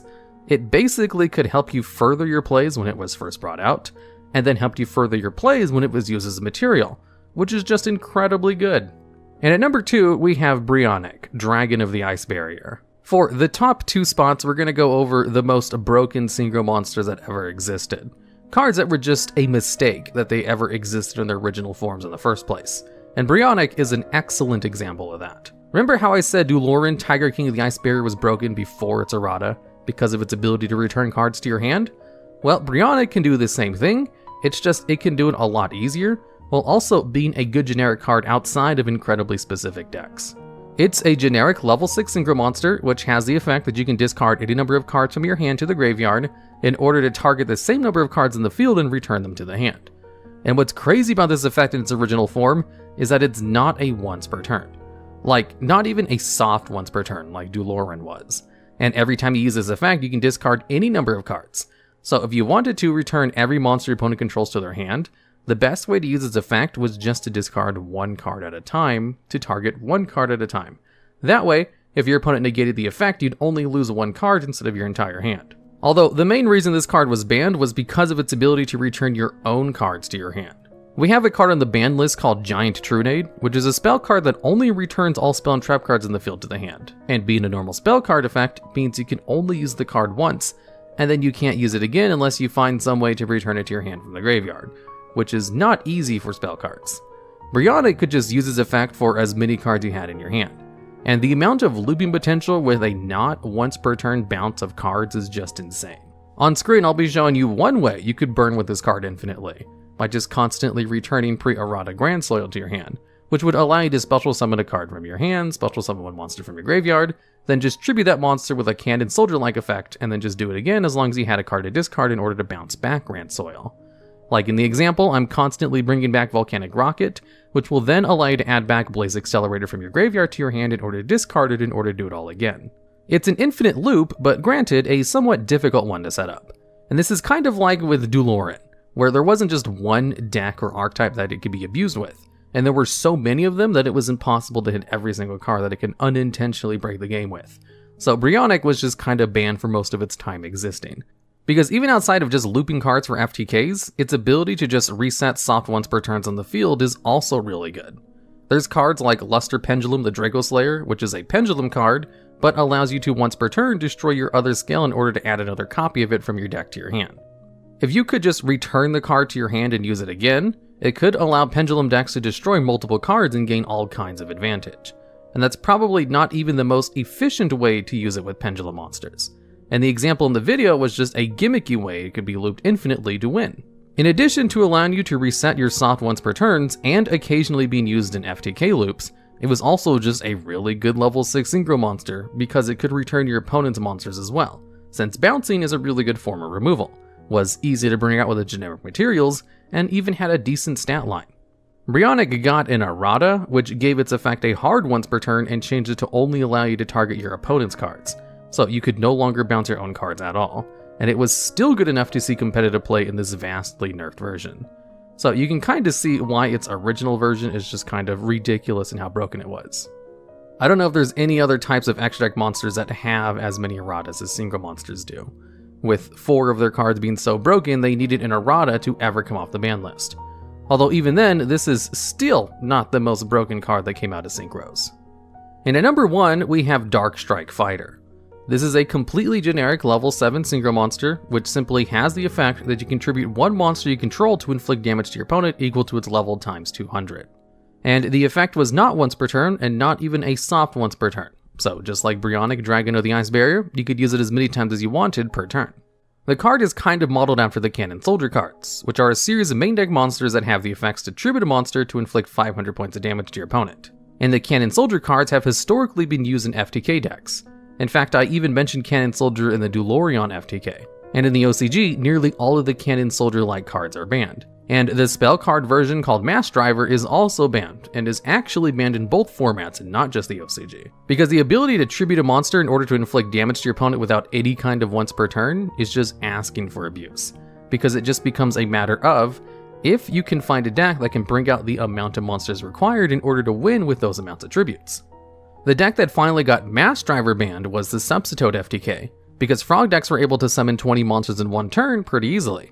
And if there's any kind of loop that allows you to bring out monsters over and over, they usually have to ban that card because of the Cannon Soldier-like cards, like with how Firewall Dragon was banned and then eventually eroded so they could no longer facilitate loops. And the biggest limiting factor to the Cannon Soldier cards and why they're not banned in the TCG currently is that it does add an extra layer to those FTKs, where in addition to summoning a whole bunch of monsters in one turn, they also have to dedicate resources to searching out main deck monsters and then getting it on the field, since none of those cards can special summon themselves. Darkstrike Fighter is like a Cannon Soldier on steroids. It can special summon itself. It doesn't need to be searched out, and it deals way more damage than Cannon Soldier. The process for bringing out Darkstrike Fighter is just a normal synchro summon with generic materials, which means you don't have to go through the effort of spending resources to search the card out of your deck. And it's as easy as just doing your combos like normal, with your last combo being going into a Darkstrike Fighter. It also deals infinitely more damage, so if you just tribute a level 3 monster, that's more damage than a Cannon Soldier at its 500 damage. Tributing a level 4 monster, which is the most used level monster in the game, yields 800 points of burn damage. So you only need to tribute 10 level 4 monsters in order to FTK your opponent with a Darkstrike Fighter, which is 6 less than using a Cannon Soldier. Although Darkstrike Fighter can also tribute itself for 1400 points of damage, and the higher level of monsters, the less monsters you need to tribute. If you can somehow get 3 other level 12 monsters in the field, then you can FTK your opponent by just tributing those 3 monsters and then Darkstrike Fighter last.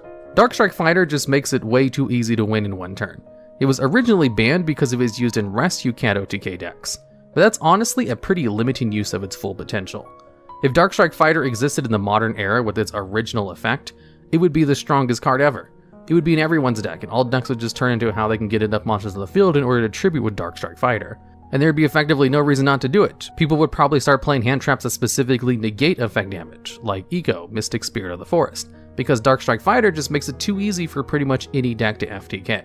The ability to inflict this much burn damage from an extra deck monster, who doesn't even have bad stats on top of this, is just kind of such a huge oversight that it's no wonder this card was banned almost immediately and then was never taken off the ban list until they eroded its effect. Its new effect was that it could still tribute a monster in order to inflict damage to your opponent equal to its level times 200, but only during your main phase 1, and it has a hard once per turn.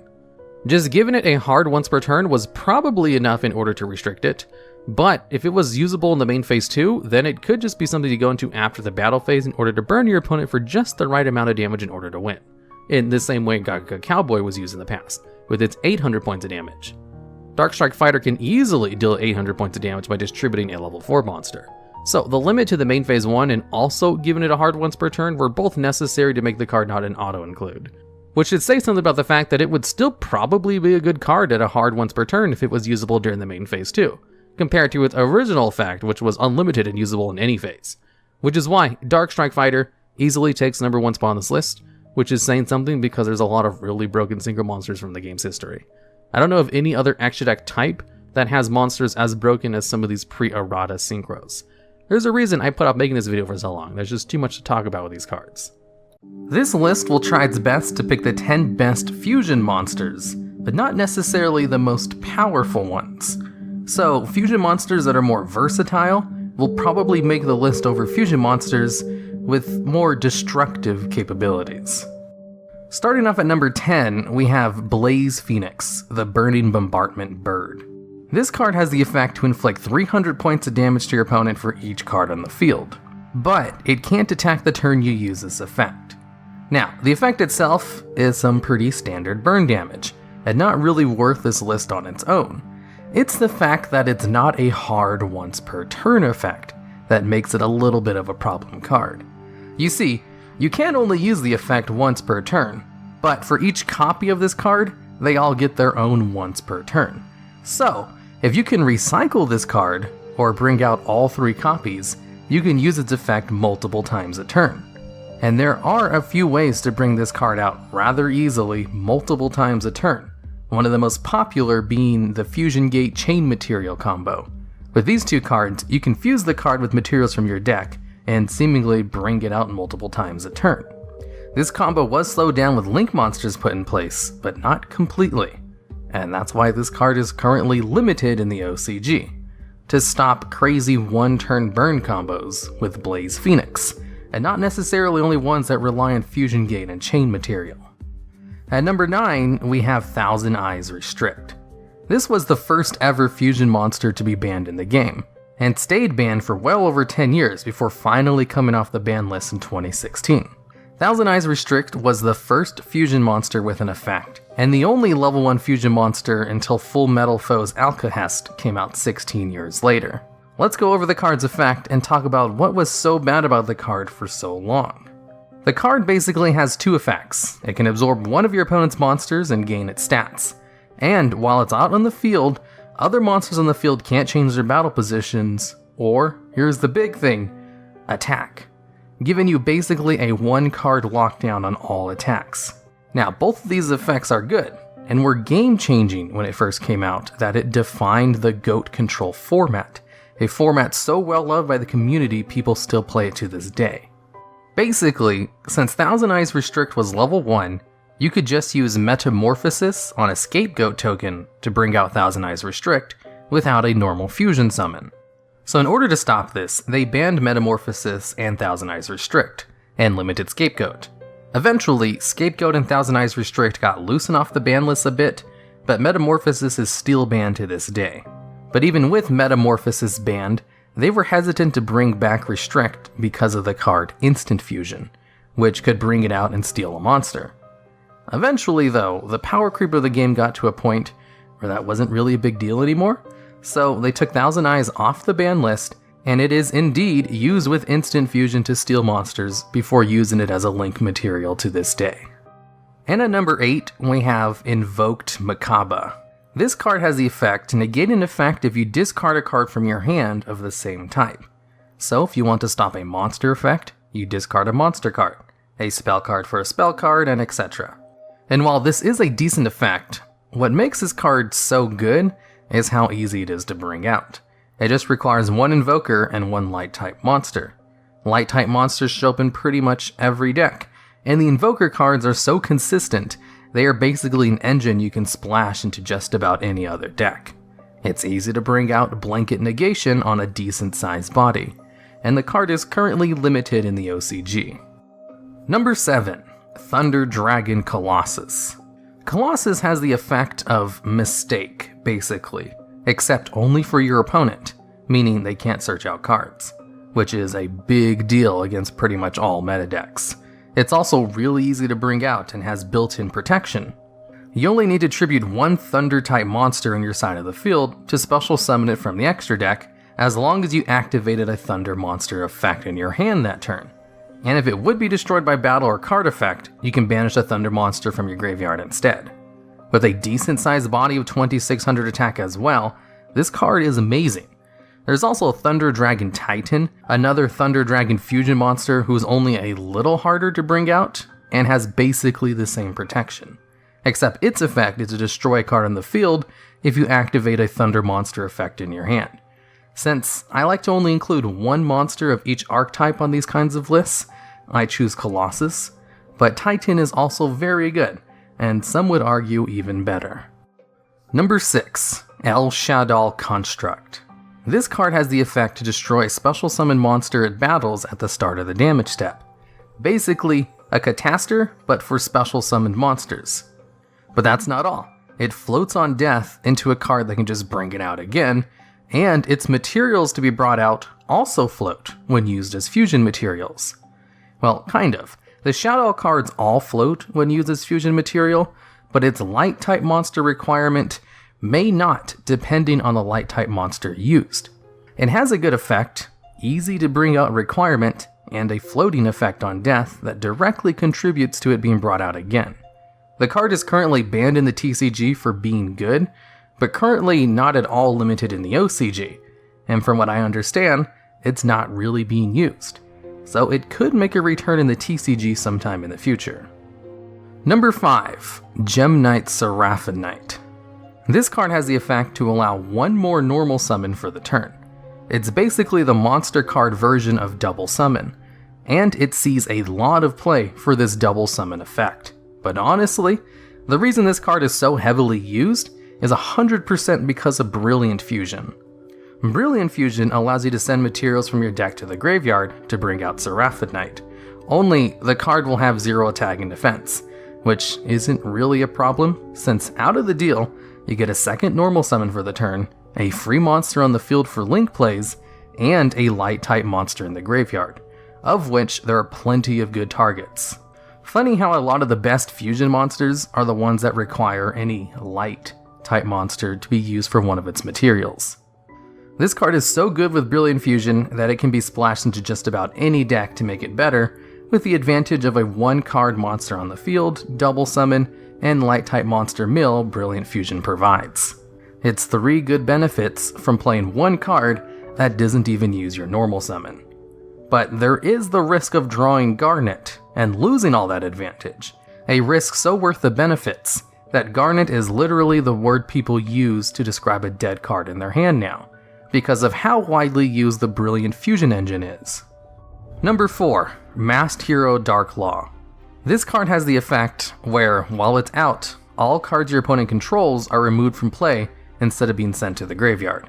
So it's like a one-sided macrocosmos. Also, if your opponent adds a card to their hand, you can banish 1 random card from your opponent's hand. Both of these effects are really good against pretty much every meta deck. There's a reason Macrocosmos is limited in the TCG. Also, pretty much every major deck searches from the deck in some way, so turning those pluses in the hand into hand neutrals by randomly disrupting it is really good. And also, this card is easy to bring out. All you need to use is Mass Change on a Dark Hero type monster you control. A strategy so easy to pull off, even in Yu-Gi-Oh! Duel Links, Masked Heroes is a top tier deck. But they don't have Masked Hero Dark Law. If they did, they probably would be the best deck in that game. This is the kind of card you build decks around because it's so good. And that's exactly what you do basically. If you're running a hero deck and you're not using Dark Law, then you're either running a Dark Warrior deck that just happens to use heroes, or you're doing something wrong. Number 3, ABC Dragon Buster. This card has a Spell Speed 2 effect to discard 1 card to banish 1 card on the field. This card is also the only fusion monster that can special summon itself from the extra deck by banishing the materials from your graveyard without having to use a spell card, or any other effect to do this. It just has a built-in special summon itself from the extra deck by banishing cards from your graveyard, giving it one of the easiest summoning conditions out of all the fusion monsters. And the card itself is good. Spell Speed 2 to banish anything on the field is a great effect, and on top of all of that, it can also protect itself. If you think the card is about to get destroyed or removed from the field in some way, you can tribute it during your opponent's turn to special summon the 3 cards that brought it out from your banish zone, and if the cards survive, you can just bring it out again on your next turn. Well, another copy of it anyway, especially since you only need those cards to basically be in the graveyard, so it's all but guaranteed to come out again on your next turn. Well, graveyard and the field, but having them in the graveyard is better. ABC Buster Dragon is such a good boss monster that it single-handedly turned a Union deck into a top-tier meta deck, which is still a good rogue deck to this day. Number 2, Supreme King Dragon Starving Venom. This card has the effect to basically replace its effect with an effect of a monster in your graveyard, and because of this effect, it was involved in a very easy to pull off FTK.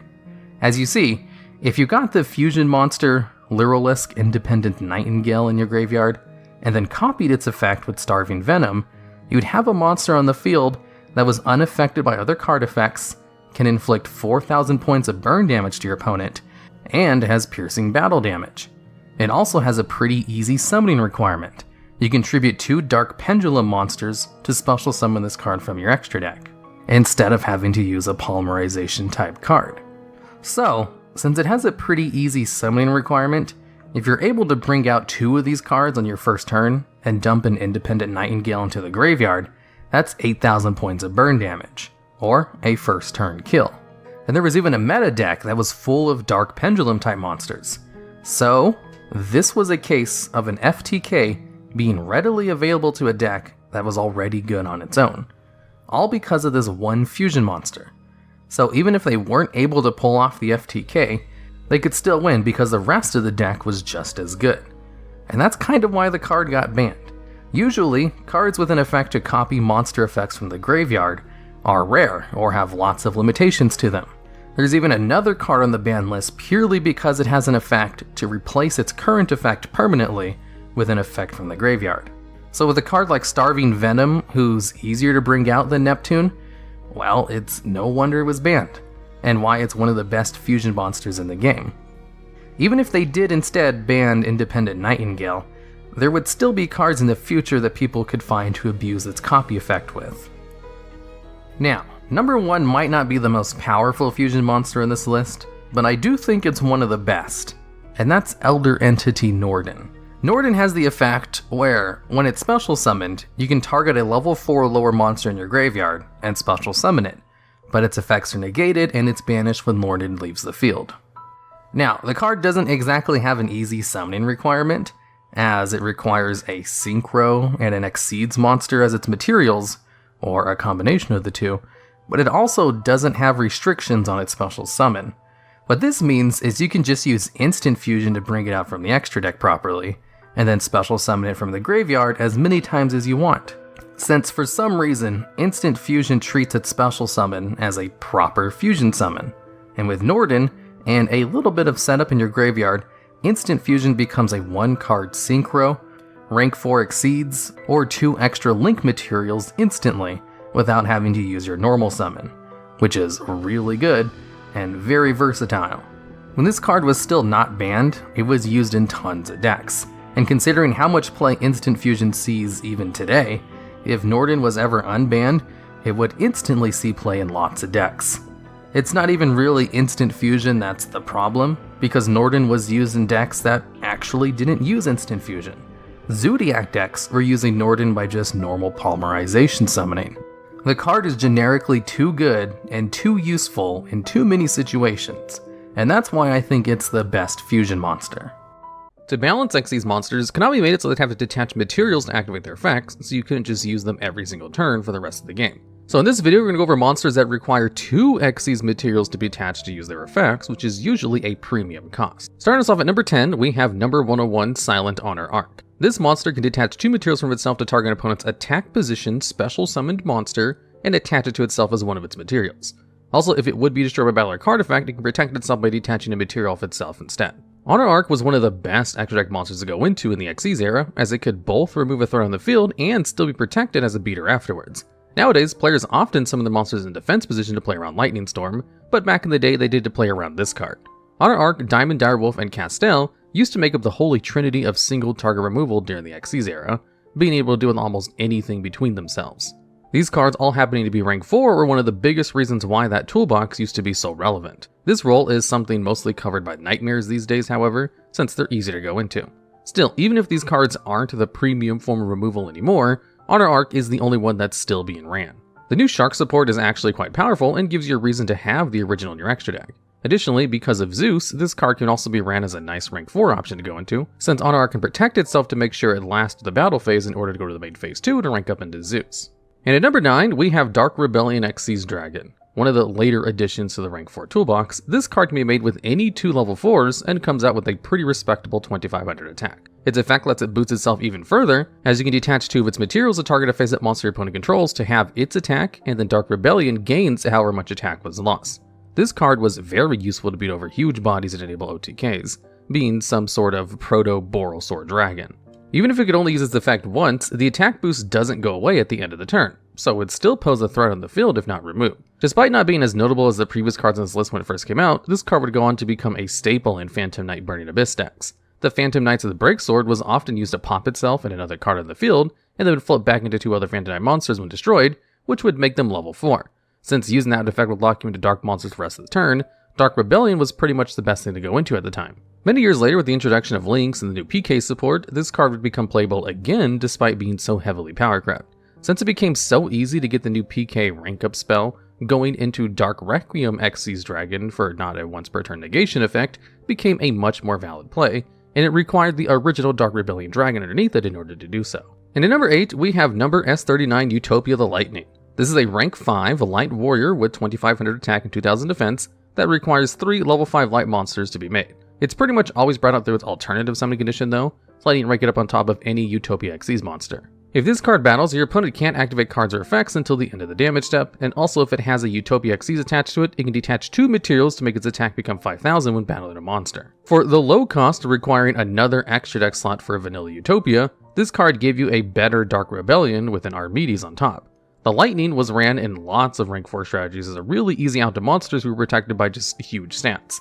Things like a Block of 4 Towers and Masterpiece could just be ran over with it, while also playing around any kind of battle tricks.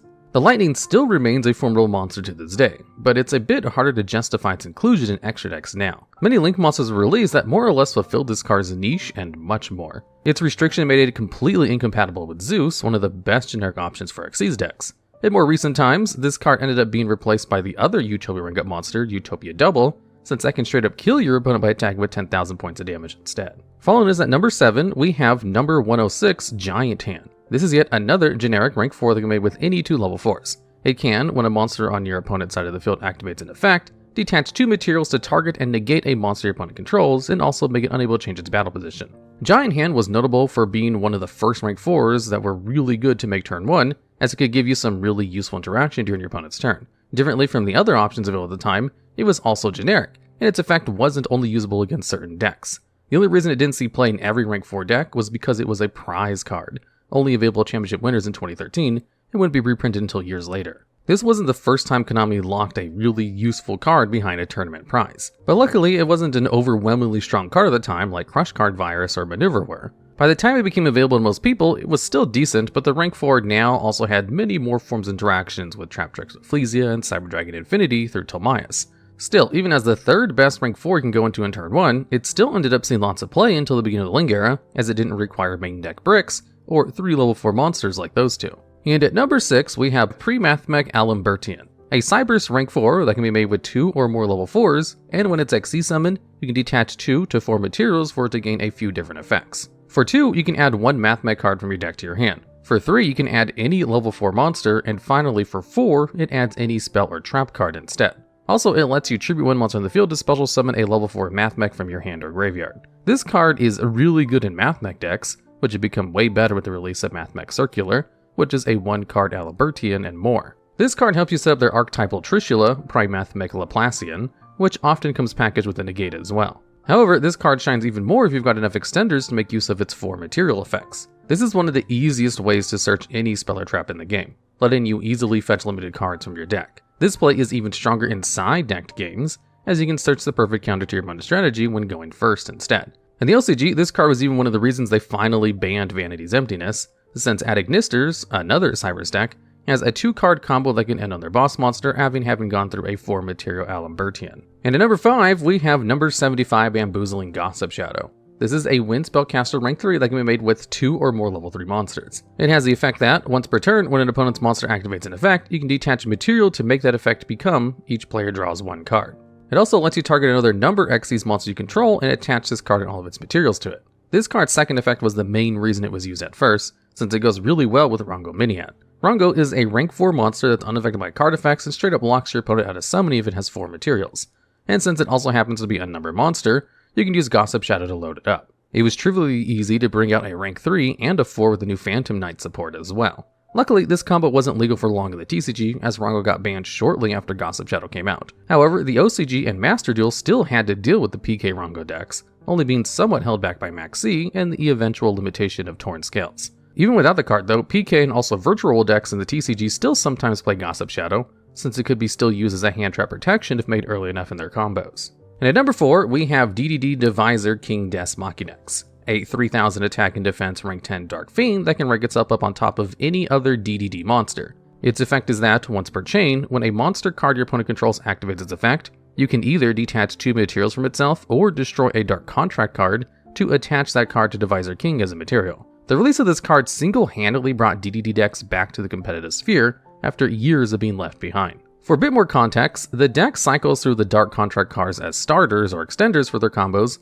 which means this card will always have fuel to activate its effect at least a couple of times during your opponent's turn. Not only does this effect feed into itself by giving you materials, it's also one of the best kinds of removal, since it doesn't even send the monster to the graveyard. This card is trivially easy to bring out in DDD decks and can give you multiple interactions during your opponent's turn, even if you locked yourself into DDDs by using the effects of their best combo enabler, Giglamesh. And if you didn't, This card also gives you an easy avenue into Zeus, without even having to XC summon. Konami has yet to print an XCs that can overlay itself on top of links that isn't broken, as Dingirsu, this card, and the recently released Gigantic Sprite have all been part of very competent decks in the meta.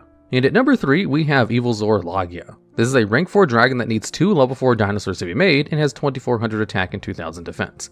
Its effect is that, when a monster would be normal or special summoned, or when a spell or trap card would be activated, you can detach 2 materials to negate that summon or activation and destroy that card. Lagia was a really notable monster in the early Xyz era, alongside its counterpart for monster effects, Dolka. Even if there weren't any very good dinosaur decks at the time, people would play Rescue Rabbit to bring out 2 Dino Vanillas from the deck just to bring this guy out. These Dino Rabbit decks, as they were called at the time, would eventually become the namesake of the format, and were of course a tier 1 threat at the time, alongside Insectors and Windups. Lagia provided you with a Solemn Judgment on a Huge Body, a card which bounced between limited and banned back in the day.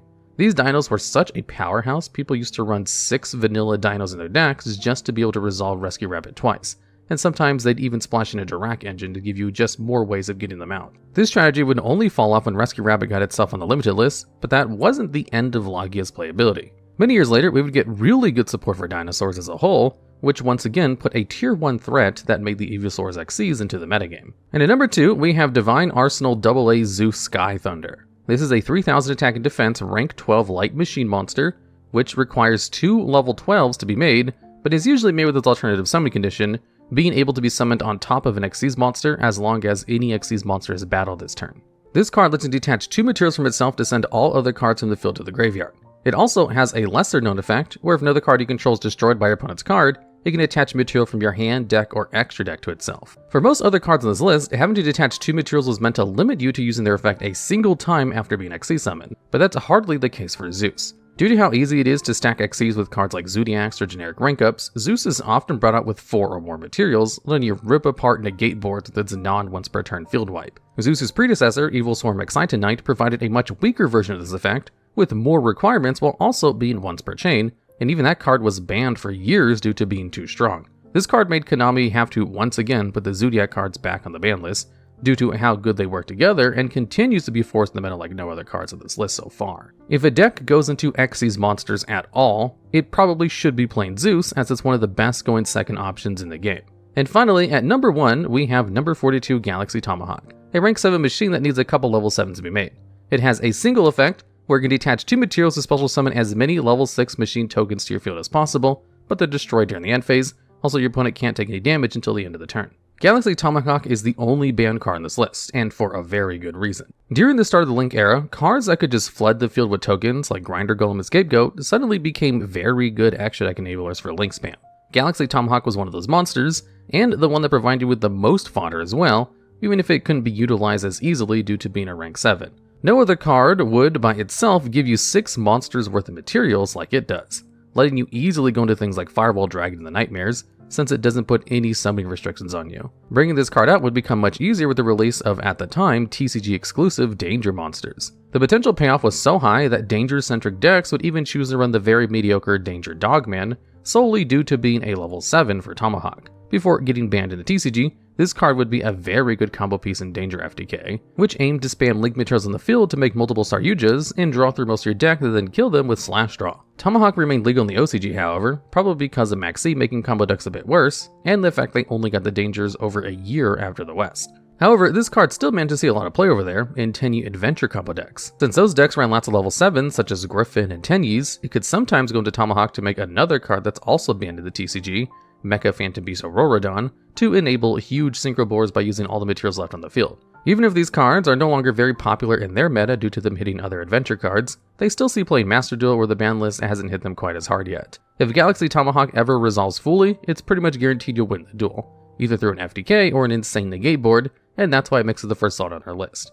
Ritual monsters are monsters that require a ritual spell and attribute of monsters of equal or more total levels as the ritual monsters to be summoned, and these requirements make ritual summoning one of the most inefficient summoning mechanics in the game, and has led to a long history of ritual monsters underperforming compared to other summoning types. That said, throughout Yu-Gi-Oh's many years, there have been plenty of examples of powerful ritual monsters that break the mold and can overcome ritual summoning's inherent downsides. Starting us off at number 10, we have Evi Gishki Mind August.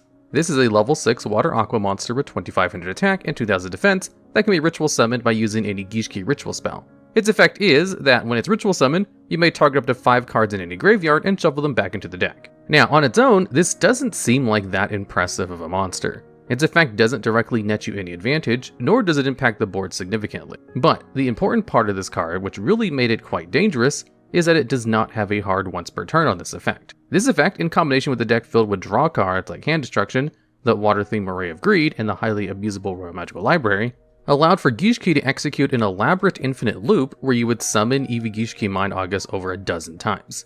This was enabled by the effect of the deck's ritual spell, YGO Aqua Mirror, that allowed you to shuffle it back into the deck to return a YGO ritual monster back to your hand, which was usually Mind August or a secondary YGO ritual monster like YGO Soul Ogre to act as a ritual summoning material. The primary goal of this deck was to win via deck out on turn 1 thanks to Mind August's ability to constantly recycle and reuse cards like Card Destruction, 1 day apiece, and Hand Destruction, forcing your opponent to draw cards until they ran out of cards to draw. Mind August would prevent you from ever decking out and recycle these draw spells over and over, while cards like Royal Magical Library, Salvage, and YGO Aqua Mirror would keep you at card advantage positive. This combo was powerful enough to play through the relevant hand traps of the era, like multiple copies of Effect Veiler and DD Crow, while being incredibly consistent thanks to all of the draw power. About a year after its release, YGO Mind August was limited to 1, solving the problem of looping itself with itself for the next several years. One of the oddest yet most powerful ritual monsters in Yu-Gi-Oh's history, only had the effect to shuffle cards back into the deck from the graveyard. Next up on this list at number 9, we have Illusion of Chaos. This is a level 7 Dark Spellcaster monster with 2100 attack and 2500 defense that you can ritual summon with Chaos form. It has 2 effects. The first allows you to, once per turn, reveal Illusion of Chaos in your hand, then add 1 card that mentions Dark Magician in it from your deck to your hand, then put 1 card from your hand on top of your deck. Second, it has the effect on the field that once per turn is a quick effect. When your opponent activates a monster effect, you can return Illusion of Chaos to your hand. And if you do, special summon 1 Dark Magician from your graveyard. And if you do that, negate the effect. Illusion of Chaos is one of the oddest ritual monsters, as on a competitive level, it never really gets ritual summoned. Players instead use it as a secondary way to access the very powerful Magician Souls monster. Magician Souls has 2 incredibly powerful effects that players want to have access to outside of Dark Magician decks. It can send a level 6 or higher spellcaster from the deck to the graveyard as cost to special summon itself. And even more importantly, while it's on the field, you can send up to 2 of your spell and trap cards from your hand or field to the graveyard to draw that many cards. Prior to Illusion of Chaos, you would really only see Magician Souls played in not very competitive Dark Magician decks, slightly more competitive Pendulum-based Spellcaster decks, and the highly competitive Spiral decks. Though Spiral Master Plan was quickly banned after Magician Souls release because of this interaction. Those were the decks with the main deck high-level Spellcaster monsters that were happy to be put into the graveyard to facilitate it. But Illusion of Chaos completely changed that. Not only could it search out Magician Souls, but it also put itself back on top of the deck to fulfill Magician Soul's requirement to send any level 6 or higher spellcaster from your deck to the graveyard. This meant any deck could splash this super powerful starter and card draw engine, and highly competitive decks like Adventure Engine based decks and Eldritch decks had tons of spells and traps that they would love to send to the graveyard, and were tier 1 strategies, which included it.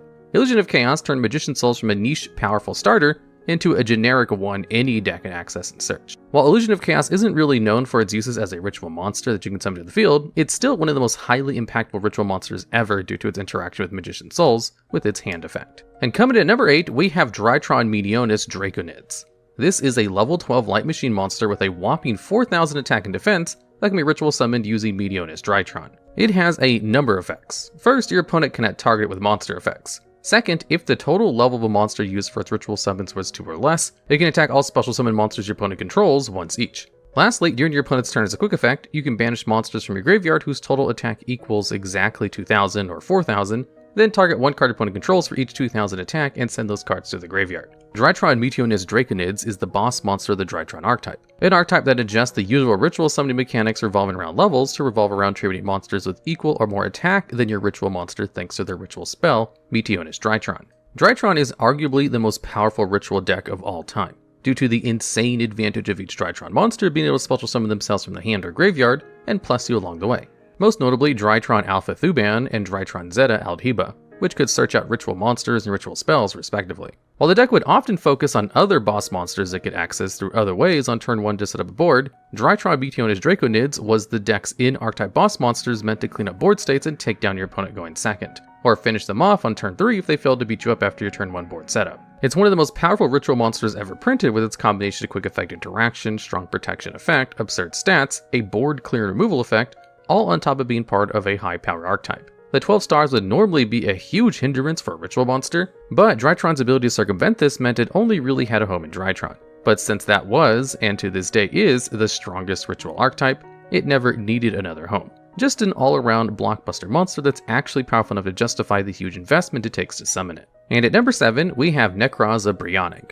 This is a level 6 warrior monster with 2300 attack that can be ritual summoned with any Necros ritual spell. It must be ritual summoned and can't use another copy of itself as material. It has 2 effects where each one of them can only be used once per turn. First, you can discard it from your hand and add 1 Necros monster from your deck to your hand, except Necros of Bryonic. Second, you can target up to 2 face-up monsters in the field that were special summoned from the extra deck and shuffle them into the deck. Necros of Bryonic is the first card on this list of the ultra-dominant Necros archetype, a deck that had the notorious status of being tier 0 back in 2015, even if only for one event. Necros of Bryonic is one piece of a larger advantage and consistency engine that Necros employed to combat the inherent negatives, limitations, and inconsistency issues with ritual summoning.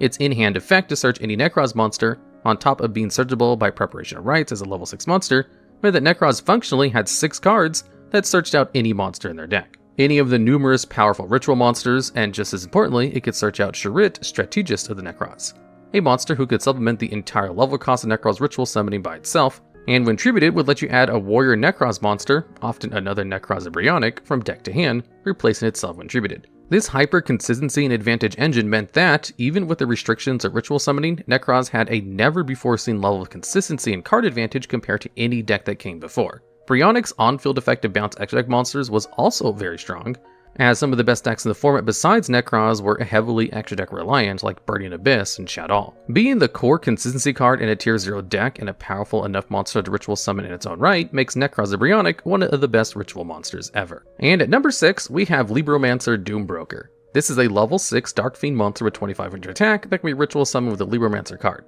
If it's ritual summoned using a monster on the field as a tribute, it can attack directly. It has 2 once per turn effects. First, during your main phase, you can set 1 Libromancer trap directly from your deck. Second, when it inflicts battle damage to your opponent, you can target 1 face-up monster your opponent controls and shuffle it into the deck. Libromancers are the most recent ritual archetype release. They revolve around a series of powerful main deck monsters that can special summon themselves and add other Libromancer cards from your deck to your hand. Like how Libromancer Geek Boy can add a Libromancer spell, or Libromancer Fire can add a Libromancer monster. This is fairly similar to how Drytron functions, searching for cards and gaining advantage before committing to the inherent negative card advantage of a powerful ritual summon. Libromancer Doombroker is the archetype's most used and most powerful ritual boss monster. Its effect to search and set any Libromancer trap means you have consistent access to Libromancer Intervention, a trap that lets you negate any card effects so long as you bounce a Libromancer back to your hand, and then it will special summon a Libromancer from your hand or graveyard, usually triggering one of the regular monsters that will immediately plus you on cards and sets up your next ritual play. Coming with a free back row Omni Negate is incredibly powerful for a highly efficient ritual deck like Libromancer, as it bypasses the weaknesses a lot of ritual decks have against cards like Forbidden Droplets or Dark Ruler No More, which can very easily undo a very costly committed to ritual monster. And its on-field effect to shuffle any monster upon dealing damage while being able to attack directly gives the deck a highly keyable out to nearly any monster on top of that. Despite the high-power metagame of 2022, Libromancer has seen a decent bit of success as a rogue strategy in tournaments, which says a lot for just how good Doombroker and Libromancer archetype is as a competitive ritual deck. And at number 5 on this list, we have Necros of Trishula. This is a level 9 water warrior ritual monster with 2700 attack that can be summoned with any Necros ritual spell. It must be ritual summoned and can't use any level 9 monsters as material. It has 2 once per turn effects. First, when a card or effect is activated that targets a Necros monster you control, you can discard Necros of Trishula as a quick effect to negate the activation. Second, when ritual summoned, you can banish exactly 3 of your opponent's cards, 1 each from their hand, field, and graveyard, with a card in hand chosen at random. As mentioned with Necros of Bryonic, Necros of Trishula was a core part of the tier 0 Necros archetype. While Bryonic was largely powerful for its hand search effect to boost consistency, Trishula was the deck's most heavy impact boss monster to actually summon to the field, while also having an incredibly powerful in-hand effect as well. Necros really set the table for the idea of an archetypal cards having hand trap style effects, and Trishula's ability to negate any effect that targets a Necros monster was insanely powerful, especially with Necros' inherently recursive engine mitigating the cost of the discard. Its on-field effect was equally devastating, as banishing 3 cards in summon has been a busted play going back to its namesake Trishula Dragon of the Ice Barrier. Though unlike the original Trishula, Necros of Trishula required a card in every zone to successfully activate, meaning it was less used to rip cards from your hand on turn 1 like the original Trishula, but more often a card that devastated your opponent on turns 2 and later. Ostensibly, the biggest downside of Necros of Trishula is its 9-star cost as a ritual monster. But with the powerful ritual spells like Necroz's Mirror, which could banish cards into the graveyard as tribute, Necroz's Kaleidoscope, which could send monsters from the extra deck for cost, or the aforementioned Shurit Strategist of the Necroz, who could supplement the entire ritual requirement, the cost was usually fairly trivial. Necroz's Trishula's status as the finisher for Necroz makes it one of the most important and powerful ritual monsters in Yu-Gi-Oh's history. And at number 4 on this list, we have Megalith Fool. This is a level 2 Earth Rock monster with 500 attack and 2000 defense that can be ritual summoned with any Megalith card. It has 2 once per turn effects. If it's ritual summoned, you can target 1 ritual monster in your graveyard, and Fool's level becomes a level of that target, and you can add that target to your hand. During the main phase, as a quick effect, you can ritual summon 1 Megalith ritual monster from your hand or deck by tributing monsters from your hand or field, whose levels equal or exceed the ritual monster's level. The Megaliths are a very distinct ritual archetype, as all of the Megalith monsters act as the ritual spells, and often as the ritual materials for each other. The deck has access to powerful cards like Megalith Aratron and Omni-Negate on any effect that targets a card you control, or Megalith Bethor, which can destroy as many cards your opponent controls up to a number of different ritual monsters in your graveyard. These effects are very powerful, and the lack of running potentially bricky ritual spells, since the monster's substitute for the ritual spells, is a strong way to bypass one of the inherent weaknesses of ritual summoning. But Megalith Fool takes this concept to an entirely different level. Fool breaks ritual summoning in 3 separate ways. First, it cheats its own level and adds materials back to the hand, meaning it single-handedly can fulfill all of the requirements of a ritual summon. Second, it can ritual summon as a quick effect, allowing cards like Megalith Bethor to use its powerful board wiping effect as an interaction on your opponent's turn, rather than a later turn board breaker. Finally, and most importantly, it can ritual summon a monster from the deck, an inherent plus compared to having to have the card in your hand, as well as a huge consistency boost in never needing to draw or search out the Megalith monster you want to access. Megalith Fool is one of the most powerful ritual monsters ever, purely because of how it ignores or overcomes every single weakness ritual archetypes have. The only thing stopping Megalith Fool from being the most powerful ritual monster ever isn't really its own effects, but rather the other Megalith cards it has access to. The other Megaliths, while solid, aren't really high power enough to take advantage of just how powerful Fool is. The ceiling the archetype has as a standalone strategy means it spent most of its time as a rogue strategy, though it was powerful enough to be included in many Drytron lists as a secondary archetype and see tier 1 level of play. Fool's power level and ability to bypass most of the pitfalls of ritual summoning makes it by far the best Megalith card, and one of the best ritual monsters. And at number 3, we have yet another Necroz monster, Necroz of Unicorn. This is a level 4 water spellcaster monster with 2300 attack and 1000 defense that can be ritual summoned with any of your Necroz ritual spell, and must be ritual summoned. Like the previously mentioned Necroz ritual monsters on this list, it has 2 effects. First, you can discard it to target 1 Necroz card in your graveyard, except Necroz of Unicorn, and add that card to your hand on a once per turn. Second, it negates the effects of face-up monsters in the field that were special summoned from the extra deck. Necroz of Unicorn is obviously a very powerful monster. The Floodgate style effect to negate extra deck monsters on its own is fairly powerful, even back in 2015, as most decks operated out of the extra deck even back then. And its effect to recur any Necroz card in the graveyard meant it could substitute as any of the previously used boss monsters like Necroz of Trishula, recycle Shurit the Strategist and Necroz to supplement another ritual summon, or even return a needed Necroz ritual spell to perform another summon. These effects are great, but oddly enough, neither of them are the most broken thing about Unicorn. Unicorn's most powerful function in Necroz is that it was a 4-star ritual monster. Not only was the cost incredibly cheap, but it allowed Necroz players to use Necroz Kaleidoscope to send Herald of the Arc Light from the extra deck to the graveyard to fulfill the cost of summoning the card. That meant you could immediately add any ritual spell or monster for the cost of summoning Unicorn, a powerful on-field monster in its own right. If that wasn't enough, being level 4 allowed Necroz to very easily access rank 4 strategies. Most infamously, it let Necroz summon the truly busted Lavalval Chain, a generic rank 4 that can send any card from the deck to the graveyard. Necroz would abuse this to send Jin releaser rituals to the graveyard, whose effect led to be used in the graveyard as ritual material, and set up a lingering Floodgate style effect that couldn't be negated to lock your opponent out of special summoning entirely. This was a big part of why Necroz was so dominant, and Unicorn's status as a versatile recursion card, a powerful on-field boss monster, and a level 4 monster enabled all of this. The highest impact ritual monster in the most competitive, dominant, if not most powerful, ritual deck of all time. Taking the penultimate spot on this list, we have Herald of Ultimateness. It is a level 12 light fairy monster with 2000 attack and 3000 defense that can be ritual summoned with Oracle of the Herald. It must be ritual summoned. Its effect is, when your opponent would special summon a monster, or activates a spell, trap, or monster effect, you can send 1 fairy from your hand to the graveyard to negate that special summon or activation, and if you do, destroy that card. Herald of Ultimateness is a house of a boss monster. It has no once per turn or even once per chain condition on its negation effect, meaning it can negate as many times as you have fairy monsters in your hand. The biggest limitation of Herald of Ultimateness in its native Herald archetype is that it's a 12-star monster, making it significantly harder to summon than the similarly powerful Herald of Perfection. Why expend double the tribute material for functionally a similar effect? But that's not a problem in the strongest ritual deck ever, Drytron. As mentioned earlier, Drytron uses its ritual spell card, Meteonis Drytron, to ritual summon monsters by tributing based on attack, and Herald of Ultimateness has a perfect stat line of 2000 attack. This means you can tribute a single Drytron monster, all of which have at least 2000 attack, and summon Herald of Ultimateness for a minimal investment. Herald of Ultimateness's power level is meant to be balanced out by its incredible high level and high investment to summon. But Drytron just kind of bypasses all of that. Drytron also has a fairly consistent access to Beatrice, Lady of the Eternal, which can send any card from the deck to the graveyard as a quick effect. This would allow Drytron to send a copy of Eiza to the graveyard on the first turn, and then again at the start of your opponent's turn. Each Eiza activation would add 2 fairies from the deck to the hand and provide fuel for Herald of Ultimateness.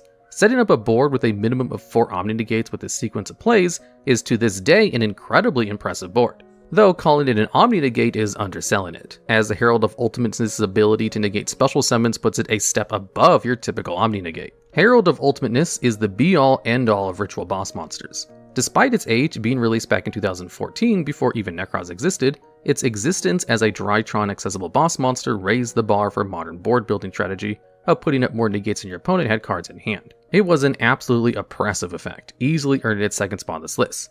But none of that would have even been possible if not for the first card on this list. And finally, at number 1 on this list, we have Cyber Angel Ben 10. This is a level 6 light fairy monster with 1800 attack and 1500 defense. It can be ritual summoned with Machine Angel Ritual. Ben 10 has 2 effects. The first, less relevant effect, is if it destroys a monster by battle and sends it to the graveyard, you inflict damage to your opponent equal to the monster's original defense. Now, the more impressive effect is that if it's tributed, you can add 1 light fairy monster from your deck to your hand. Cyber Angel Ben 10 is not some game-winning boss monster like Herald of Ultimateness, or an archetype-defining enabler like Megalith Fuel. It is instead a completely generic and hyper-effective resource engine for any ritual deck, especially Drytron. All the Drytron monsters contribute ritual monsters from the field or hand to summon themselves, which would trigger Ben 10's effect. One of the interesting things about Ben 10 is that, unlike the vast majority of modern monsters, Ben 10 does not have a clause that prevents you from searching another copy of Ben 10. Thanks to the fact that Ben 10 is itself a light fairy monster. So you can tribute Ben 10 and search Ben 10. Another clause it lacks is a once per turn on the effect, so you can conduct your ritual summon to tribute Ben 10 and then search Ben 10 again. This style of continuous resource loop would be impressive in its own right, and would help deal with most ritual decks' need for material, but that isn't even everything. Most of the best generic support for ritual monsters comes in the form of light fairy monsters that Ben 10 can search. Cards like Senju with 1,000 hands and Maju with the 10,000 hands were the standard normal summons in ritual decks for as long as they have existed due to their ability to search any ritual monster, or also any ritual spell in Manju's case. Even better, Ben 10 can search Diviner of the Herald, who has a slew of synergies with ritual monsters thanks to its ability to send Herald of the Arc-Light from the extra deck to the graveyard, thus adding any ritual monster or spell to the hand like Maju, on top of raising its level to 6 and being a tuner. This means any ritual archetype can, and usually does, benefit from the inclusion of Ben 10, just as a powerful resource generation tool and searcher for your best searchers. It even searches the strongest ritual boss monster on this list, Herald of Ultimateness. But wait, there's more. Drytron, as you might expect, takes advantage of Ben 10 even more. While it benefits in all of these ways like any ritual deck might, Ben 10 is also a level 6 monster. This means Drytron would frequently ritual summon Ben 10 instead of just using it as a tribute fodder, as she made for a perfect Xyz material to summon the previously mentioned Beatrice, Lady of the Eternal. This let Drytron set up Herald of Ultimateness, or enact any number of other degenerate strategies that a generic Foolish Burial style effect can enable. The fact that Ben 10 also searched Diviner of the Herald, which itself can become a level 6 to be the other half of Beatrice's Xyz materials, was a match made in heaven for these angels. On top of all of this, Ben 10 itself benefited from the immensely generic ritual search pool. The fact that all of these fairy ritual searchers could also search Ben 10 meant that this light fairy ritual core had a consistency loop that even Necros would be envious of. It could even be generically searched by pre-preparation of rites if all of these monsters that searched it weren't enough. Ritual monsters have always been hamstrung by their immense cost and the inconsistencies of needing to draw a ritual spell and a monster in the hand. The powerful searching capabilities of ritual decks in tandem with Cyber Angel Ben 10's never-ending loop of card advantage and beneficial typing makes it the best solution to the problem, allowing ritual decks to actually compete and thrive. It might not be a ritual boss monster, but it's certainly ritual's best monster, and that lets it take the number 1 spot on this list. Occasionally in Yu-Gi-Oh, they'll release a card which allows you to special summon monsters from the deck, but there's never really been a good list of which are the absolute best monsters to special summon from the deck. that can be special summoned from the deck and are not specifically tied to an archetype, and just have good effects on the field. So at number 10, we have Pandemic Dragon.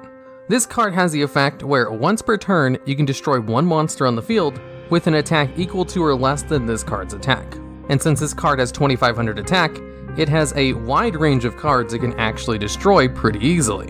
And to add to that, it has another effect where once per turn, you can pay as many life points as you want to reduce the attack of all other monsters on the field, permanently by the amount of life points you paid, in multiples of 100. So you can just force other monsters in the field to have a lower attack power value than this card, and then destroy whichever monster you want. And then all of those monsters will stay at that lower attack power value. So if you wanted to, you could just reduce the attack of all of your opponent's monsters to 0, and then just attack over all of them for game. And on top of these two good effects, it has a floating effect, that if this card is destroyed by battle or card effect, all face-up monsters in the field lose 1000 attack permanently. Now, this isn't the best floating effect in the world, but all monsters on the field losing 1000 attack is not half bad anyway, especially since this card is good enough on the field where your opponent would try to get rid of it as soon as possible. And at number 9, we have Mist Valley Apex Avian. This card has the effect on the field where once per turn, if a card effect is activated, you can return a Mist Valley card you control to your hand in order to negate that effect and destroy the card. And since this card itself is a Mist Valley card, it can just return itself to your hand in order to activate its universal negate. So, if you had the potential to special summon any one monster from your deck, having a high attack monster who can negate one of anything is not a half bad choice. Although, assuming those situations, and that you're playing this in a non-Mist Valley deck, it's basically returning itself to your hand in order to activate its negate, in which case you lose a monster on the board. However, since this card just returns itself to your hand in order to activate its effect, instead of going to the graveyard, you can then use this card in the hand as a resource, if you don't plan on bringing it out later in the duel, as a discard choice for a Nightmare Link monster or Twin Twisters, or just another card in the hand to be discarded randomly for a danger effect. So basically, it gets to be useful in the field, and then it can be used as a cost in your hand, to use other common effects, which I think makes it pretty good. A decent solid option to be special summoned, especially if you play a Pendulum deck that can special summon it easily from the hand. But it's not as good as maybe some of the other cards on this list. And at number 8, we have Dino Wrestler Pancratops. Now, this is a 2600 attack beat stick who has a spell speed 2. Whenever you want, just tribute this card to destroy one card your opponent controls. Now, having spell speed 2 destruction during your opponent's turn is a really good effect, an effect some of the best cards in the game's history have had. But this card has to tribute itself in order to use its effect, if you're playing it outside of a Dino Wrestler deck, which we are assuming is the case in this video, as these are cards that are being played outside their archetypes. Although what makes this card a little bit better than Avian, who has a little bit higher attack power value and a slightly better effect with its universal negate, is that Pancratops can also very easily special summon itself from your hand, which just makes it a better all-around card, and a reason why this card sees a lot of play in competitive decks. And even though the theme of this list is cards with good effects on the field, assuming they could be special summoned from the deck, I still have to take into account the versatility of this card's special summoning requirements, while also acknowledging that its effects on the field, as well as its stats, are really good as well. And it's no wonder why this card is one of the most played staple monsters in the game right now. And at number 7, we have Dark Magician of Chaos. During the end phase of the turn in which this card was summoned, you get to add one spell card from your graveyard to your hand.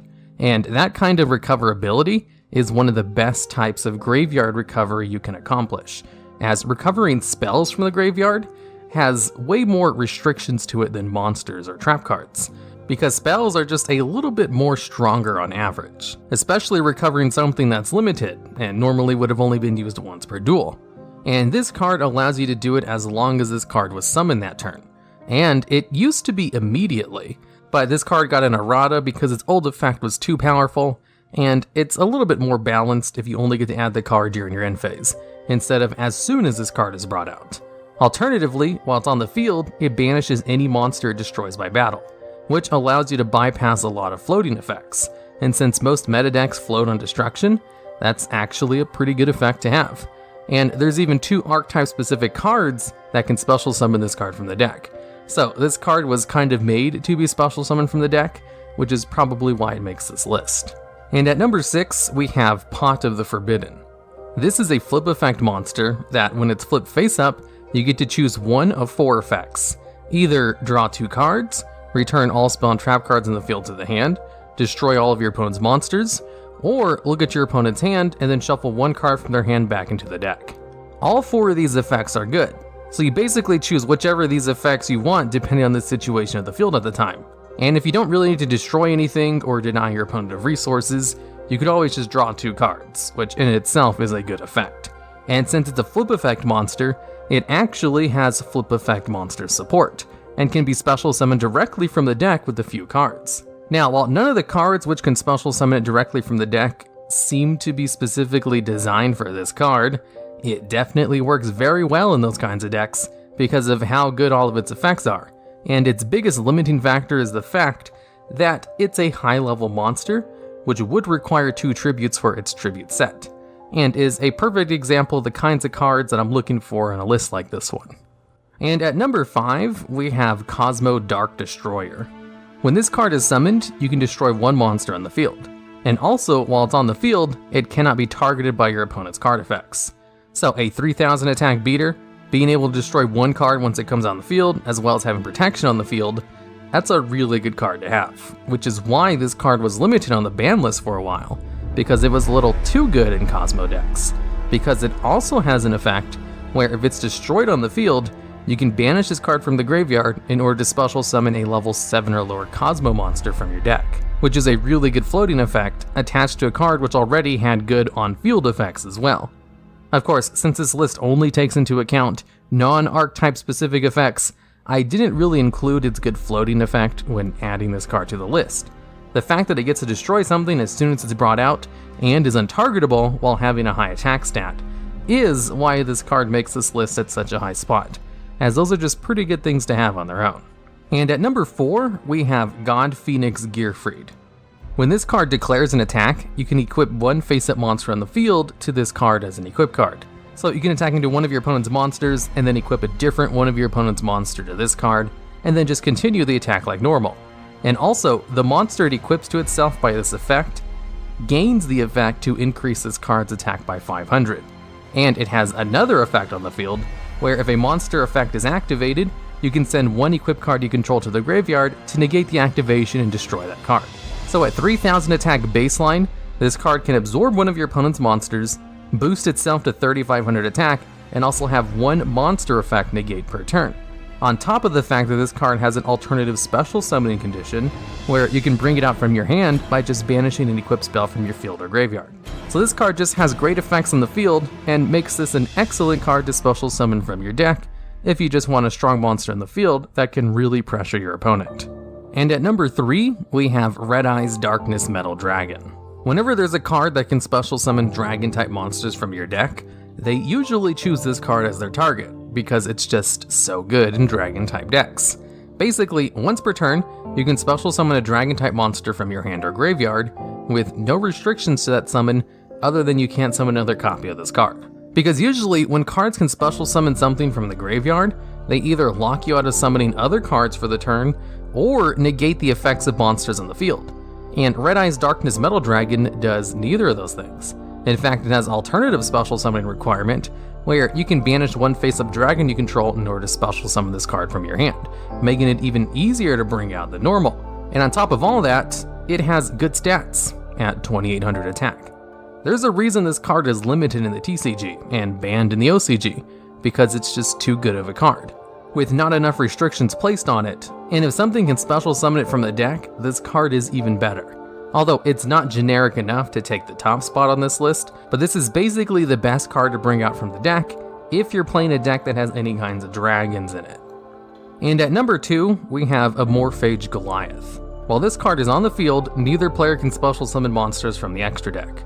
So it's like a permanent effect of Artifact Scythe, a card which sees competitive play and only locks your opponent out of their extra deck for 1 turn. Although the big difference between the two is that Scythe is much easier to special summon and only locks out your opponent, whereas Goliath locks you out of the extra deck as well. And with its high stat value of 2750, it's kind of difficult to beat over without being able to special summon from your extra deck. So if you just want to lock down your opponent, this card is a really good way to do it. It also has a pendulum effect that really requires you to play in a Morphage deck for it to work, where it becomes basically a macro Cosmo as long as you have an Morphage monster on the field and this card in the pendulum zone. And since it's a pendulum monster, it goes to your extra deck when it's destroyed, which means you can bring it out later through a pendulum summon. But again, that's not really why this card is on the list. It's really just here because of that pretty good lockdown effect, and you can just straight up win against some opponents if you just get this card on the field, because they wouldn't have any way to get rid of this monster without going into their extra deck. And at number 1, we have Archlord Christia. While this card is on the field, neither player can special summon monsters, and at 2800 attack, it's the strongest main deck monster with this kind of effect. And because Archlord Christia exists, there's no real reason to use a Morphage Goliath, since Christia just has a better effect. Usually, if you can special summon any monster from your deck, Archlord Christia is the best monster to choose most of the time, because locking out all special summons from your opponent is better than just locking out extra deck plays. Because if they can special summon, that means there's a chance they can bring out cards like Dino Wrestler Pancratops or Eater of Millions, both of which easily remove Goliath from the field, whereas Archlord Christia shuts those two down. Now, there's other monsters which prevent special summons that are also main deck monsters, but what Archlord Christia has over them is that it can be special summoned, whereas most of those other ones cannot be special summoned at all, or have such low stats that they wouldn't survive very long anyway. In fact, another card that can be special summoned and also locks out special summons, called Jojin the Spiritualist, has seen tons of play over the course of Yu-Gi-Oh's history, even though it only has 200 attack, because of just how good the effect is to lock out players from special summoning. So with Archlord Christia both having the highest attack of all the main deck monsters that lock out special summoning, and also having no restrictions on its special summon, in fact it has an effect that lets it special summon itself from your hand if you control exactly 4 fairy type monsters in your graveyard. And that just makes this the best high level monster to special summon from your deck, assuming generic cases and you're not playing an archetype with better archetype support monsters. Yu-Gi-Oh! Is known for its flashy combos and powerful anime boss monsters. However, the best bosses in the card game usually aren't the big ticket names shouted in the anime, but instead are often the best cards of lesser known archetypes that are better utilized by more consistent decks.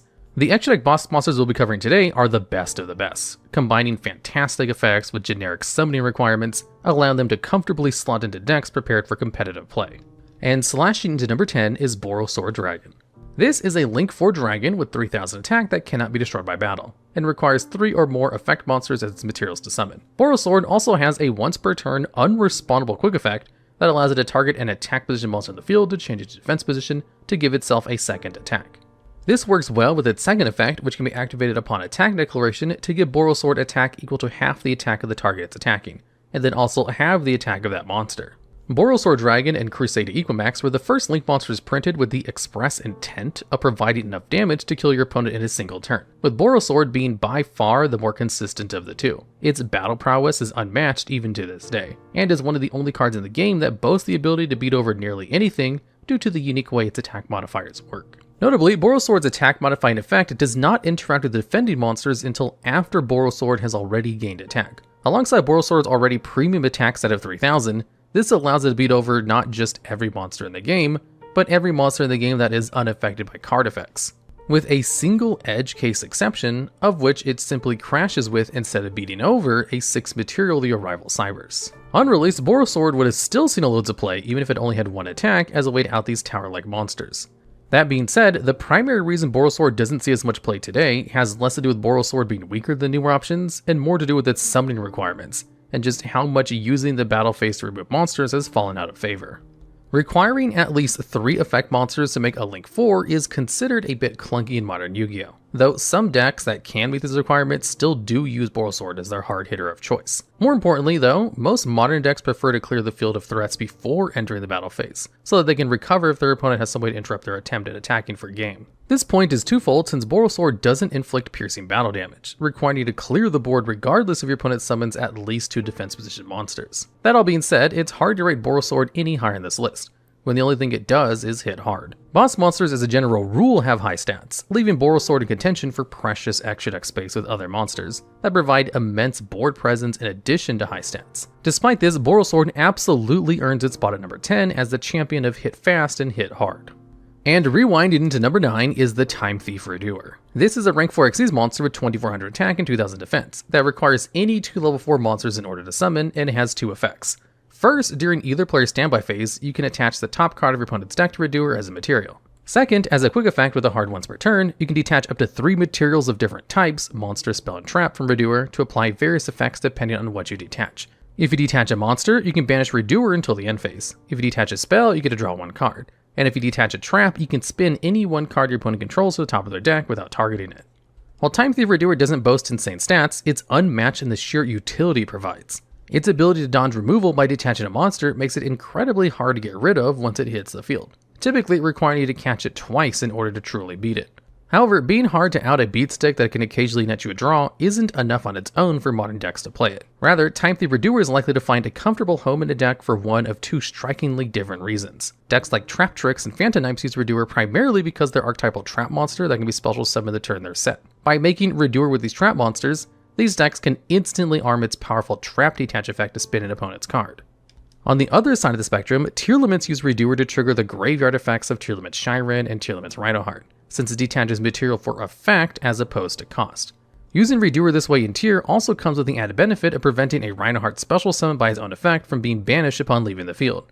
Similarly to how Spiral uses Sylvan Princess Sprite to both generate advantage and prevent Spiral Quick Fix from banishing itself. While these decks primarily include Redoer for the immediate benefits they can reap from it, it is by no means useless once it returns from being banished. Time Thief Redoer is fantastic in long grind games as both a slippery beat stick and a resource drain, proving that a high attack stat isn't the only thing that makes a good boss monster. And popping into number 8 is Zodiac Trident. This is a rank 4 Xyz monster that can be summoned either by overlaying 4 level 4 monsters, or by using any 1 Zodiac monster with a different name as materials once per turn.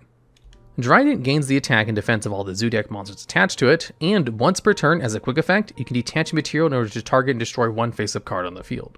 While 4 level 4 monsters is absolutely as steep an investment as it sounds, Trident is never actually made using its default summoning condition. The main gimmick of the entire Zodiac archetype is 1 card Xyz summoning, with all Zodiac Xyz monsters being able to be Xyz summoned by using any 1 Zodiac monster you control with a different name as a material. This is why Zodiac Xyz monsters all have question mark attack and defense. They gain their stats and effects depending on what main deck Zodiacs are underlaid beneath it. While Trident was initially difficult to access in non-Zodiac decks, this all changed with the release of Zodiac Chakanane. Chakanane effectively changed Trident's summoning condition from 4 level 4 monsters to 2 level 4 monsters, granting any deck that can make Chakanane easy access to Trident. The effect to pop any face-up card of the field is without a question the best quick effect Konami has ever given to a generic rank 4 monster, and one they're likely hesitant to ever give out again. The sheer amount of versatility this effect provides between outing floodgates, interrupting your opponent, and protecting your own cards for how low investment Trident is can't be understated. This is why Zodiac Trident, alongside its partner in crime Zodiac Broadbull, are both forbidden to this day in the OCG and TCG.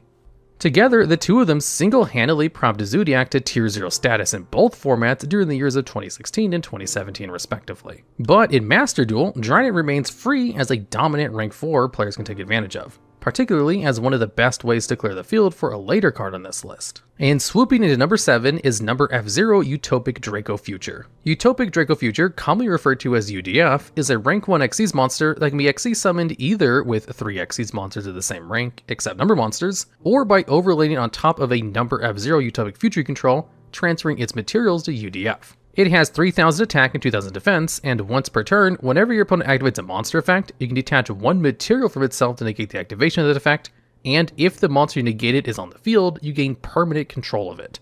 In addition to this, UDF also cannot be destroyed by battle or card effects. The ability to steal an opponent's monster is incredibly powerful, and one that has historically placed many cards in the Forbidden Limited list. Most cards with this effect require you to give the monster back to your opponent if it's still in the field during the end phase. But UDF takes this already strong effect into borderline broken territory by permanently giving you control of the stolen monster. Combined with its excellent battle and destruction protection, a defense position UDF is a formidable force to be reckoned with. While its summoning requirements sound complex and difficult, it's actually a bit easier than it sounds. By using two non-number Xyz monsters of the same rank to Xyz summon F-Zero Utopic Future, you can then simply use Utopic Draco Future's alternative summoning condition to overlay it on top of Utopic Future. While better than its own built-in requirement of 3, 2 Xyz monsters of the same rank is still quite an expensive requirement that typically relegates UDF to two kinds of decks. Decks that both are unafraid of a brick and have the extra deck room to play the immensely involved Ghost Trick engine, or decks that incidentally meet its summon requirement by the condition of their normal combo. Lyreless Tri-Brigade is a deck full of Beast, Beast Warrior, and Winged Beast monsters that focus primarily on Xyz and Link summoning, and often make multiple copies of rank 1 Xyz Lyreless Reciting Starling in order to repeatedly use its search effect. This allows Lyreless Tri-Brigade to easily recycle these engine pieces into UDF, which, unlike the rest of their control-oriented end board, demands an immediate answer from their opponent. This resulted in Konami limiting Recital Starling for a short time, explicitly in order to prevent this deck from benefiting off of this incidental synergy. Lyreless Tri-Brigade immediately fell out of competitive contention after this limit was put into place, exemplifying just how immensely powerful UDF is as a boss monster. And counting in at number 6 is Borreload's Savage Dragon. Savage Dragon is a level 8 Dark Synchro monster with 3000 attack, requiring one tuner and one or more non-tuners as its materials. If Borreload's Savage Dragon is synchro summoned, it can equip one Link monster from your graveyard to it and gain half that monster's attack, and Borrel counters equal to its Link rating. Then, as a hard once per turn, you can remove Borrel counters from Borreload's Savage Dragon in response to an opponent's activated card or effect to negate it. Borreload's Savage Dragon is the poster child for the so-called infinite negate combo decks that aim to overwhelm their opponent through sheer quantity of negates. While Borreload first saw success in Orcus and Endymion combos upon release, its popularity has yet to truly drop off with modern decks, such as Dragon Link and Super Heavy Samurai still including it as a staple part of their end boards. By providing these decks with a reliable way to negate spell and trap cards, Borreload enables other monsters to do the heavy lifting by protecting your board from imported board breakers and staples. Once Borreload or any other negating body have hit the field, it effectively demands a response in the form of tribute removal or exactly Dark Ruler no more, with failure to do so resulting in the potential to negate every single card in your opponent's hand. While Borreload's Savage Dragon has been kinda power crept since release by newer generic synchro bosses, in practice, easy, accessible spell trap negates on top of monster negates are so hard to come by that it often sees play alongside these counterparts as opposed to being replaced by them. And firing into number 5 spot is Appaloosa, Bow of the Goddess. Bow of the Goddess is a Link 4 Wind Fairy monster with a variable amount of original attack, gaining 800 for each Link material used for its Link summon. It is the effect where, once per chain, when your opponent activates a monster effect, you can have Appaloosa lose 800 attack to negate the activation of that effect, and you can only control one Appaloosa Bow of the Goddess. As the only generic Link monster with a useful negate attached to it that doesn't require co-linking, Appaloosa is often seen in Pendulum and Monster combo heavy decks as the go-to way to convert raw advantage into useful board presence. Since it gets better the more materials you put into it, typically decks will only make one if they can use 3 materials to get it to at least 2400 attack, with 3200 being ideal. While chewing through 3 to 4 monster negates is certainly an option for dealing with Appaloosa, most decks simply can't play through that many negates. Therefore, most decks have dedicated strategies to out Appaloosa. For example, Brandon will often summon Fallen of Albaz in some way to bait out one of Appaloosa's negates by threatening to use her as a material for a fusion summon of a Mirror Jade using Albaz's effect. Then, once Appaloosa's attack has been cut down to 1600, he'll enter the battle phase and just beat over it with Albaz's 1800 attack, allowing them to ignore Appaloosa's other 2 negates. In addition to various in-engine game plans, many non-engine cards also easily beat Appaloosa. Ghost Ogre and Snow Rabbit completely shuts down Appaloosa due to its once per chain restriction, while simultaneously protecting whatever would have been negated since Appaloosa's negation only works if it loses 800 attack, something it can't do if it's been destroyed. The attack gain being part of her effect also makes Appaloosa extremely vulnerable to effect negations such as Infinite Impermanence, which will swiftly both reduce its attack and utility to 0. Despite being relatively easy to beat, Appaloosa's accessibility as a generic Link monster is unmatched. 3 to 4 negates is an active threat on any board and is sometimes enough to win the game on its own. And fighting valiantly at number 4 is Mech Knight Crusadia Avermax. Avermax is a Link 4 Cybers monster with 3000 attack, requiring 2 or more special summon monsters from the extra deck in order to summon it. So long as it was Link summoned to the field, Avermax gains protection from your opponent's targeted effects and prevents your opponent from targeting any of your monsters with attacks, except Avermax. It also comes with the ability to gain attack equal to an opponent's special summon monsters during damage calculation only. And if a Link summon Avermax you control is sent to your graveyard by an opponent's card, you can shuffle any one card in the field into the deck. Mech Knight Crusade Avermax follows in the footsteps of Borosaur Dragon as an exceptional Link 4 beater, while trading in some of Borosaur's raw attack power for a more well-rounded kit. Similarly to Borosaur, Avermax is able to out most unaffected towers since its built-in Honest effect works without interacting with your opponent's monster. But in contrast, Avermax comes with an exceptional floating effect to spin a card in the field upon being sent to the grave, as well as a battle targeting protection for your other monsters. These additional effects allow Avermax to be a viable piece of turn 1 endboard, enabling weak-statted monsters with incredible effects to really shine. This defensive utility is used exceptionally well by Sprite. While Sprite often locks itself into only being able to summon level 2 monsters, they can easily get around this restriction by using IP Masquerena to link summon Avermax during their opponent's main phase. In making Avermax this way, Sprite gets around Sprite Sprint's restriction that prevents it from being used as link material during the turn of a summon, while also giving Avermax IP Masquerena's effect of destruction protection. This results in an untargetable, indestructible Avermax that is only outed by non-targeting or tribute removal, which protects the low-statted Sprite negates from being ran over in battle. While certainly an offensive threat with the ability to deal with large, hard-out boss monsters, overall Avermax has found even more success in a defensive role that prevents it from ranking too much higher on this list. And sweeping the field at number 3 is Divine Arsenal AA Zeus Sky Thunder. Zeus is a rank 12 Light Machine Xyz monster that can be made either by overlaying 2 level 12 monsters, or can be made once per turn by using one Xyz monster you control as a material during a turn where an Xyz monster battled. In which case, you transfer that Xyz monster's materials to Zeus. As a quick effect with no restrictions, Zeus can detach 2 materials from itself to send all other cards of the field to the graveyard. Then, as a once per turn, you can attach any card from your hand, deck, or extra deck to Zeus's material if another card you control is destroyed by battle or an opponent's card effect. Zeus is the premier board wipe for taking care of large boards both proactively and reactively. Since its effect to send all of the cards to the field of the graveyard is worded such that destruction effects can't be activated, Zeus is often able to clean up seemingly unwinnable games in a single fell swoop.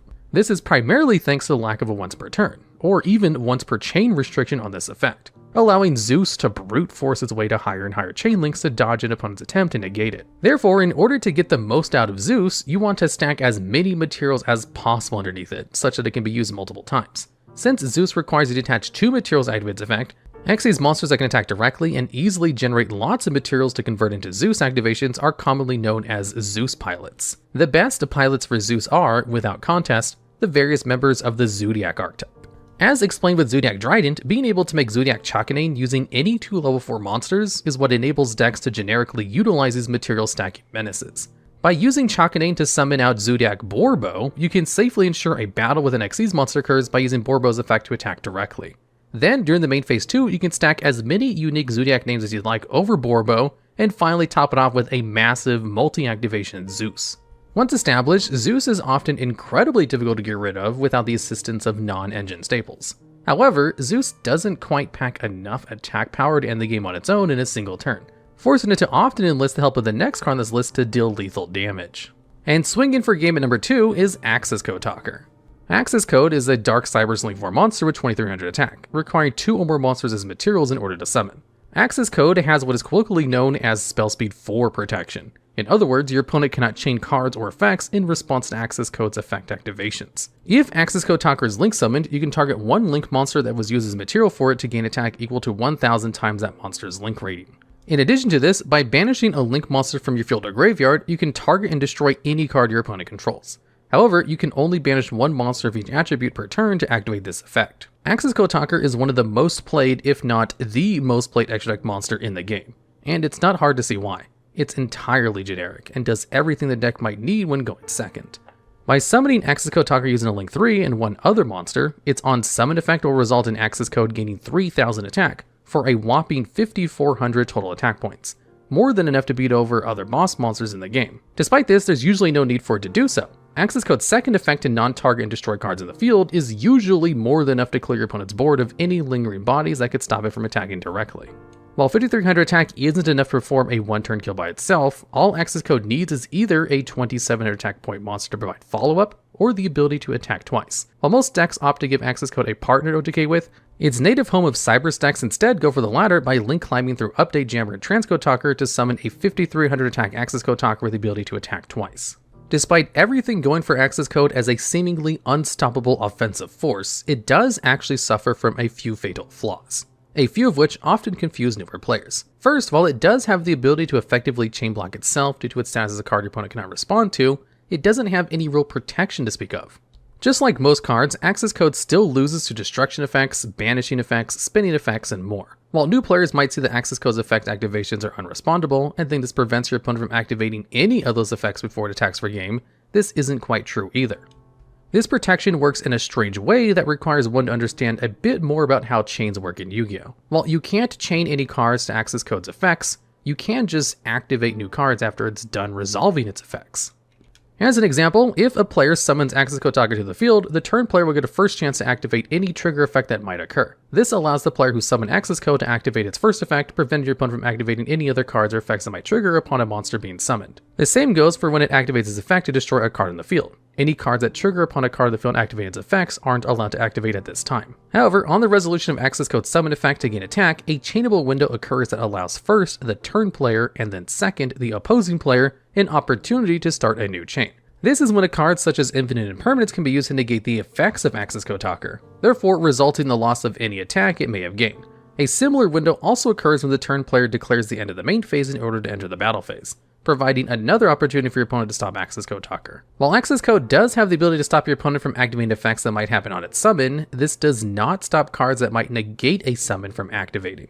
This is because cards like Solemn Judgment meet their activation timing at the point where the monster is in the process of being summoned, as opposed to after it has already been summoned. In this case, a Solemn Judgment chain to the summon of Accesscode Talker would result in it immediately being sent to the graveyard before being summoned, with it therefore being considered to never having touched the field. Accesscode Talker is the crown jewel of the Cyber's typing and the complete going second toolbox in a single card. It clears the field and then swings for game quickly, easily, and consistently. Despite this, most decks prefer to clear the field of any imminent threats before committing due to its lackluster protection, which is what keeps Accesscode from taking the throne of this list. And riding majestically at number 1 is Baronne de Fleur. Baronne is a level 10 Wind Warrior monster with 3000 attack, and requires one tuner, one or more non-tuners as its materials. As a soft once per turn, Baronne can target any one card in the field and destroy it. Also as a hard once per turn, it can negate the activation of any card or effect, but it can only do that once while it's face up on the field. Then, as another soft once per turn, during either player's standby phase, you can target any level 9 or lower monster in your graveyard, return Baronne to the extra deck, and then special summon that targeted monster. While Accesscode Talker does everything a deck needs going second, Baronne de Fleur does everything a deck needs on both sides of the roll, while being even more accessible. Being a generic level 10 synchro allows nearly any deck to make Baronne with as little investment as 2 monsters. Any deck running Kashtira Fenrir and Ash Blossom can make it using their normal summon. And any deck that can make a level 8 synchro with a level 2 tuner can use Excel's Synchron Stardust Dragon to ladder into Baronne with ease. While Baronne de Fleur might not explicitly have protection from removal effects, being able to negate the activation of any card or effect is in practice some of the best protection a card can have. Going first, decks often make Baronne before performing the main combo to use its Omni Negate as both insulation against game-ending hand traps and as a way to counter their opponent's game-winning board breakers. Going second, being low investment is a huge boon to Baronne, also gaining the additional benefits of destroying any card your opponent controls, perfect for clearing the board and baiting interruption before committing to further plays. Then, regardless of which turn Baronne uses its negate, if it lasts till the next standby phase, you can use its effect to tag out for a level 9 or lower monster in your graveyard to either set up additional interaction on your opponent's turn, or start your plays on your turn. While it's easy to draw a comparison between Baronne and Borreload Savage Dragon, there are very few reasons one might make Borreload over Baronne. However, alongside Borreload Savage Dragon, Baronne can ensure that Borreload's negate can be saved as an offensive disruption should your opponent attempt to remove it somehow. Then, when it's your turn to attack, Baronne acts as a great bodyguard for the aforementioned Accesscode Talker by supplementing it with the much needed protection of an Omni Negate, while also assisting with clearing your opponent's board and providing the remaining damage needed to close out a game. To put it simply, Baronne de Fleur simply has everything a boss monster could ask for. 3000 attack, an Omni Negate, spot removal, even combo extension. You name it, Baronne has your back. In this video, we'll go over cards which have effects that make them unaffected by other card effects, which is basically the same as being immune to everything in Yu-Gi-Oh terms. And at number 10, we have the Disdainful Bird of Paradise. This is probably one of the weakest monsters that has an effect, which makes it immune to everything, as it's a rank 1 Xyz monster that requires 2 generic level 1 monsters as its materials, and its effects are, it's unaffected by other card effects, i.e. immune to everything. And once per turn, you can detach 2 Xyz material from this card so that it cannot be destroyed by battle or take any battle damage for that turn. And with 0 attack and defense, and with his effect being spell speed 2, basically you can use this effect to protect yourself for 1 turn. As it's unaffected by card effects, your opponent can't remove it from the field except with something like kaijus or destroying it by battle, which is super easy since it has 0 attack and defense. And that's where the effect of this card comes in, to protect it for a turn. With the rank 1 engine having a couple of stall cards in it, this card fits kind of right in with the rest of them. But this card came out really late in the lifetime of Xyz monsters, so it never really saw much play. And at number 9, we have the Winged Dragon of Ra, Immortal Phoenix.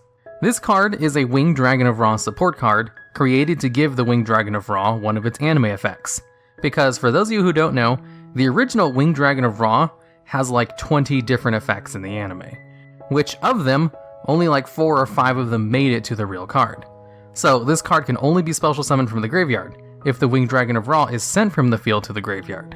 With a body of 4,000 attack and defense, and having the distinction of being unaffected by other card effects, this card is much more in line with the unbeatable version from the anime.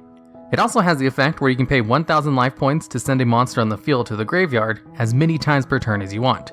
But during the end phase, this card is sent to the graveyard, and then you can special summon the Winged Dragon of Ra Sphere mode from your hand deck or graveyard. So this card can only exist on the field for 1 turn, which kind of balances out the fact that it's a 4,000 attack beatstick that is unaffected by everything, and has a non-destruction monster removal effect that can be used as many times per turn as you want. If all of these effects were given to the actual Winged Dragon of Ra, it would be a lot more comparable to the anime version. That's why this one has a whole bunch of restrictions for its summoning and how long it can stay out. And at number 8, we have the legendary Exodia Incarnate. This is an Exodia support card which has the effects where you can special summon it from your hand by sending a Forbidden One card from your side of the field to the graveyard.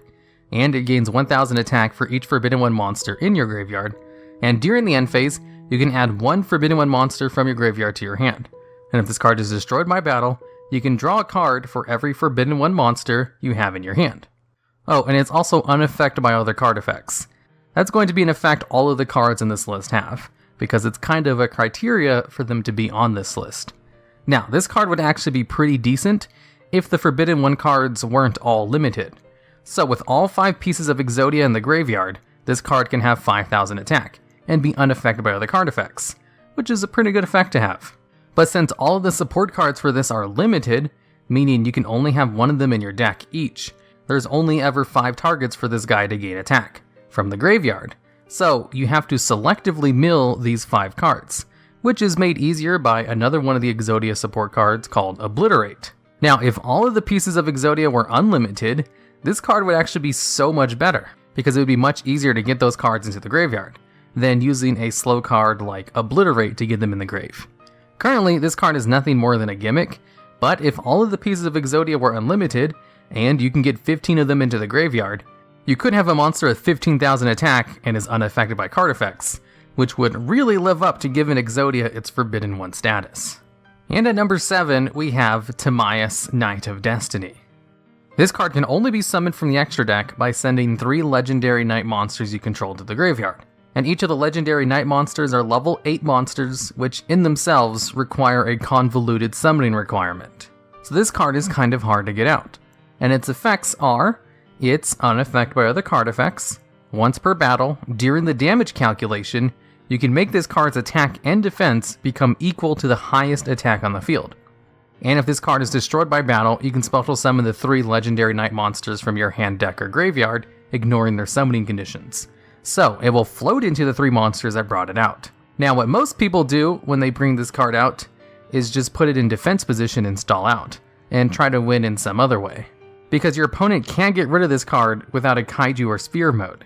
Basically, this card is unaffected by everything. None of your opponent's card effects can remove it from the field, and since its effect allows it to gain attack and defense equal to the highest attack on the field, your opponent can't beat over it easily, especially since its effect takes place during the damage calculation, which is one of the hardest places to chain an attack increaser card. So even cards like Honest can't be used to beat over it. This card's near invincible status really lives up to its tough summoning requirement, and I think deserves a spot on this list for that. And at number 6, we have Venomi Naga, the deity of poisonous snakes. This is the only card in the game which is both unaffected by all card effects and can't be targeted by any card effect. So it has double protection from being immune to everything, but really doesn't need it. Just being immune to everything is more than enough for it not to be removed from the field. It didn't really need to be untargetable as well. This card also has a floating effect where it can revive itself when destroyed by battle, by banishing a different reptile type monster from your graveyard, making it even more difficult to get rid of. And if this card inflicts battle damage to your opponent 3 times, you win the duel. One of the few cards that has an instant win effect. Now, the downsides to this card. It has no attack on its own, and gains 500 attack for each reptile type monster in your graveyard. So you need to mill a ton of reptiles in order to give this card a respectable attack to beat over stuff. And currently, there aren't very many good reptile type monsters that like to be sent to the graveyard. So reptile mill decks aren't really a thing. It can also only be special summoned by the trap card Rise of the Snake Deity, which in itself requires a specific card called Venomenon, the King of Poisonous Snakes, to be destroyed by a card effect in order to activate the card, which then allows you to special summon Venomenaga from your hand or deck, which means this card falls squarely into the gimmick category, as it requires way too much setup in order to get out or do anything, or to even get on the field. Which means this card falls pretty squarely into the gimmick category, as it requires too much to set up in order to get going or do anything, or to even get out on the field, without offering too much of an impact other than being really hard to get rid of. But it is really hard to get rid of, and that's why I gave it a decent-ish spot on this list. And at number 5, we have Blackwing Full Armor Master. This is a level 10 Blackwing Synchro monster that only requires you to have a Blackwing tuner plus generic materials. It has 3000 attack and defense and is unaffected by everything, which is pretty good on its own. So far, I think this is one of the easiest immune monsters that has a decent attack on this list so far. But on top of that, it also has an effect that can potentially allow you to steal your opponent's monsters or destroy them, as whenever your opponent activates a monster effect, you can place 1 wedge counter on that monster. And once per turn, you can take control of a monster with a wedge counter on it, and during your end phase, you can destroy all monsters on the field which have wedge counters. And since there are other Blackwing monsters that can help place wedge counters on the field, this is a pretty useful effect. The biggest problem with this card is the fact that it's kind of an awkward level for Blackwing monsters to go into, so it's not that easy to bring out in a Blackwing deck. But it's not super hard either, and also with 3000 attack, it's not that hard to beat over either. As the only way to destroy this monster is by battle, it's pretty easy for an average deck to match 3000 attack, or surpass it by a bit. So it's not super amazing, but still pretty good anyway. And at number 4, we have Ancient Gear Hautzer. This is an Ancient Gear fusion monster, which only requires 2 Ancient Gear monsters as its materials, and has an effect where it's unaffected by other card effects. Once per turn, you can just inflict 1000 burn damage to your opponent, and if it's destroyed by battle, it floats into an Ancient Gear monster from your deck, ignoring its summoning conditions, which means it can float into Ancient Gear Golem. And since this card is immune to everything and has a lowish attack and defense, your opponent will most likely activate its floating effect by destroying it by battle, which will allow you to go into something bigger. This card is just a weird card in its archetype, as it's the only Ancient Gear monster that's immune to card effects, but still pretty decent card anyway, because it's easy to bring out and floats into something bigger.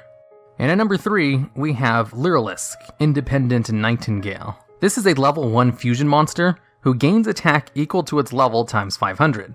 And once per turn, you can inflict damage to your opponent equal to this card's level times 500. You can increase the level of this monster by the amount of Xyz materials attached to one of the materials used for the summon of this monster, as one of its fusion monsters is an Xyz monster. That means it can go up in level by 5 usually, because that's the standard amount used to bring out Lyrilisk Assembled Nightingale. And to top it all off, this card is unaffected by other card effects, just like everything else on this list. Now, what makes this card really good is monsters which can copy its effect in the graveyard. Currently, there are 2 cards on the ban list because this card exists, the Tyrant Neptune and Supreme King Dragon Starving Venom. If the Tyrant Neptune copies this card's effect in the graveyard, it would gain 5000 attack and be able to inflict 5000 points of burn damage to your opponent every turn, while also being unaffected by card effects, which is an incredibly broken effect to have. And Dragon Starving Venom had a similar thing, where you could bring out 2 of them easily in one turn, and both of them could copy Nightingale's effect from the graveyard to inflict 8,000 points of damage to your opponent. Basically, because of this card's effect, any cards which have effects which allow you to copy card effects from the graveyard immediately have the potential to be super broken, because of this card's ability to give them the immune status, and gain a whole bunch of attack, and inflict burn damage easily. And that's why it's at number 3. But since this card is more of a support card to make other cards broken, I don't think it should take the numbers 2 or 1 spots from what is actually there. And at number 2, we have Raid Raptor Ultimate Falcon. This is a rank 10 monster with 3,500 attack, which is unaffected by card effects. It also has a couple of other effects that rarely get used outside of the Raid Raptor archetype. But basically, because Ultimate Falcon just has the unaffected by card effects effect baseline, on top of having a big body of 3,500, if you use a card that allows you to cheat extra deck monsters out of your extra deck, like with Waking the Dragon, this card is one of the best targets to pick. As for some reason, Ultimate Falcon doesn't have an effect which restricts how it can be special summoned from the extra deck. So Ultimate Falcon is rarely brought out normally, and is usually brought out by cheating it out with other methods. That's because it's really hard to get rid of. 3,500 attack is kind of an awkward amount to beat over, as very few cards can go above 3,000 attack. And that extra 500 attack is really just enough to make this card kind of a problem card to get over, where the common answer to actually destroy it by battle is with Utopia the Lightning. But if you don't have Utopia the Lightning, well, there's also a Boral Sword Dragon. I guess it's not that difficult for the average deck to get rid of. But it is still kind of a problem, where you need to spend a lot of resources to specifically beat this one card. And if able to bring out easily, with Waking the Dragon, then that's a pretty good trade-off. And at number 1, we have Super Quantal Mech King Great Magnus. This card gains multiple effects based on the amount of Xyz materials with different names attached to this card. At 4 or more materials, this card is unaffected by card effects, except for Super Quant cards. So technically, it's not immune to everything, since it can be affected by cards from its own archetype. But that doesn't really mean anything unless you're playing against a mirror match, so I thought I would include it on this list anyway. Now, when this card has 6 or more materials, this card gains a Mistake-like effect, which really shuts down most meta decks, and really made this card a legitimate win strategy. And in fact, because someone found a really consistent way to turbo this card out with the brilliant fusion engine, people started running kaijus in their main deck just to counter this card. With 2 or more materials, this card gains a spell speed 2, return any card on the field into the deck effect, which is great removal. And if this card is destroyed, it has a floating effect where you can special summon 3 different Super Quantal Mech Beast Xyz monsters from your graveyard. This one card did everything, and was kind of designed that way. This card was meant to be a big boss monster that does work on board, and is hard to get rid of, and really succeeded at that too. The only problem with this card is it was supposed to be kind of hard to summon. The deck that could turbo this card out helped to popularize just how good the brilliant fusion engine was, and made people play kaijus in their main decks for a hot second, which I think makes it deserving of the number 1 spot on this list. In Yu-Gi-Oh, you usually have to tribute 1 or 2 monsters to normal summon high-level monsters. But in this video, we're going to go over some of the best level 5 or higher monsters that cheat out this game mechanic and can be brought down with no tributes. Starting us off at number 10, we have Goki Rescorpio. This is a level 5 Earth Warrior monster that can be normal summoned without tributing when you either control no monsters or only Goki monsters. Then, if this card is sent from the field to the graveyard, it lets you add a Goki card from your deck to your hand. While Rescorpio was by far one of the worst main deck Gokis when compared to the others, this was still a mainstay in almost every Goki list simply due to being one more unique Goki name you could play for their floating effect. The Gokis were one of the first really good link spam engines we put into the game, and they were used for all kinds of degenerate combos when they were meta. All Goki monsters float into another Goki monster when sent from the field to the graveyard, and this includes getting sent off for a link summon. This means you can just keep grabbing more extenders from the deck as you combo. And because they're all warriors, they can be used to go into one of the most broken link monsters to ever be printed, Isolde, Two Tails of Noble Knights, which gets you both a search and a special summon from the deck. As a result, the Gokis were used to make unbreakable boards and ruined many formats when they were the top dog combo deck. While the Nightmare engine was still at full power with Mermaid and Goblin, they could easily extra link your opponent and easily lock off of a couple of cards. This represented a total special summon lock to your opponent, which was very hard to out. The release of Topologic Gunblade Dragon made them even stronger, as now you were also going to have to deal with getting hand ripped for 4 before your turn even began. As if that hadn't been enough, Goki was also one of the best engines to bring out a 5 material Rongo Miniad when it was still legal. With all that said, the problem with every single one of these cards wasn't really Goki, but rather the broken extra deck monsters that would eventually all get addressed by Konami. Scorpio wasn't that good to have in your hand, and it even had bad synergy with one of the best warrior extenders, Junk Forward, but it saw play due to being a Goki just the same. You don't really have to be that picky when you combo, it just takes a couple of monsters on the field, so it has enough tops to make it on this list anyways, even if it's only at the number 10 spot. And at number 9, we have Fusilier Dragon, the Dual Mode Beast. This is a level 7 Dark Machine monster with 2800 attack and 2000 defense, and it can be normal summoned without tributes, but then those stats get dropped in half. Despite not really having an effect on the field, Fusilier has managed to see play a couple of times in older formats due to how well its summoning condition, stats, and attribute matched up. Really early on, this was one of the main beaters in skill drain focus strategies, since that card will negate Fusilier's effect to drop his own stats while in the field, and basically gave you a normal summonable 2800 beater. For this reason, it was sometimes teched in against these decks, so that you can turn their own floodgate against them.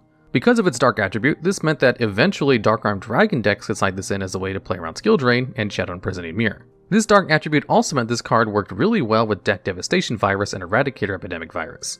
Deck Dev can get rid of all small monsters your opponent has in their hand, field, and also all their draws for the next 3 turns, and Eradicator offers the same kind of effect but for either spells or traps. The catch is they need to tribute a highly statted dark monster as their activation requirement. However, due to the way the game mechanics work, you can just set Fusilier in face down defense position and use it to fulfill the requirements of either virus. This was such a powerful interaction that allowed Fusilier to see play in many Dragon Ruler formats, since it could be used with Eradicator fodder to instantly win the game against spellbooks, which played mostly spells in their decks. It also wasn't even that bad to draw itself due to being level 7, which matched with all the other rulers and allowed you access to many of the big win cons of the rulers, spamming the field with really powerful level 7s of the time. And at number 8, we have Machina Metal Cruncher. This is a level 9 Earth Machine monster with 2800 attack that can be normal summon without tributes if you control no face-up cards, but then its attack gets dropped to 1000. On summon, this card lets you reveal 3 Earth Machine monsters from your deck, and then randomly add one of them to your hand. This card, having 1800 attack with normal summon without tributing, is a reference to how this card's a retrain of Machina Gearframe, which has the same stat line. Machina Metal Cruncher is a pretty good card in Earth Machines, a rogue deck from a few formats ago. The search being random usually doesn't matter, as you can just reveal 3 copies of the card you absolutely want in your hand, and even if you can't, the deck has countless ways to search what you need anyways.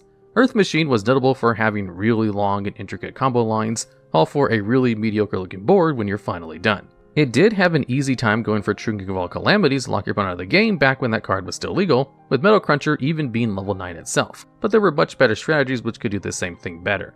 Once VFD got banned, all Earth Machine could hope to do when comboing uninterrupted was to draw cards with Infinite Track Tunneler and Machina Overdrive's graveyard effects, and hopefully end on a defense position Dora so that you don't die next turn. The deck got way better with the release of Therion King Regulus, who coincidentally also happens to be an Earth Machine, and now gave the deck a great threat to have on their end board with its negate, as well as their only way to answer cards like Nibiru the Primal Being. The deck had some neat things going for it, like being able to make Zeus without going into the battle phase through Infinite Track Anchor Drill, or using Dora to protect floodgates like Token Collector, but it was never good enough to be more than a rogue option at any point. And coming at number 7, we have Heraldic Dragon of Esset. This is a level 5 dragon with 1900 attack and 1200 defense that can be normal summon without tributing, but then its original attack becomes 1000. While on the field, it can target a face-up dragon normal monster you control and make all your heraldic monsters on the board become that level until the end phase. Finally, when it's tributed, you can special summon a dragon normal monster from your hand, deck, or graveyard, but its stats become 0. Heretics were an explosive XC spam deck that had easy access to the rank 6 pool, which gave them access not only to some of the earliest extra deck negates in Photon Strike Bouncer, and also their archetypal boss monster, Heraldic Dragon King Atum, which can special summon any dragon monster from the deck. Aset, Nebtet, Su, and Tefnuit all share the last effect to special summon a normal monster from anywhere when they're tributed, forming the core of the Heraldic engine. Aset and Tefnuit were the only ones who could be summoned to the field for free, with Aset being your main combo enabler going first, since Tefnuit needed your opponent to control the monster to special summon itself. Once you have one of them out, either Neptet or Su contribute the monster to special summon themselves out, and then the graveyard effect will trigger and give you a Watt-Tail Dragon for an instant rank 6. Aset's on-field effect also allowed you to have access to other Xyz pools, such as 4 and 5, if you were fine with playing more normal dragon bricks though. While the deck could be explosive, it was often held back due to its inherent brickiness, since you needed to play vanillas in your deck and draw a combination of monsters to start playing. Heretics would eventually find a new home with Dragon Rulers in 2014, as Heretic Rulers rose to be one of the most popular Dragon Ruler variants at some point. Since all the rulers were eventually hit to 1 on the ban list, easy access to a TUM was one of their few ways of actually consistently seeing your rulers every match. Unfortunately, as the Dragon Rulers were eventually all wiped by the ban list, so were the Heretics, as there was little reason to play one without the other. And at number 6, we have Blackwing Sirocco the Dawn. This is a level 5 Dark Wing Beast monster with 2000 attack and 900 defense, and it can be normal summon without tributing when your opponent controls a monster and you don't. Once per turn, it can target a Blackwing monster you control and make that monster gain the attack of all other Blackwing monsters in the field until the end of the turn, but other monsters cannot attack this turn. Sirocco was one of the best monsters in the first iteration of Blackwing decks during the Synchro era. It provided the deck with an easily accessible big body that filled a similar role to Cyber Dragon when it came to contesting other normal summons. While it does take up your normal summon unlike Cyber Dragon, that means this card also works with Black Whirlwind, which lets you add a Blackwing monster from your deck to your hand with less attack than the one you just normal summoned. This means you had access to basically every other good Blackwing monster in your deck with Black Whirlwind and Sirocco. This card being a level 5 was extremely relevant, as this means it combos perfectly with Blackwing Vayu, the Emblem of Honor. Vayu can banish itself and another Blackwing monster from your graveyard to special summon a Blackwing Synchro monster from your extra deck whose levels equals their total levels. So by banishing Sirocco and Vayu, you can go into Blackwing Armed Wing without needing to use any monsters on the field. Now, it does have its effects negated, but it's still a huge body on the field for free. This interaction was so strong that it even gave rise to a deck called Vayu Turbo, which plays less Blackwings for more foolish barrel-like effects in Armageddon Knight and Dark Refer, as well as milling with Raiko the Lightsworn Hunter, only to facilitate getting both Vayu and Sirocco in the graveyard as soon as possible. Sirocco's field effect could also decide games at times, as it can let you beat over high attack problem monsters without spending your Kalut. This was also a card you could side in against Blackwings themselves because it actually takes the stats of all Blackwings in the field and not just yours, letting you hit for a lot of damage if your opponent is playing the deck. And coming in at number 5, we have Fog King. This is a level 7 water spellcaster with 0 attack and defense. Despite that, it can also be summoned by attributing just 1 or no monsters, and its attack becomes equal to the combined attacks of what was tributed over. While on the field, Fog King prevents either player from tributing cards. Despite its unique floodgate effect, Fog King actually became first playable due to Dragon Ruler decks. Just like Fusilier Dragon, having a normal summon level 7 monster was quite decent at the time, where Mecha Phantom Beast Draco Sack and Big Eye were game-winning threats by themselves. However, unlike Fusilier, this card actually worked even better with the mainstay Ruler engine. Because this is a monster with less than 500 attack, it can be special summoned from the graveyard with Debris Dragon's effect. Debris saw lots of play as one of the best search targets off of Tempest's Banish effect, as a great synchro summon enabler. While the more popular card played to combo Debris and Dragon Ruler decks was Trigon, since it allowed you to go into Black Rose Dragon, some players opted to play Fog King to go into Star Eater instead. While it may not seem as strong as Black Rose's full board wipe, a huge beater which becomes unaffected when attacking is still pretty respectable. After this short-lived popularity, this card would once again return spotlight with the release of the new Monarch support. The deck became tier 1 overnight with the new structure deck, which brought the Monarchs together in a cohesive archetype. Without sideboard hate, the deck felt like it was unstoppable by anything outside of its own brickiness, which was way less of an issue at the time with Cuirass combos and Triple Chicken Game and Upstart Goblin being legal. This is where cards like Fog King and Master Restrict came in as silver bullets versus this match. Fog King was generally considered a bit better, since if you could get a decently statted one out,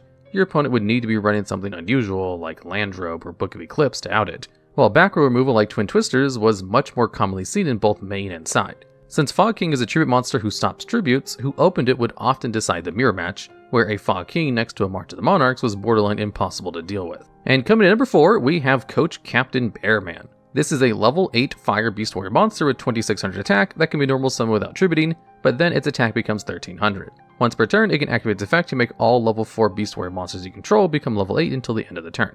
It also can't be used as an Xyz material except for the Xyz summon of a Fire Warrior monster. Bearman was initially meant to be used alongside Coach Soldier Wolfbark, which gets to reborn a level 4 Fire Beast Warrior monster from your graveyard when summoned. However, while Wolfbark saw so much play in decks like Fire Fist that it even ended up on the limited list for a while, the captain was forgotten for a really long time. That is, until Zodiacs came into the scene. As if it weren't enough for Zodiac Broad Bolt to search the entire Zoo lineup, it could also search Pendulum Scales or even draw engines like Coach Captain Bearman. By getting this card out while also having a couple of other Zodiacs on the field, which wasn't a hard task by any means, you could use this effect to turn all of them into level 8 and go into Coach King Giant Trainer. This card has the effect to detach one Xyz material from itself to draw a card, and if it's a monster, you deal 800 damage to your opponent, but it locks you out of the battle phase that turn. The real notable thing about this card effect is that it's a thrice per turn. On a monster, you will always bring it out with 3 materials anyway, so in the end, it's just a draw 3 for the low cost of your battle phase.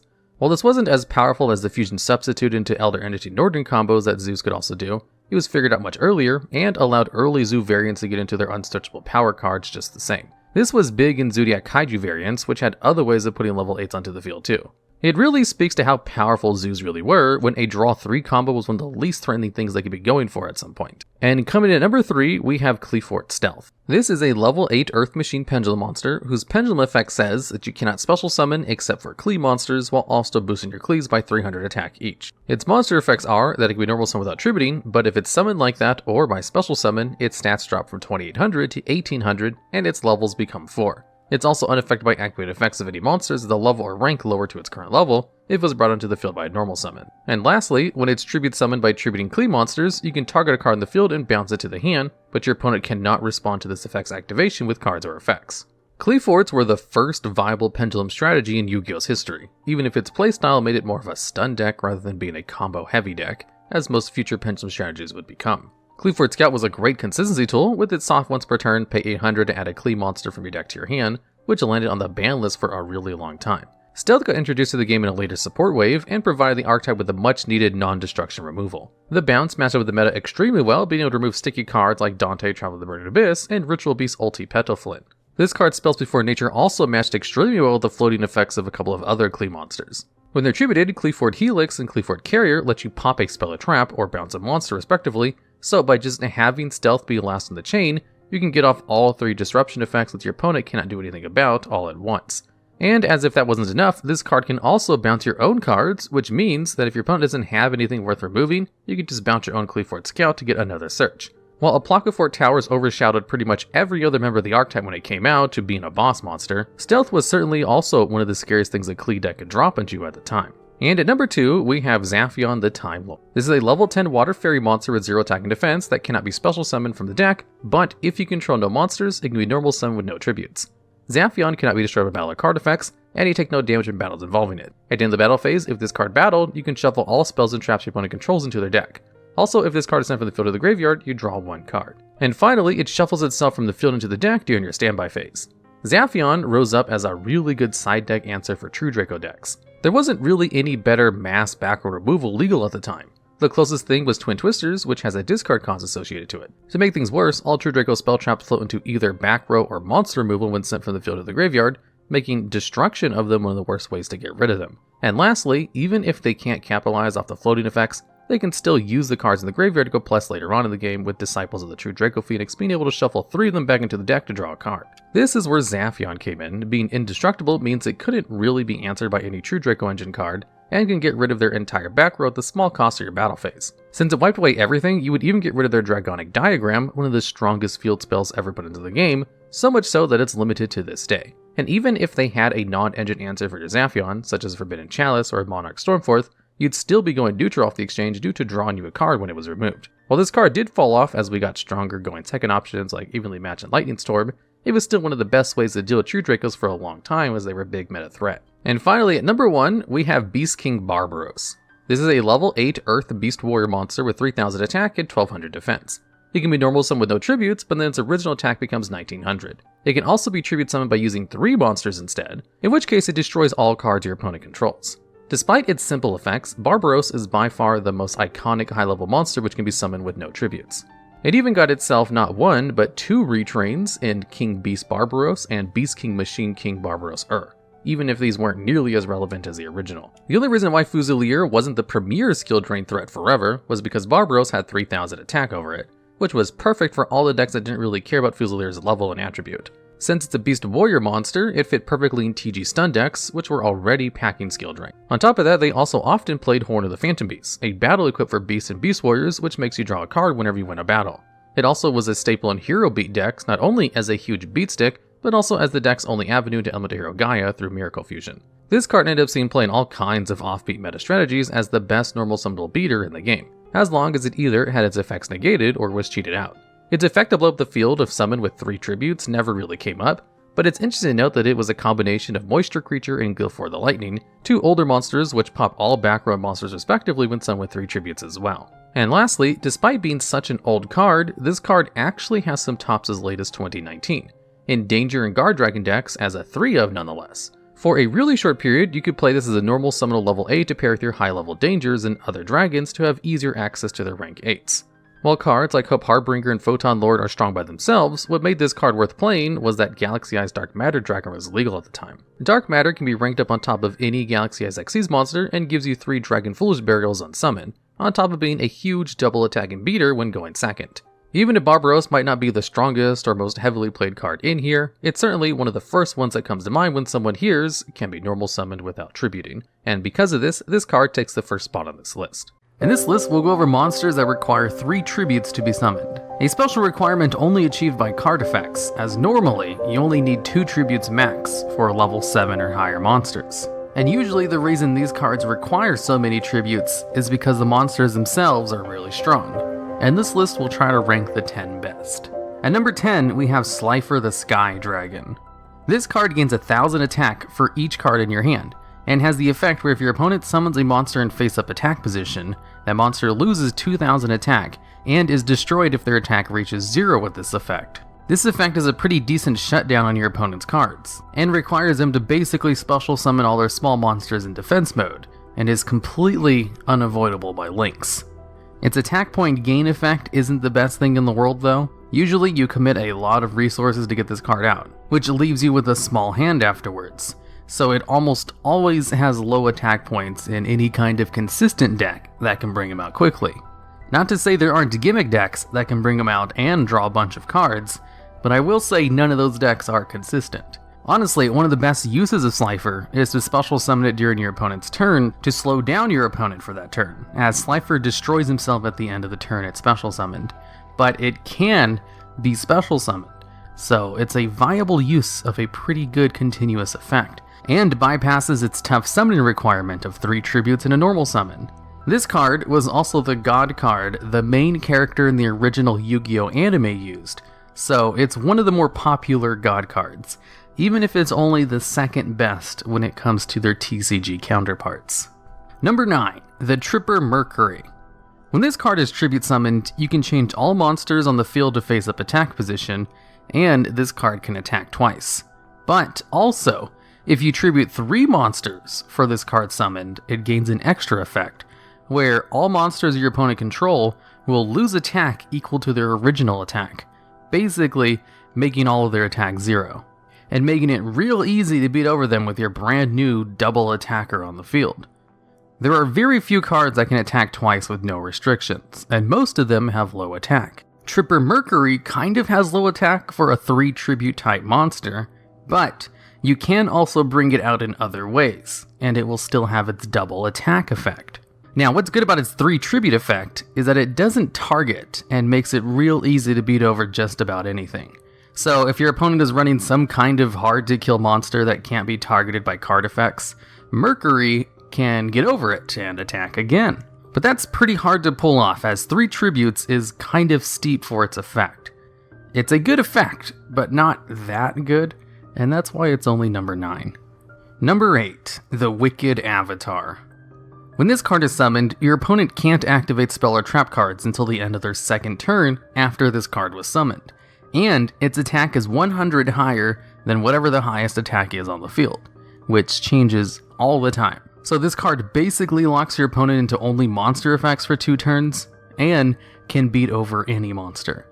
And that's a pretty good effect. If you're going against a deck that lives by their spells or traps, this lockdown can basically win you the game. But with how prevalent monster effects are in Yu-Gi-Oh! And how they're the preferred way of destroying monsters, the Wicked Avatar is easily stopped by a ton of decks, and only really shines in specific matchups against spell or trap heavy decks. Number 7, Beast King Barbaros.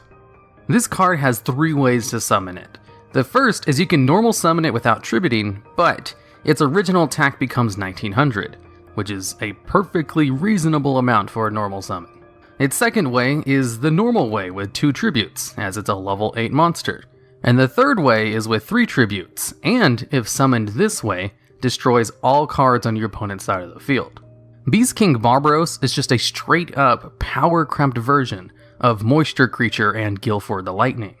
Both cards require 3 tributes and destroy either spell and traps or monsters, while Beast King has 3 advantages over them: a higher attack, can clear both spell traps and monsters, and an alternative way to summon it, so it's never dead in hand.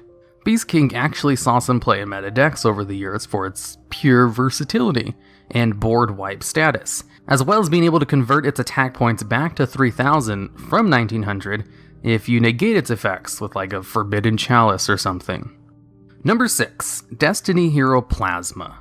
This is the only card on this list that can special summon itself with 3 tributes, making it a little easier to bring out than a normal summon requiring 3 tributes, as since its tributes count as a cost to an effect instead of a normal summon, you can actually tribute stuff like scapegoat tokens for it. Now, what Plasma's effects are, is it can absorb 1 monster your opponent controls and gain half its attack. And also, while it's face up, all your opponent's monster effects on the field are negated. It's basically a one-way skill drain, an effect so good it can sometimes win you the game on its own, as most decks are very monster effect heavy, with the majority of those effects taking place on the field. So, easy to bring out, non-destruction monster removal, and a great lockdown effect makes it a great monster deserving of its 3 tributes. Number 5, Obelisk the Tormentor. Obelisk is the best of the 3 god cards, because it's the only one with protection on the field. You see, Obelisk can't be targeted by card effects, its normal summon can't be negated, and you contribute 2 monsters to destroy all monsters your opponent controls. But it can't attack that turn.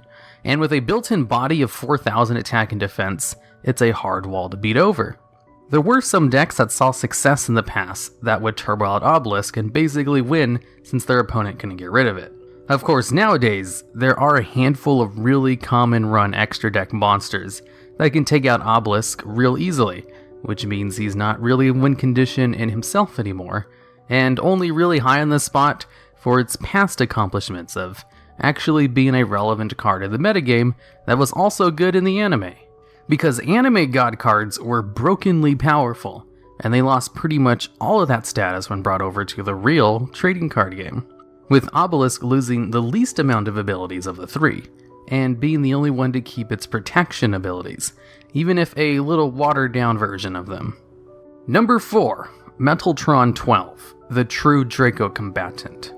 This card can use face-up continuous spell and trap cards as its tributes as well as monsters, and it gains immunity to effects of those cards used for its summon. So, if you use a spell, trap, and monster for its summon, it basically becomes immune to all card effects. But that's all it does on the field. It's just a 3k beatstick that's immune to everything, or a slightly weaker Ultimate Falcon. But when this card is destroyed, it can float into a fusion, synchro, or exceeds monster from your extra deck that isn't light or dark type, which ironically means it can't float into Ultimate Falcon. But it can float into other good extra deck monsters, like Nichiria Exterio or Crystal Wing Synchro Dragon. So its floating effect is actually pretty great. And considering the archetype it belongs to is all about getting continuous spell and traps on the field anyway, it can be brought out easily too. Number 3, Apo Cliffort Skybase. This card is one of the better 3 tribute monsters that never really saw much play, but I'll explain more about that when I go over the number 1 spot.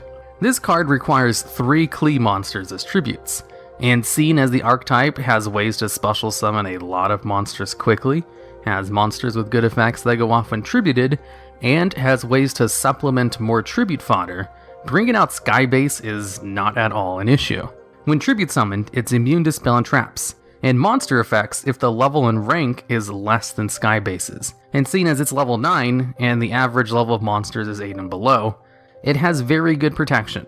And its final effect is basically a change of heart, where you can just steal one of your opponent's monsters for a turn. And at 2900 attack, it's not easy to beat over, but not as hard as cards like Obelisk. Everything about the card is good. Good protection, good effect, decent stats, easy to bring out within its archetype, so it deserves a high spot on the list despite the fact that no one really played the card very often. Number 2, Winged Dragon of Ra, Sphere Mode. Now, on the opposite end of Skybase, this card sees the most amount of play currently out of all the cards on this list. This card effect basically lets you tribute it to special summon Winged Dragon of Ra from your deck, and give it 4000 attack and defense, which is pretty nice, as Winged Dragon of Ra has no stats, and a pretty bad effect for gaining attack. So Sphere Mode helps solve one of Ra's biggest weaknesses. Only Sphere Mode is not used for its effect. It's used for its summoning condition. You see, in order to summon this card, you have to tribute 3 monsters. Only Sphere Mode lets you tribute 3 of your monsters, or 3 of your opponent's monsters. So, like Kaijus, being able to tribute 3 of your opponent's monsters is a great way to break a board set up to stop you from playing. And all you lose in the process is your normal summon for that turn, and giving your opponent a card that they can then use for link plays on their turn. Sphere Mode is one of the best mass removal cards you can add to your side deck to turn the game around in your favor, and its actual intended use of special summoning Winged Dragon of Ra is basically never used outside of gimmicks. Now, I'm not sure Sphere Mode counts as a god card, since it's technically like a support card for one of the god cards, but if you do count it as part of Ra, then all 3 did make this list kind of. And now, number 1, Apocryphort Towers. Out of all the cards in this list, this was the only one banned for being too good of a boss monster, and only recently came off the semi-limited list. Towers is the reason Skybase saw basically no play, and that's because it's another Klee monster that requires 3 tributes for its summon. Towers has the same summoning condition and protection as Skybase, 3 Klee monsters, and immune to spell and trap effects, plus monsters with a lower level and rank than it. The fact that Towers is level 10 means it gets a little more coverage than Skybase. It also has 1 extra effect, as well as 100 higher attack. While out, all special summon monsters lose 500 attack and defense, making its 1 weakness to being destroyed by battle harder to achieve. And why cards like Diamond King Crab, a card no one used before Towers Turbo was a thing, all of a sudden became a meta card included in everyone's extra deck, because it could actually destroy towers by battle. And its other effect was, once per turn, you could make your opponent send one of their monsters to the graveyard from their hand or field. And this was the nasty effect that really elevated Towers to top tier status. If you went first and brought out Towers, you could start the duel with an incredibly hard monster to get rid of, plus 1 less card in your opponent's opening hand. Since the effect forces your opponent to send a monster to the graveyard, it technically doesn't target, or count as sending those monsters to the graveyard by a card effect. So if your opponent has no other monsters, they have to send their hard-to-kill boss monster to the graveyard with Towers' effect. Or, if they send a card to the graveyard with a floating effect that requires it to be sent there by a card effect, like the Shadows, it won't activate, since the effect forces your opponent to perform an action which doesn't count as a card effect for those kinds of floating effects.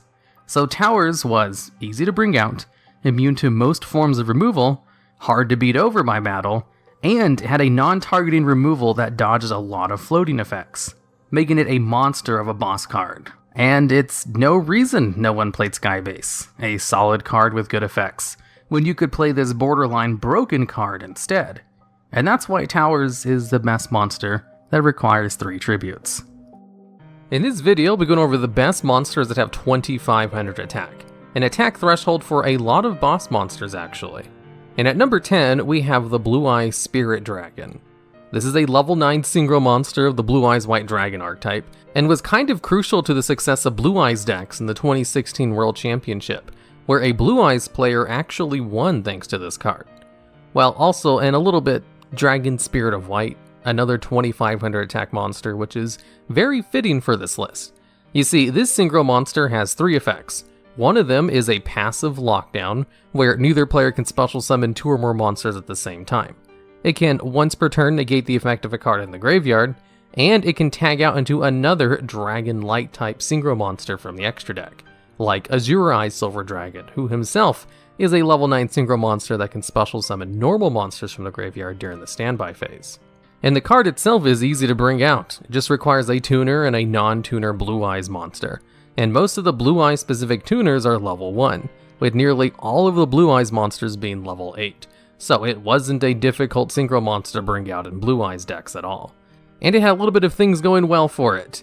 Pendulum decks were kind of in full swing at this time, so its first effect completely shut down Pendulum decks from being able to do their thing. And a lot of people were running Phantom Knights at the World Tournament, which is a deck that's all about graveyard effects.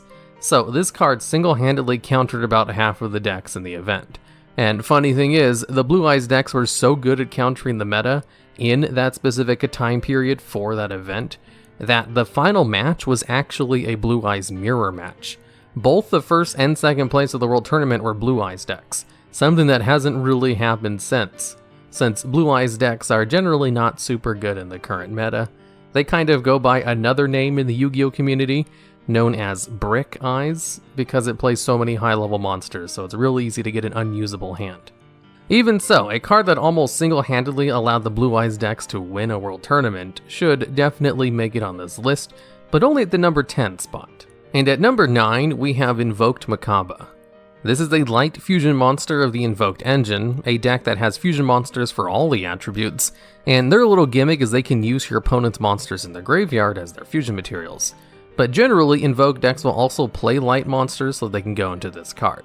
And they go into it very easily, so the fact that it has a great effect on top of its easy summoning condition is why it's definitely a meta card that sees lots of success. As what this card does is once per turn you can negate the effect of a card as long as you discard a card from your hand of the same type. So exactly like the counter trap card Ultimate Providence, except you also get to banish the card after you negate its effect, which is much better than destroying it. So if your opponent activates a monster card, for example, you would have to discard a monster from your hand to negate it, a spell card for a spell card, and so on and so on.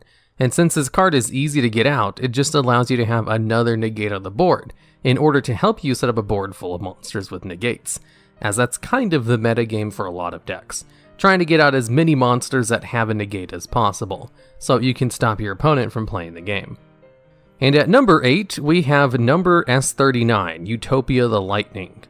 This is a rank 5 Xyz monster which can be brought out by simply ranking it on top of a rank 4 Utopia monster you control, and has the effect where, if this card battles, you can detach 2 of its materials to set its attack to 5,000 for that battle. And if this card declares an attack, your opponent can't activate any card effects until the end of the damage step. And basically, since this card can be brought out with any 2 level 4 monsters, if you just rank it up on top of Utopia or one of its other forms to give it more Xyz materials, this card basically gave any level 4 toolbox easy access to a 5,000 attack monster that could beat over basically anything, and really help those toolboxes deal with problem cards like Towers or Ultimate Falcon. Ultimate Falcon can kind of win you games on its own because it's an immune monster with 3,500 attack, but Utopia the Lightning can just beat over it as long as you have 2 level 4 monsters, and the Utopia cards in your extra deck to go into it. Although it's not used as much today as it was in Master Rule 4, but it was still one of the few Xyz cards that consistently saw play during Master Rule 4 because it was just that good. And at number 7, we have Earthbound Immortal Asclepiscu. This card has the effect where, if it's sent from the field to the graveyard except by its own effect, you can destroy all of your opponent's monsters and then inflict 800 damage to your opponent for each monster they control. So if you simply combo this card with Black Garden and Union Carrier, it's possible to give your opponent 5 tokens during your first turn, with Asclepiscu equipped to one of your monsters, and then just send that monster to the graveyard in order to activate its effect from the spell and trap card zone, since it counts as being face up on the field, and being destroyed by something that's not its own effect. And since it's so easy to set up this combo for a whole bunch of different kinds of decks, all you have to do is get off this effect 2 times during your first turn and you can FTK your opponent.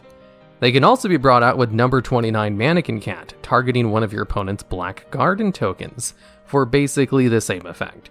The effect is a little bit too easy to pull off, so don't be surprised if this card gets banned in the future. It also has another effect if you're not trying to cheese out an FTK, where it can attack directly and can't be attacked while on the field, but also it destroys itself if you don't have a face-up field spell card, so it actually is pretty useful on the field. A 2500 attack direct attacker who can't be targeted by attacks is pretty useful. Just not like something you'd build your deck around useful. That's kind of slow unless it does something else, and this card definitely does something else, which is why it makes it on this list. And at number 6, we have Eldritch, the Golden Lord. This card is the main combo piece of the Eldritch archetype, because basically all of their spell and trap cards require an Eldritch monster be on the field in order to use their effects or gain extra effects, and there is only one Eldritch monster in the game. Luckily, the Eldritch monster is actually super good. and so good that it has a whole bunch of meta decks dedicated to it, or use it as an engine in order to supplement other decks. And what this card does is it has a hand and graveyard effect, where its hand effect allows you to get rid of cards on the field by sending itself and one spell or trap card from your hand to the graveyard in order to target one card on the field and just send it to the graveyard, which is non-destruction removal. And its graveyard effect allows you to send a card in your spell and trap card zone to the graveyard in order to add this card back to your hand. Special summon a zombie type monster from your hand, and then give that monster 1000 attack and defense and make it so they can't be destroyed by card effects until the end of your opponent's next turn. And it definitely can choose itself. So it can come out and have 3500 attack and be destruction immune for a turn with its own effect. And I think that's kind of why it has 2500 attack, because it definitely intended to be brought out with its graveyard effect. So if it was the standard boss monster level of 3000 attack, that would have made it a 4000 attack beater that's immune to destruction, which is a little bit too much. But 3500 is a lot more reasonable. That's like Ultimate Falcon's levels of attack. And at number 5, we have True King Lithosajim, the Disaster. This card has a grand total of 3 effects. One of them is for how this card can be summoned, where you can destroy up to 2 other face-up monsters you control or in your hand, including at least 1 Earth monster. Then you get to special summon this card. Its second effect takes place if both of the monsters you chose to destroy were Earth attribute instead of just one of them, where you can then look at your opponent's extra deck and banish up to 3 monsters from it with different names. It was this effect that actually got the card banned for a while, because that's super good, as a lot of decks only play 1 copy of their main combo pieces in the extra deck, so you could kind of win the game with this effect alone against certain decks.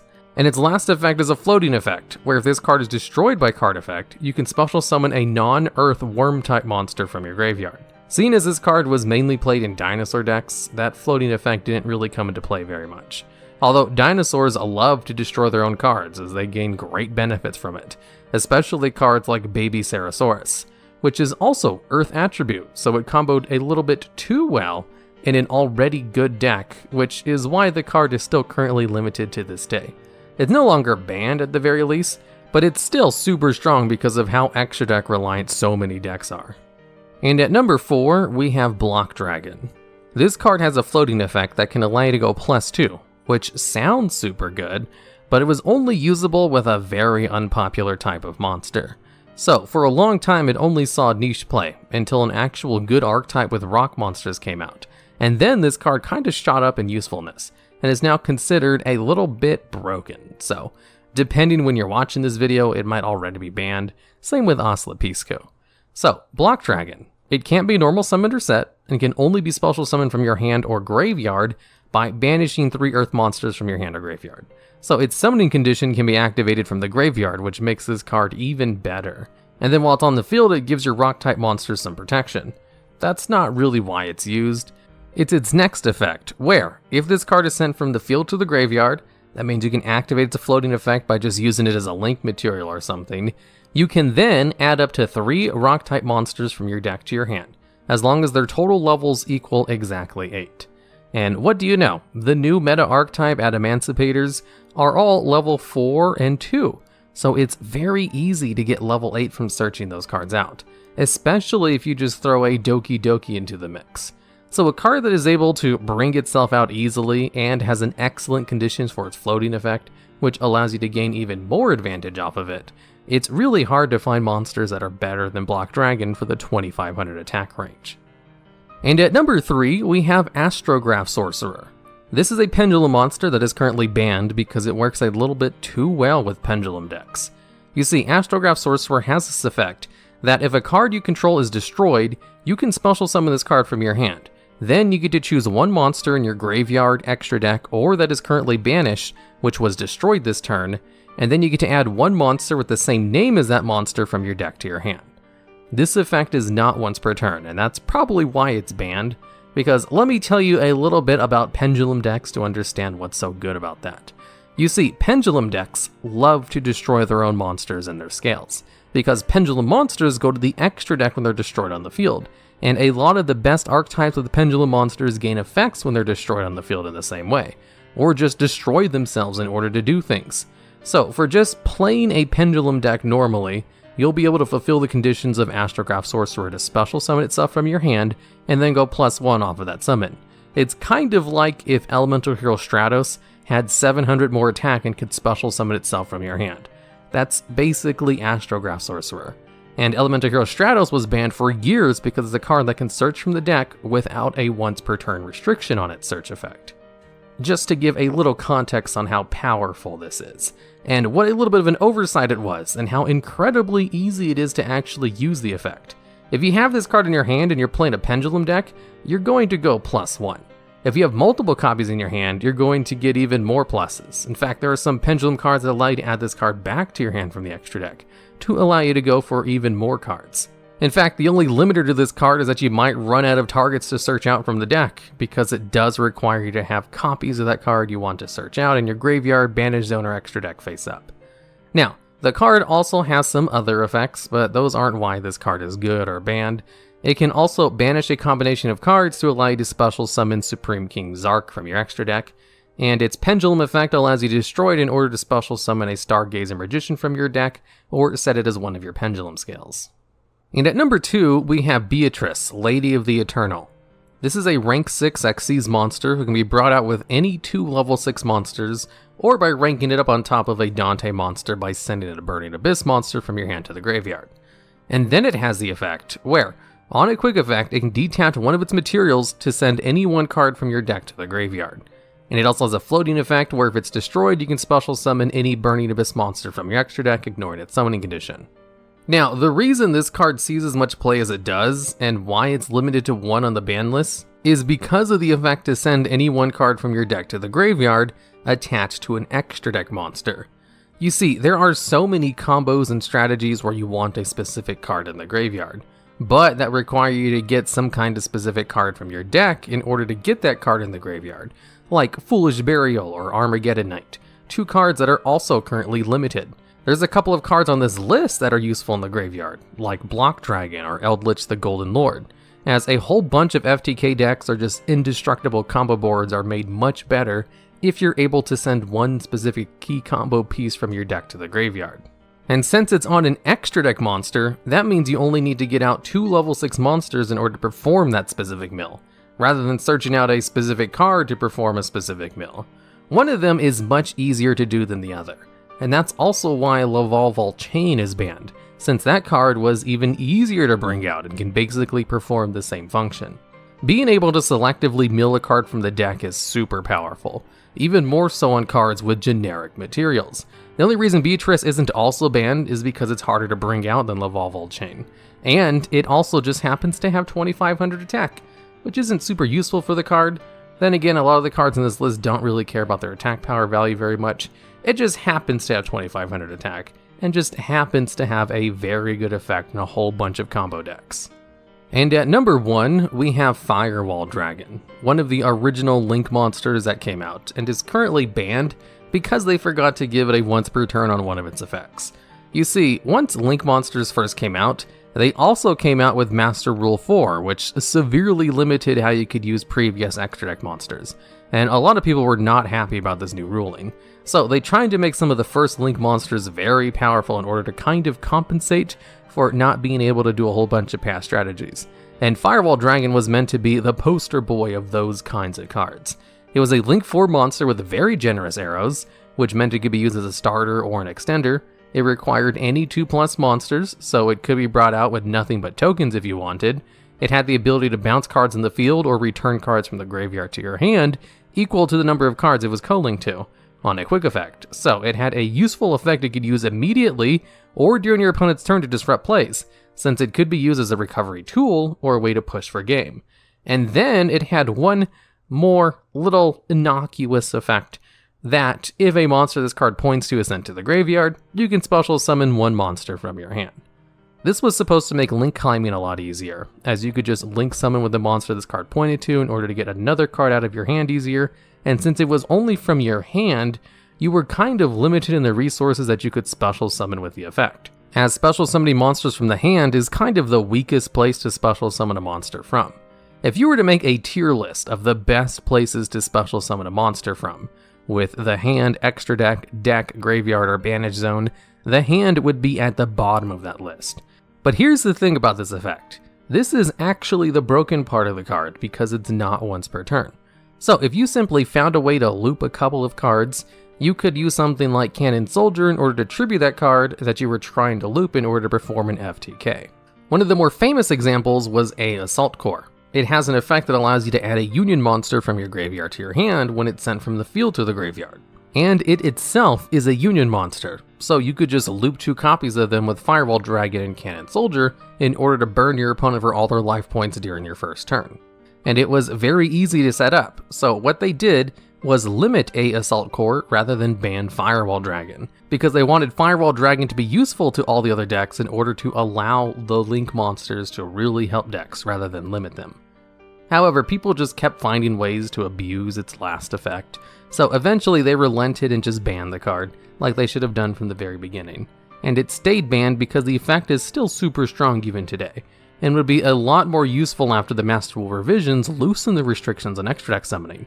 So don't expect to see the card unbanned anytime soon, unless they slap a hard once per turn on that last effect. Rank 7s have generally been pretty hard to go into in Yu-Gi-Oh!, mostly because level 7s haven't been that common throughout the game's history. In this video, we're going to go over the best monsters from this underutilized toolbox. Starting us off at number 10, we have Mermail Abyss Gaius. This is a rank 7 water monster with 2800 attack, requiring 2 level 7 water monsters. While it has Xyz materials, level 5 or higher monsters cannot attack. It can also, as a quick effect, detach material to negate the effects of all face-up monsters your opponent controls with less attack than its cards until the end of the turn. Abyss Gaius makes this list as the first rank 7 to actually be somewhat relevant in the game's history. This monster was a formidable boss monster for its time. A quick effect negation like this was a premium back then. Being able to interrupt an opponent's starter was something that was usually reserved to either hand traps or actual traps back then. Abyss Gaius couldn't really be played in other decks, as it required both an uncommon level and attribute as material, but it fitted perfectly in its archetype. Mermail Abystius and Abyss Megalo are the archetype's best extenders, as they can both special summon themselves by sending water monsters from the hand to the graveyard, which can trigger the graveyard effects of many of the archetype's graveyard effects, and both search more cards on summon. This made them great for both extending as well as playing into boards, as they can also pitch the Atlanteans to destroy your opponent's cards. Outside of Mermails, the only other deck which was able to use this card was Dragon Rulers, since they could overlay 2 titles for it, though it came at way less than pretty much every other rank 7 they had access to at the time. Either way, even if it's only been really good in a single deck ever, the impact Mermails had earns it at least number 10 spot on this list. And at number 9, we have Digital Bug Rhinocebus. This Xyz monster can be made with 2 or more level 7 light insect type monsters, but it also can be Xyz summoned by detaching 2 materials and ranking up on top of a rank 5 or 6 insect type Xyz instead. It does piercing battle damage, and it can also, as a quick effect, detach material to destroy the face-up monster opponent controls with the highest defense. Now, despite having a quite decent effect, Rhinocebus has never really seen play at TCG, and it's just a tad bit too difficult to bring out.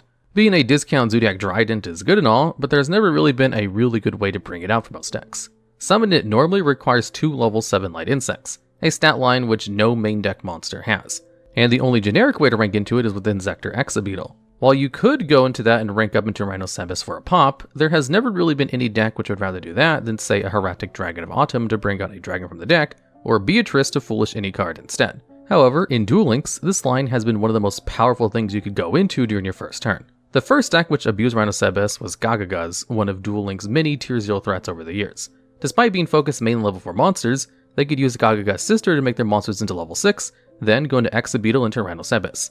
Being able to end on a quick effect pop was so strong that this card had to be put on their semi-limited list, which only lets you play 2 cards from their total in your deck, where it still resides to this day. And coming in at number 8, we have number 89, Diabolus the Mind Hacker. This is a dark, psychic rank 7 Xyz with generic materials. It can detach material from itself to look at your opponent's extra deck, and then banish a card from it face down. If it destroys something by battle, it gets to target and banish face down a card from your opponent's graveyard at the end of the battle phase. And lastly, if a card is banished face down, it can banish cards on top of your opponent's deck face down equal to the number of their banished face down cards. Diabolus is a very interesting monster with a really unique bundle of effects. Extra deck disruption is pretty rare to come by, and it can be absolutely devastating if your opponent only plays 1 copy of their main extra deck monsters, such as Tearlament Kit Callus. Even if a single banish cannot shut down their strategy entirely, you still get benefits of having full information of not only what the deck your opponent is playing, but also what kinds of techs they might have to be yours. Diabolus hasn't really seen much play for the biggest part of its lifespan, as not only weren't there really any decks where spammed enough rank 7s to make this as a consideration, but also because it was only available as a prize card for several years. Nowadays, this card is said to be one of the staples in Kashtira decks, as it provides several advantages to the strategy. Not only can it be used to get rid of the most common out of their board, Zeus, the fact that it banishes cards face down means that it can be used to lock your opponent's board with Kashtira Shangri-La. The spaceship can lock up one of your opponent's monster or spell and trap card zones from being used each time a card they owned is banished face down, and this is not a once per turn. When used together with Diabolus, Shangri-La can lock out multiple zones in a single turn, working towards the deck's goal of locking your opponent out entirely. And coming in at number 7, we have Dark Armed, the Dragon of Annihilation. This Dark Dragon rank 7 can be made with 2 or more level 7 monsters. However, if you have exactly 5 Darks in your graveyard, it can also be ranked up on top of a level 5 or higher Dark Dragon monster you control. It has the effect to detach material from itself to target and pop a card your opponent controls, and then banish 1 card from your graveyard. However, it cannot attack the turn this effect is activated. This retrained Dark Armed Dragon borrows heavily from the original, as it can also summon itself within a certain number of Darks in the graveyard, and it also packs a not once per turn destruction effect. Unfortunately, that's where the similarities ends, as this card hasn't been nearly as relevant as Dad was. This monster still has the niche of being the most powerful option for generic removal in the rank 7 pool though, as it'll give you at least 2 pops if made with the bare minimum of 2 level 7 monsters. Like a lot of other cards in this list, Dark Arm is shaped to be a staple in Kashtira strategies, as they're kind of the best deck at spamming level 7s ever released.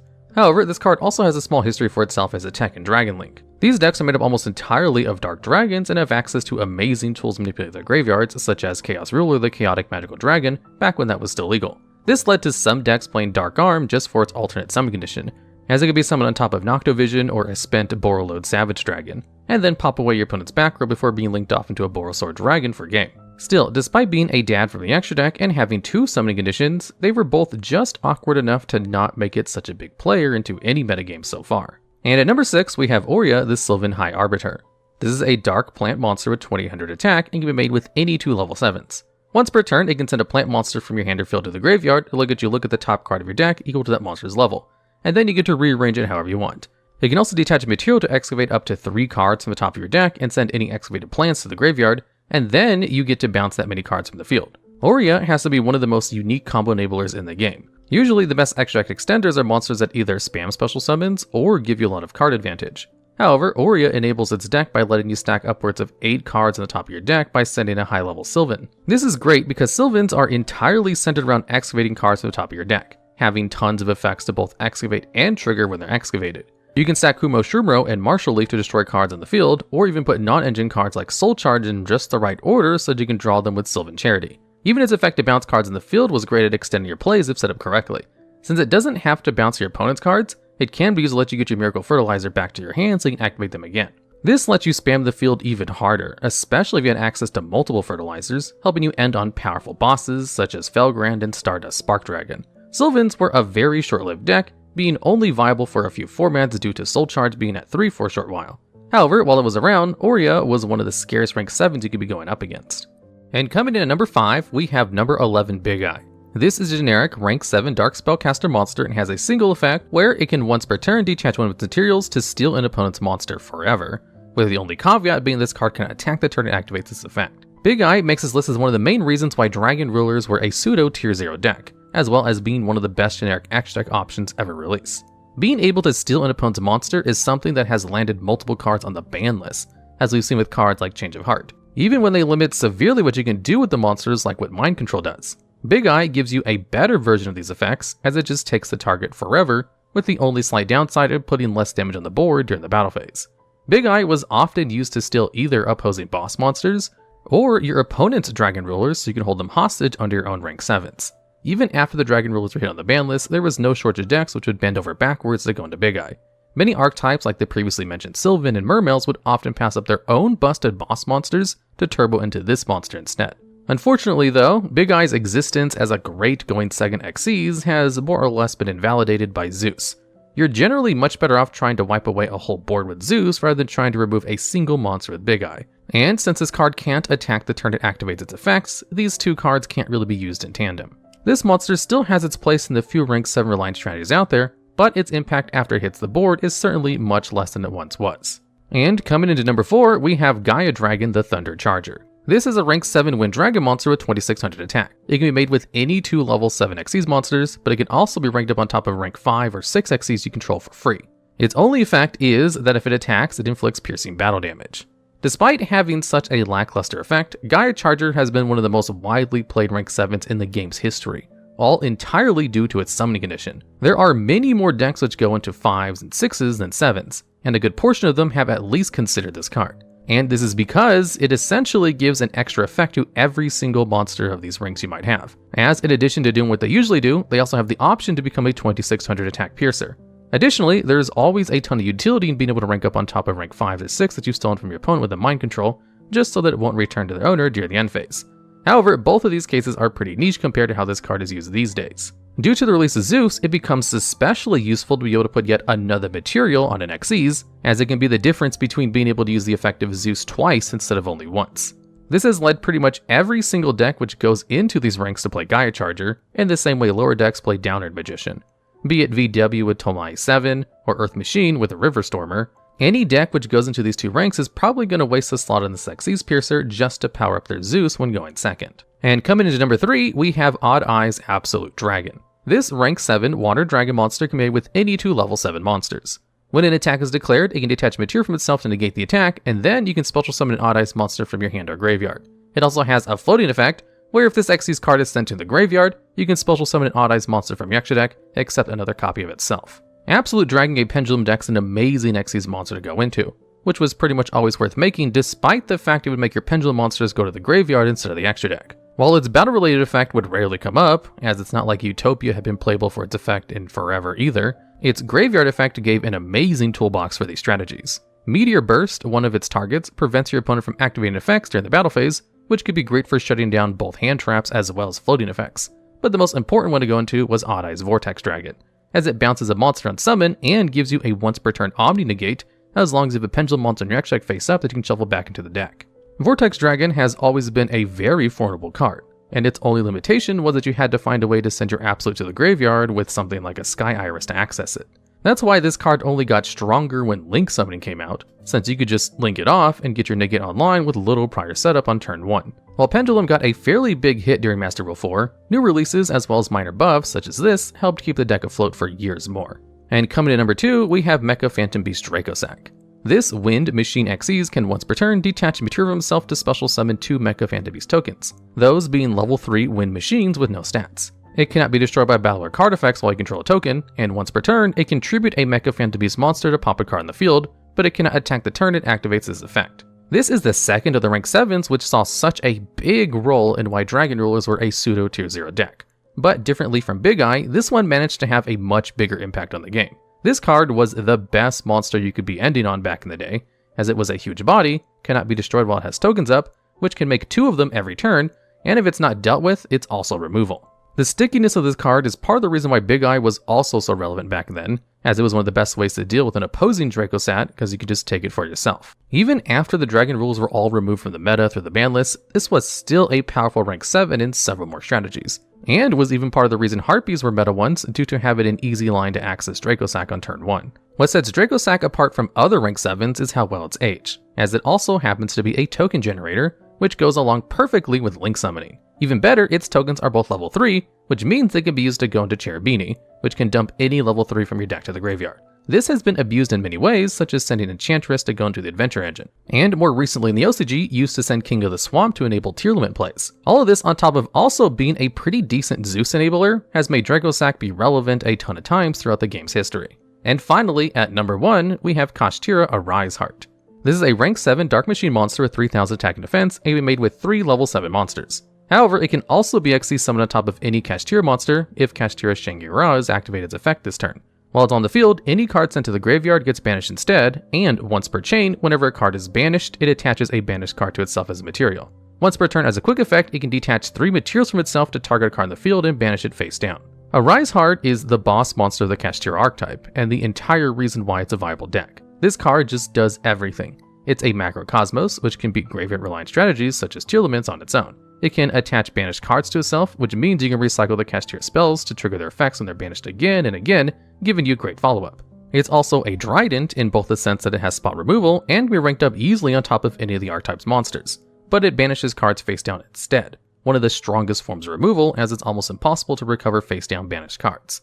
This card also pairs beautifully with Shangri-La, as when it removes something from the field, it'll lock your opponent from yet using another one of their zones. Oftentimes, when paired with Mind Hacker, this can lock your opponent's 5 zones during their turn, preventing them from summoning monsters entirely. This card's only flaw is that it only requires a Shinra Ra effect to be activated this turn, but it doesn't have to be yours. This means that other decks can play Arise Heart in their extra deck, so that if they take control of one of your cash tier monsters with talents, or if they play cash tier cards, they can make your own boss monster to go for a Zeus line. The printing of this card gave Tier Limits their biggest competitor while they were still tier 0, even if they couldn't quite dethrone them, at least in the OCG.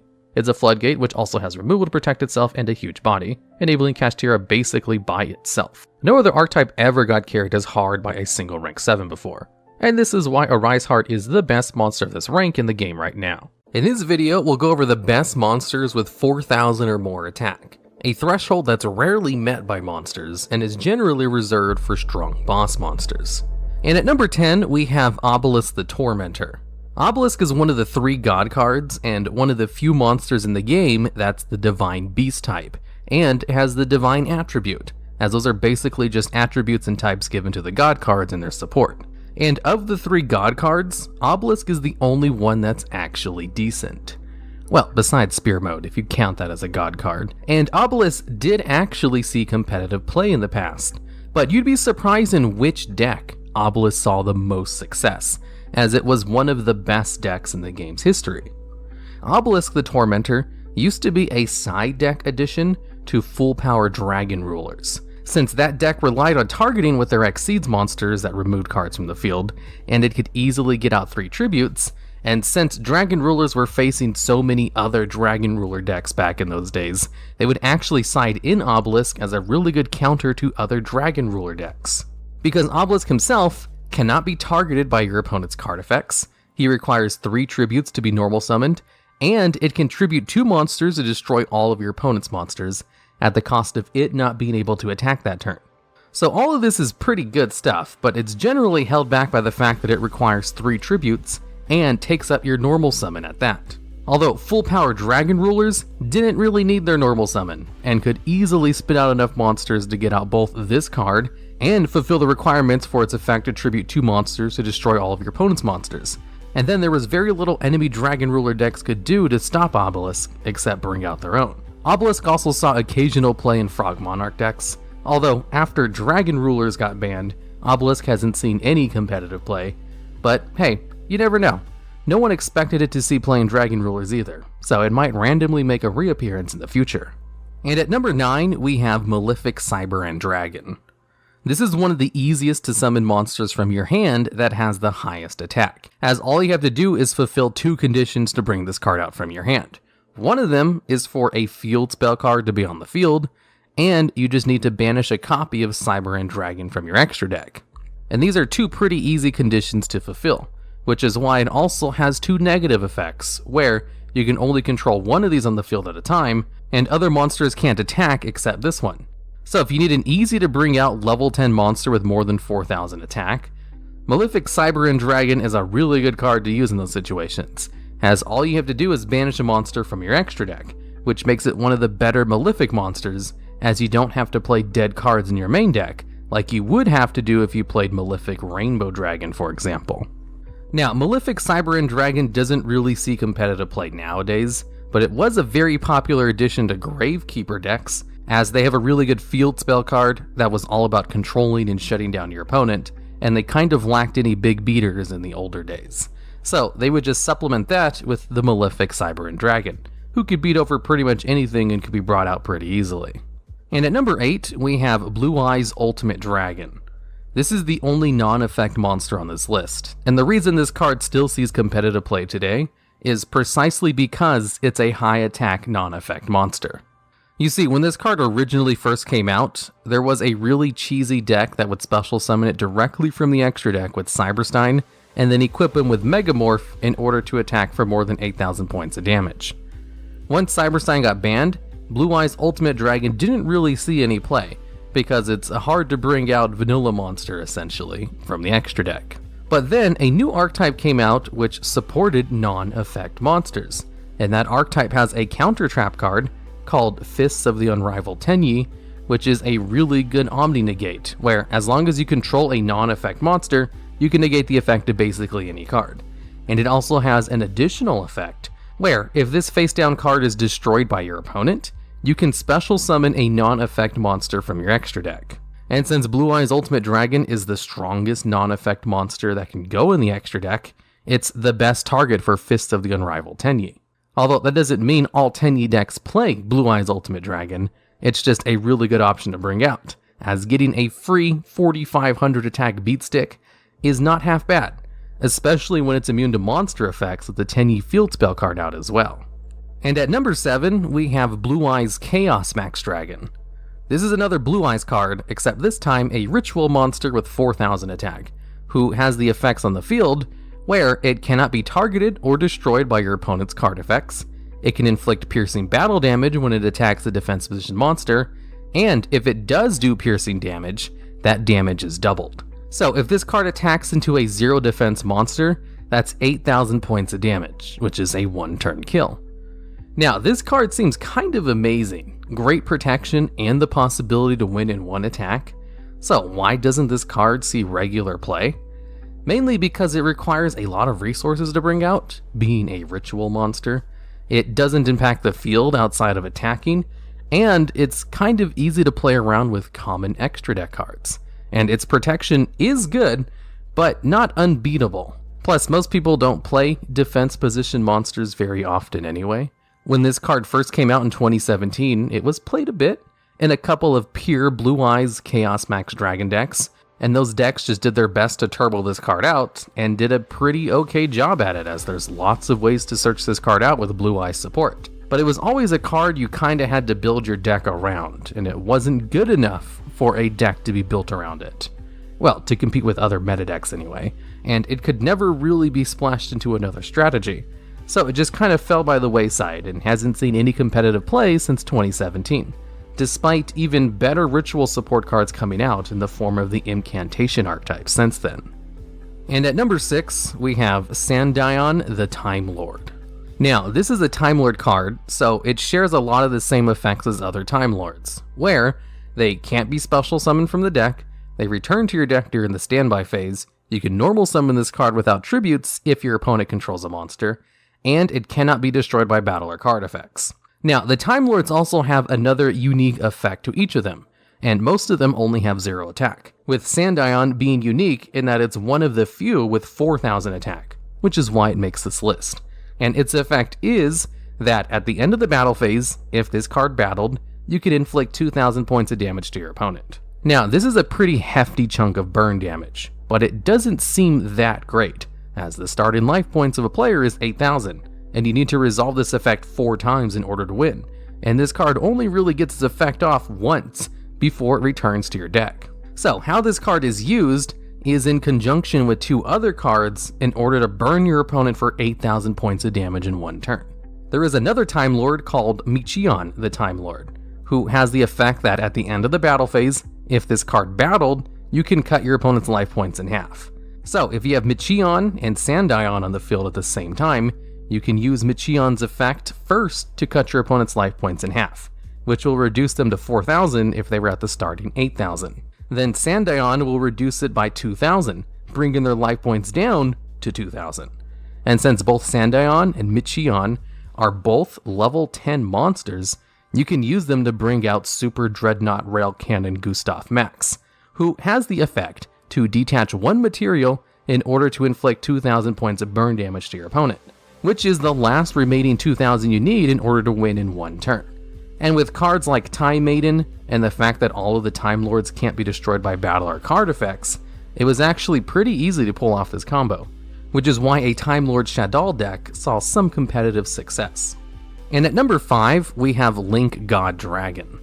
This was the second Link 5 monster added to the game, and has 5000 attack and requires 5 monsters for its Link summon. And its effects are pretty good. While this card is on the field, it's unaffected by card effects, and can only be destroyed by battle by a light or divine attribute monster. But it has a maintenance cost while on the field, where during your opponent's end phase, you have to banish 5 cards from your graveyard face down. And if you can't, then this card is sent to the graveyard.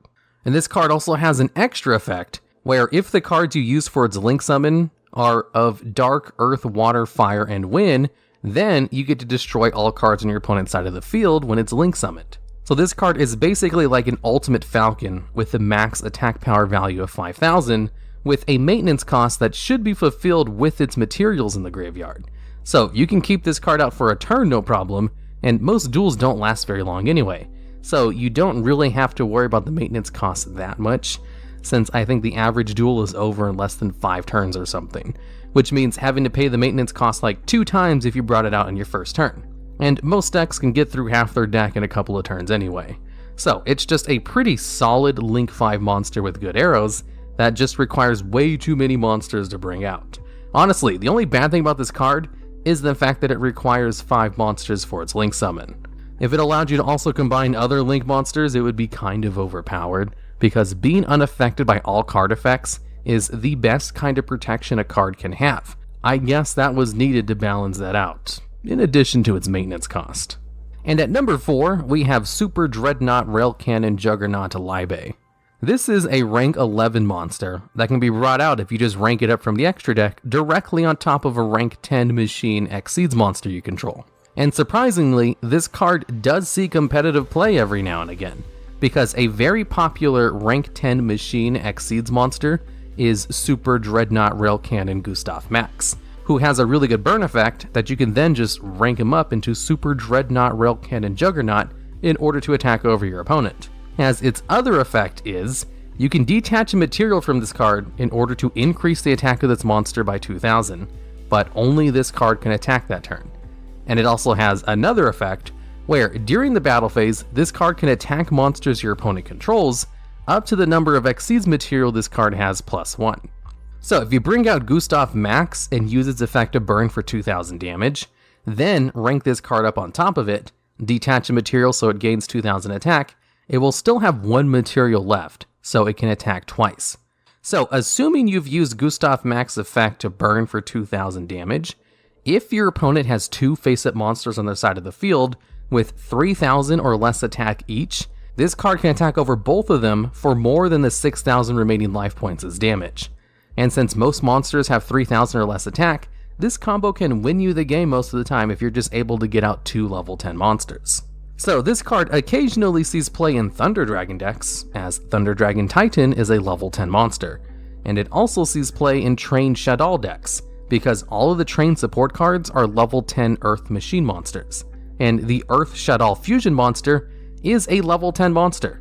So Shadal's combo very well with Trains in order to send them directly from the deck to the graveyard with Shadal Fusion, in order to bring out their level 10 Fusion monster, who has a good effect on its own, and can be used for rank 10 Xyz plays, which they can then rank up into Super Dreadnought Rail Cannon Juggernaut. And at number 3, we have Shooting Quasar Dragon. This is one of the best synchro monsters you can bring out, and it was severely hampered by link summoning, since this card's requirements are at least 3 synchro monsters on the field.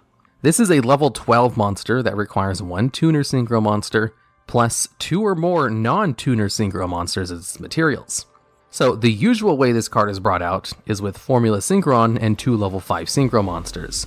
Or that was the way before Link monsters came out and restricted the amount of zones you can bring out synchro monsters to. Although I believe with Kriston Needle Fiber finally coming out to the TCG, now called Kriston Halquifibrax, that should help Quasar Dragon come out a lot easier. Because what Quasar Dragon's effects are, is it can attack a number of times during the battle phase equal to the number of non-tuner monsters used for its synchro summon. So if you go the minimum amount of monsters, this card can attack twice during each battle phase. So if your opponent has a clear field, that's 8,000 points of damage. It also has a once per turn Omni Negate, where if your opponent activates any card or effect, you can negate the activation and destroy it. And it also has a floating effect, where if this card leaves the field, you can special summon a Shooting Star Dragon from your extra deck. And this is one of the best kinds of floating effects, as it doesn't matter how it leaves the field. And Shooting Star Dragon itself is a good synchro monster, where it has the potential to attack multiple times, you can once per turn negate the effects of a card that would destroy another card on the field, and it can banish itself in order to negate an attack, where it will then return during the end phase. So decks that were focused around just trying to bring out Shooting Quasar Dragon were actually not half bad because this one card is so good. And that's why it's also incredibly difficult to summon. And at number 2, we have Galaxy Eye's Full Armor Photon Dragon. This is a rank 8 monster that is kind of used as the middleman in a combo piece, where this card has the effect where you can detach one Xyz material from this card in order to destroy one face-up card your opponent controls. And then this card has an alternative summoning condition where if you control a Galaxy Eyes Xyz monster, you can rank this card up on top of it directly from your extra deck. And this card currently sees competitive play in any deck that's able to go into level 8 monsters, because with this and 2 other Xyz monsters, you can turn any 2 level 8 monsters into the ability to remove 3 cards from your opponent's side of the field. As first up, what you do is you use 2 level 8 monsters to go into Galaxy Eye Cypher Dragon. Ideally, you'll want to do this after your battle phase, but you can do it before, because Cypher Dragon's effect locks you out of attacking with any cards except this one, if you use its effect. So, what its effect is you can detach one material from this card to take control of one of your opponent's face-up monsters, and its name will be treated as Galaxy Eye Cypher Dragon, its effects will be negated, and its attack will be set to 3000.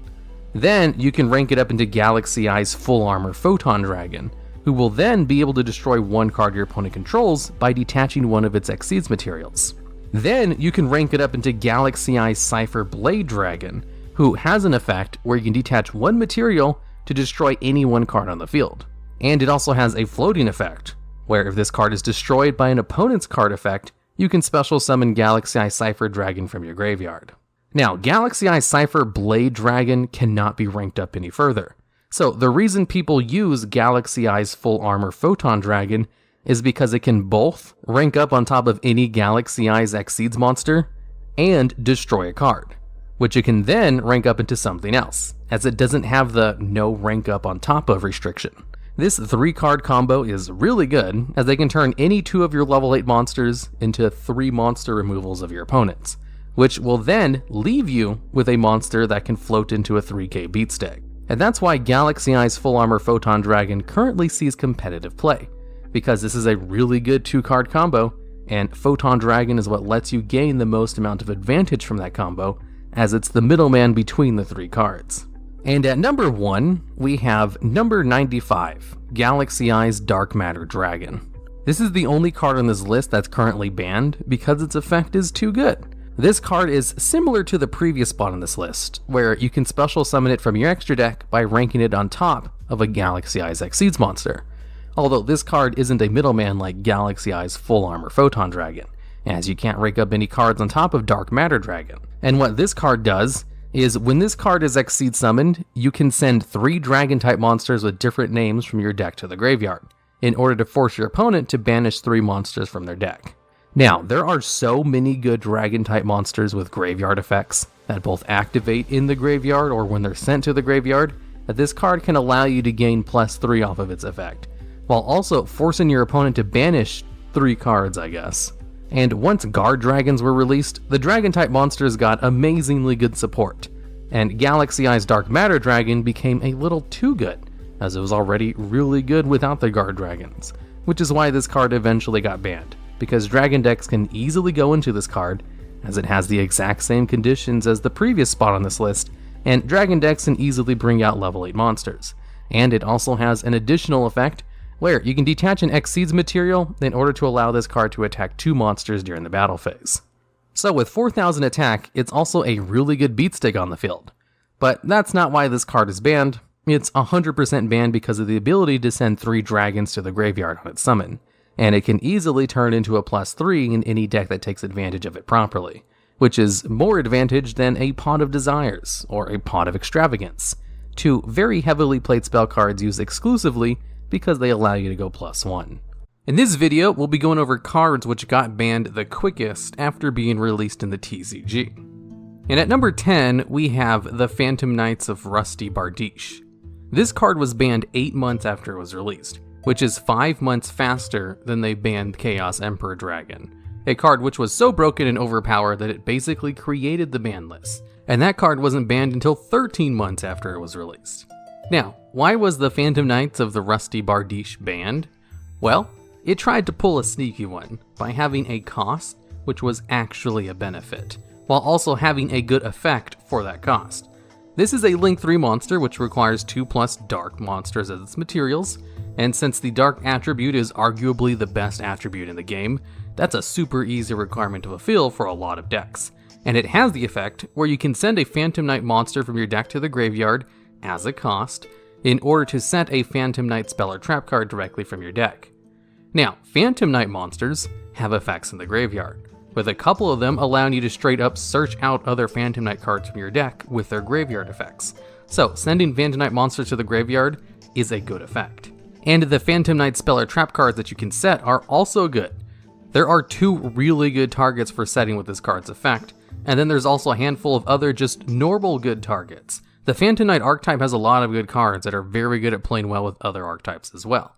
So Rusty Bardiche was seen playing a whole bunch of decks, and essentially allowed you to go +2 off of its effect, on top of the fact that it had great arrows, and another effect on top of it. If a Dark Xyz monster is special summoned into a zone this card points to, you get to destroy 1 card on the field. And the Phantom Knights have a card called Phantom Knights of Break Sword, which is arguably one of the best rank 3 Xyz monsters in the game, who has an effect to destroy cards as well. So an easy to bring out card that lets you go +2 off of its normal effect, while also having a good effect in addition to that can be splashed into other decks as an engine. Well, it's no wonder this card was banned so quickly, and even beats out all of the famous banned cards. Mainly because there wasn't really a ban list back then, until Chaos Emperor Dragon came out. And at number 9, we have True King Lithosejim, the Disaster. This card was banned 7 months after it was released in the TCG, and has recently come off the Forbidden list, and is only a limited monster where you can play 1 per deck. Now, this card came out with all the other True King monsters, who all basically have the same effect, where you can special summon this card from your hand by destroying 2 monsters on your field or in your hand, with at least one of them sharing the same attribute as that True King monster. And then where the True Kings differed is with their second effect, where if you chose to destroy 2 monsters who are both of the same attribute, where Earth attribute in Lithosejim's case, you could look at your opponent's extra deck and then banish 3 monsters with different names. Since most people only play 1 copy of staple extra deck monsters, getting this card out and using its effect could essentially rob your opponent out of a way to out whatever strategy you're doing, or completely screw up their combo pieces if they only played 1 copy of crucial extra deck monsters, like Spiral Double Helix, or ABC Dragon Buster for example. And if used in dinosaur decks, where destroying cards in your hand allows you to special summon dinosaurs from your deck, that card was just absolutely broken, especially since it can then be used to go into True King of All Calamities, which allows you to lock your opponent out of monster effects for a turn. It was just a tiny bit better than all the other True Kings, especially for some of the monsters of its attribute. So it got banned for being both a great support card and having a powerful effect, on top of being a good support card. And people were very surprised to see this card being set to limited, because its ability to snipe your opponent's extra deck monsters is just that good. And at number 8, we have Zodiac Broad Bull. This card was released in the exact same set as True King Lithosejim, and was banned in the exact same ban list, which means it was banned 7 months after its release. And since these 2 cards have the exact same dates on them, I put Broad Bull ahead in the list because it's still currently banned. Because also, technically, Zodiac Trident shares all of these details as well. Came out in the same sets and was banned in the exact same ban list. But that card is currently limited, so I just added the 1 to this list that is still currently banned. But technically this spot on the list goes to both of them, since they were both kind of banned for the same reason. You see, with Zodiac Broad Bull and Zodiac Trident and Zodiac Ratpir 3 copies, these were used in one of the few Tier 0 decks in the game's history. A very exclusive list that has less than 10 decks on it.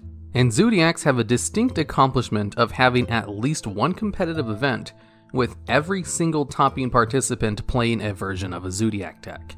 And I don't think any deck before or since then has had a 100% representation rate in top tables at a competitive event, as the requirements for being Tier 0 is to have more than 65% representation at those kinds of events, which Zodiacs were able to beat very easily. So what made the deck so good, especially Zodiac Broad Bull?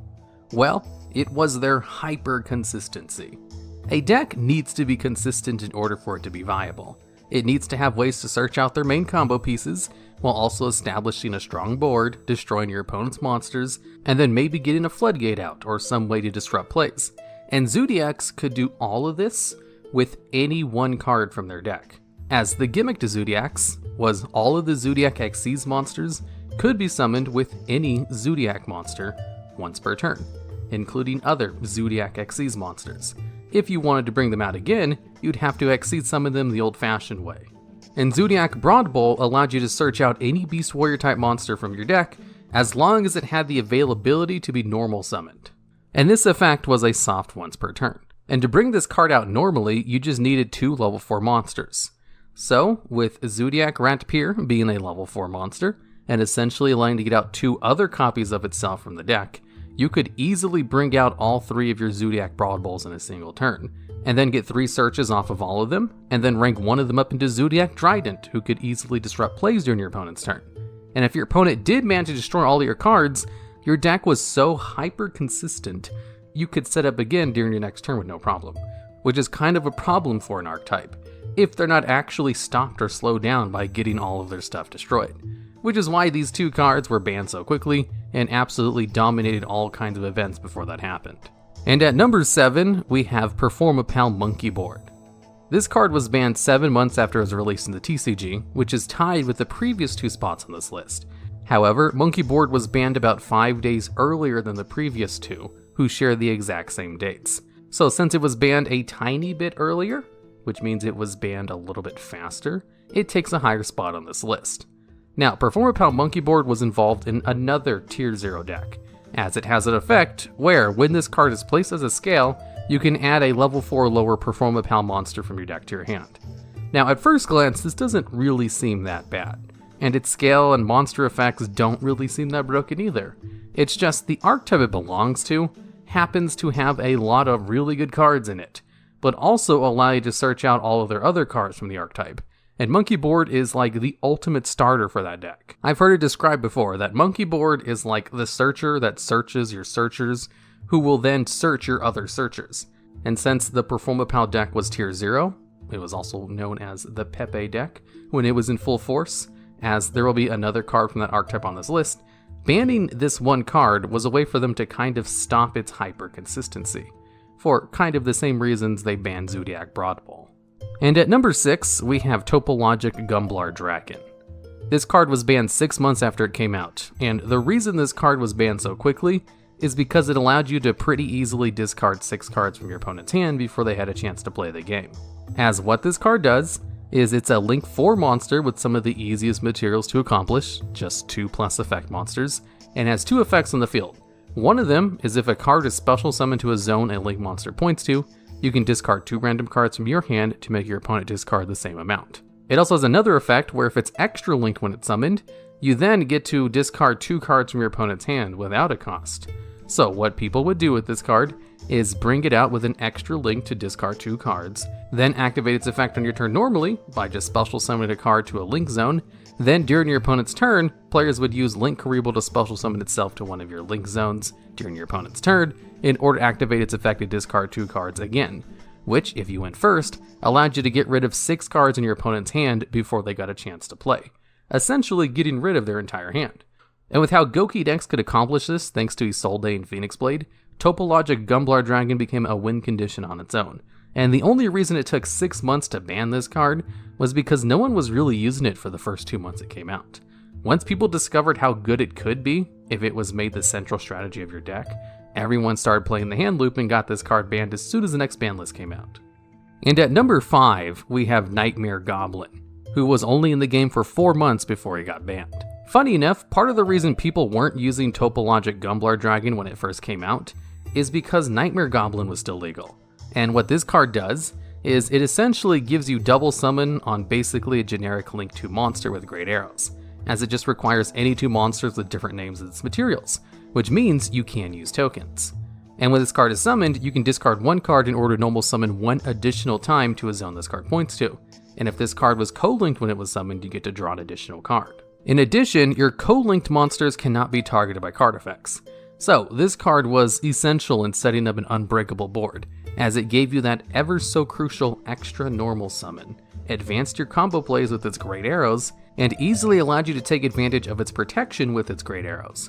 With Nightmare Goblin and the other Nightmare support cards, you could have a Tri-Gate Wizard on the field who couldn't be destroyed by anything, targeted by anything, and could negate one thing per turn, all while making that Tri-Gate Wizard easier to get out, since most meta decks are kind of balanced around only having one normal summon. So gaining an additional one on top of a combo extender was just way too much advantage, and that's why this card got banned pretty quickly. And at number 4, we have the Baby Rulers, who were banned 4 months after their release. Now, these cards were banned in the same amount of time as Nightmare Goblin, but Nightmare Goblin was playable for about 2 weeks longer than the Baby Rulers, so technically they were banned a little bit faster. You see, when the Dragon Rulers first came out, they were an archetype of 8 monsters, the 4 big ones and then the 4 baby ones, whose only effects were to discard themselves as well as another dragon type or a fire attribute monster from your hand in order to special summon the adult version of themselves from your deck. And since the Dragon Rulers themselves are still considered some of the best cards in the game's history, banning all of the Baby Rulers was just Konami's way of trying to fix the problem. It's kind of like how they banned Performapal Monkey Board or Zodiac Broad Bowl. They didn't want to have to ban the entire archetype, so they were trying to hit some of the combo extenders. But as it turned out, Dragon Rulers was still very strong even with all of their baby cards banned. So they eventually were limited, and then banned 23 months after their introduction. But in their first round of trying to rein in the Dragon Rulers, they banned all of the Baby Rulers very quickly after 4 months, which did slow down their consistency, but the main deck monsters were so good that 3 of them are still banned to this day, and they only removed 1 of them from the ban list to see if they were still as broken as they used to be. And since that one non-banned Dragon Ruler has seen consistent competitive success since it was unbanned after 4 years, that should say a little something about the power level of the entire deck when it was at full power. A deck that was never actually tier 0 surprisingly, because of the next spot on this list. And at number 3, we have Spellbook of Judgment, a card which was banned 4 months after it came out, and was released in the exact same set as the Dragon Rulers, and was banned in the exact same ban list as the Baby Rulers. And while all of the Baby Rulers are now unbanned, Spellbook of Judgment is still very much banned, which is why I put it at a higher spot on this list. Now, I've talked about Spellbook of Judgment a lot in my other videos, and that's partly because it's one of the strongest single cards in the game's history, so something like this will show up a lot in lists that talk about the best cards in the game. As what this card does is, during the end phase, you get to add Spellbook spell cards from your deck to your hand up to the number of spell cards you activated that turn. And then you get to special summon a spellcaster type monster from your deck who has a level less than or equal to the number of cards you added to your hand. And the Spellbook spell cards are pretty good.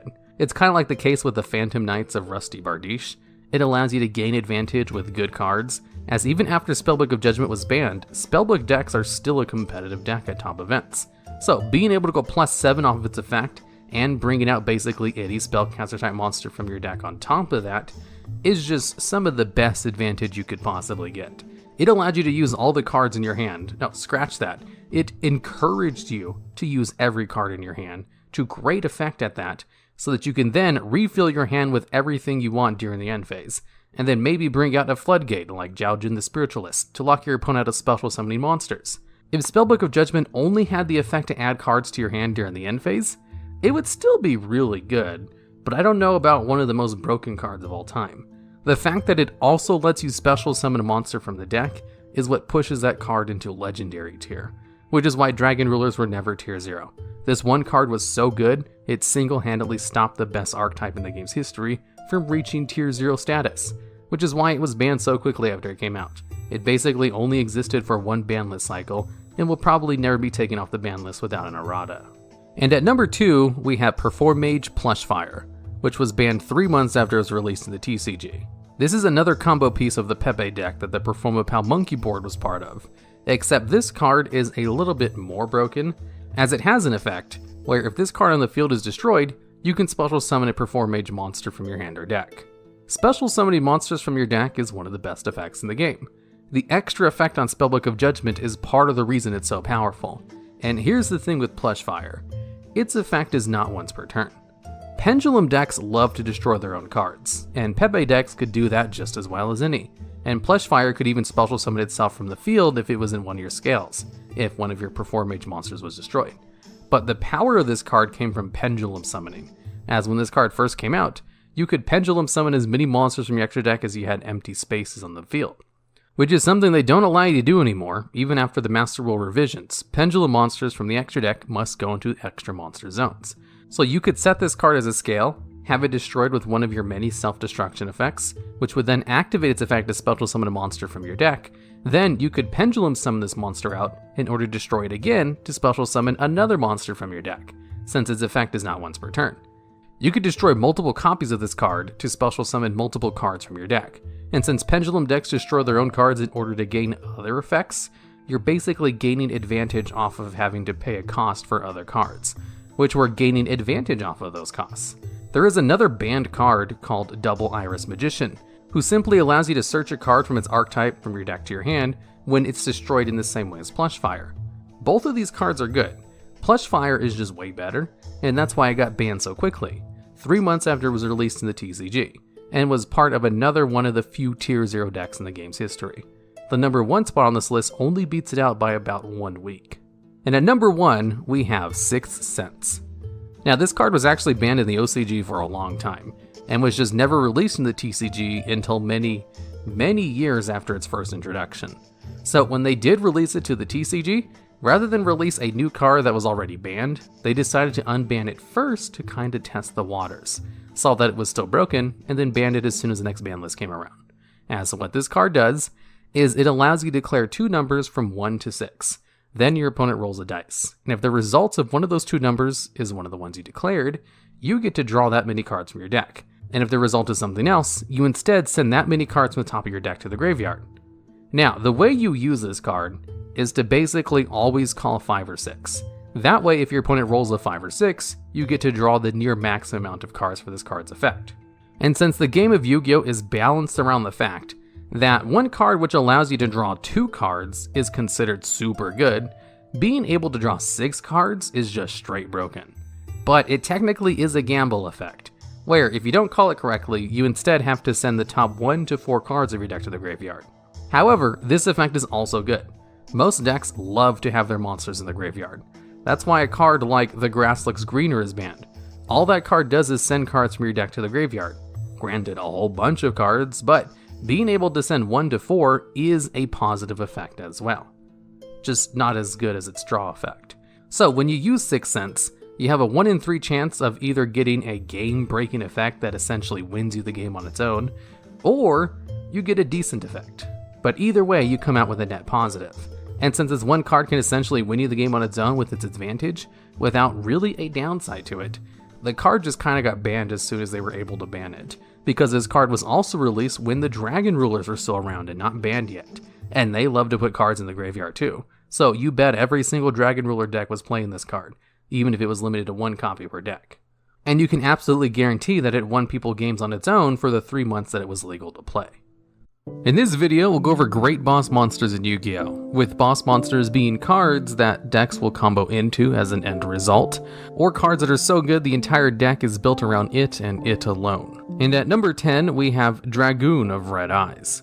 Currently, this card is not available in the TCG and was only released recently in the OCG, and it's already seen a ton of play because of how good of a boss monster it is. Basically, its materials are just Dark Magician plus a Red Eyes Black Dragon, or a Dragon Effect monster. So this card can be brought out with Red Eyes Fusion, using materials from your deck, or a Predaplant Verte Anaconda, who can send Red Eyes Fusion from your deck to the graveyard in order to basically use the effect of Red Eyes Fusion, as long as you're able to get 2 effect monsters on the field. And what Dragoon of Red Eyes does is, once per turn, you can destroy a monster your opponent controls, then inflict damage to your opponent equal to that monster's attack. And you can use this effect an additional time if you used the vanilla Red Eyes Black Dragon as its other material, instead of an effect dragon monster. So, destroying cards and inflicting damage to your opponent equal to their attack is very good. It's basically a Ring of Destruction without the downside of it, but that's not all. It also has a once per turn Omni Negate, where if your opponent activates a card or effect, you can discard any 1 card from your hand to negate the activation and destroy that card. On top of that, this card will gain 1000 attack permanently after it does this. So, if you're able to negate 1 card effect, it goes up to 4000 attack. And on top of these 2 really good effects, it has Protection, where this card cannot be targeted or destroyed by card effects.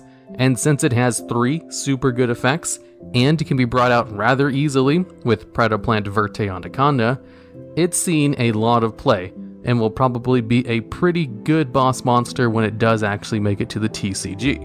But since it's technically not out yet and still very new, it only gets a bottom spot on this list at number 10. And at number 9, we have Gren Maju da Eiza. Now, in terms of attack, Gren Maju is the strongest boss monster in the game that also sees competitive success. And what this card is a level 3 effect monster that only has 1 sentence for its effect, where it just gains attack and defense equal to the number of your banished cards times 400. And this card has multiple versions of competitive decks built around it, and is probably the simplest, best boss monster in the game, as all this card does is become a gigantic beat stick and then attack over things. Because you see, there are a handful of incredibly good cards, namely Pot of Desires, Pot of Extravagance, Orichi the Serpentron Sky Slasher, and Eater of Millions, who see play in various different meta decks as just generic good one-off cards. And they all have downsides of banishing a whole bunch of cards in order to use their effects. So a single Pot of Desires forces you to banish 10 cards from the top of your deck face down in order to draw 2 cards. And this effect is good enough for that downside to be in normal decks. But this downside turns into a plus 4,000 extra attack for Gren Maju. Orochi allows you to banish the top 8 cards of your deck face down in order to special summon this card from your graveyard or hand during either player's turns. So, it's used in a lot of decks in order to special summon a card during your opponent's turn to maybe proc the effect of something like Topologic Bomber Dragon.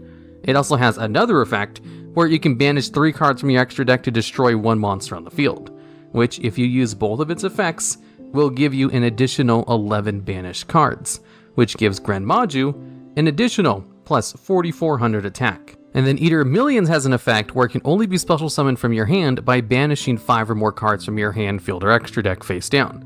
And the thing with Eater of Millions is its effect requires you to banish at least 5, but you can go above that as high as you want. So if you banish all 15 cards from your extra deck, you can give Gren Maju an additional 6,000 attack. And Eater of Millions has an effect where it can banish any monster it battles face down, once per turn, which is really good at getting rid of problem boss monsters that have protection, where they can't be targeted or destroyed, like a Dragoon of Red Eyes, for example. And then, after you do all of your good combo plays, use all of your cards, which give you a whole bunch of advantage, banishing a whole bunch of your cards face down, you can then normal summon this level 3 monster who can easily have over 10,000 attack, and basically win you the game on its own by just attacking over anything your opponent controls. Gren Maju is the only card on this list who's here because of its high attack power value, because once you get to over 10,000 attack on an easy to bring out monster, that's when attack points start mattering, when a single attack can win you the game. Although Gren Maju relies heavily on its deck being built around it, so it can't really do much on its own, which is why it's at a lower spot on this list at number 9. It still makes the list for being incredibly good at beating over anything, and because the deck built around it is just really good as well. But it can't do much on its own. And at number 8, we have Ultimate Conductor Tyranno. Now, when it comes to boss monsters, there's a couple of things they need in order to see any kind of competitive play, let alone success. They should be somewhat easy to summon, have great on-field effects, and have some kind of protection. Obviously, there's exceptions to these rules, but Ultimate Conductor Tyranno fulfills 2 of those requirements in spades. It's a 3,500 attack beat stick, which is incredibly easy to special summon, as you just need to banish 2 dinosaur-type monsters from your graveyard. It's also really easy to search out in dinosaur decks, and to set the materials for it, and it can be special summoned directly from the deck as well, with a searchable spell card. It has a spell speed 2 Book of the Moon effect on everything to disrupt your opponent's plays, with an activation cost that benefits dinosaur decks by destroying them. It can attack all of your opponent's monsters, and can destroy them by bypassing destruction effects completely, as if it attacks the defense position monster, you can just send it to the graveyard to inflict 1,000 points of damage to your opponent. Even though this card doesn't work on Link monsters, it's still incredibly useful at stopping your opponent from setting up Link monsters in the first place, and then non-destruction removing all of them during your next turn, while being one of the easiest boss monsters to bring out on this list. This card is an absolute beast of a boss monster, only really lacking in some protection.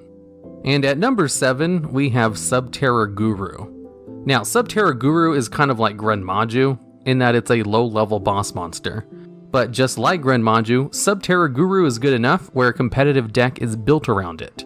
You see, Guru is part of the Subterra archetype, which is an archetype based around flip monsters who gain their effects when they're flipped face up. And Guru only has 2 effects. A flip effect, where, when this card is flipped face up, you can add any one Subterra card from your deck to your hand, which is a pretty good search effect, as it works on spell and traps as well as monsters. Its other effect is basically Book of Moon, where it can flip another monster on the field face down, and when it does this, it also flips itself face down. And here's the thing that makes this card good. If you control a face-up Subterra card, this effect becomes a quick effect, which means you can use it exactly like Book of Moon, during both players' turns. And Book of Moon is an excellent card because of its versatility, and was limited on the ban list for years because of this. Even though Link monsters can't be flipped face down, Subterra Guru decks, called Guru Control, see lots of competitive play because face down monsters can't be used as Link materials. So if you just flip down your opponent's monsters before they become Link monsters, then it's not a problem. But also, there's a few pieces of Subterra support that make Guru the centerpiece of that deck. The field spell card, the Hidden City, allows you to add Guru to your hand from your deck when it's activated, and then allows you to activate Guru's search effect immediately, as you can just normal set Guru onto the field, and then use Hidden City to flip it face up immediately, proccing its search effect. There's also 2 really good support cards for Guru, Subterra Final Battle and Subterra Fiendess. Subterra Fiendess is a hand trap, just like Ash Blossom, that works on everything, where you can send it from your hand or field to the graveyard to negate an effect, and then flip a Subterra monster you control face down. Subterra Final Battle is like Scrap Iron Scarecrow, a trap card that gets flipped back face down instead of going to the graveyard after you use one of its effects. And it has 4 effects you can choose from every time you use it. Basically, it can be a Book of the Moon on Subterra monsters, a Book of Taiyu, an Altergeist Protocol, or it can combine the attack and defense of a Subterra card, which turns Guru's attack and defense to 3400, which allows it to become a pretty big beat stick. And Final Battle is not once per turn, so you can use multiple copies of Final Battle during a turn, although you do still have to follow the rule where you can't activate trap cards the turn they're set. So, Subterras can disrupt your opponent's plays, search out its own combo pieces, attack over anything, and negate basically anything, and then negate your opponent's negates if they try to stop your negates. And since the engine for Guru is so small, where they only play a handful of other Subterra cards, besides the ones I mentioned, it leaves room for a whole bunch of really good floodgates and other generic hand traps, which just makes Subterra Guru an excellent boss monster, even if he himself is a level 4 monster.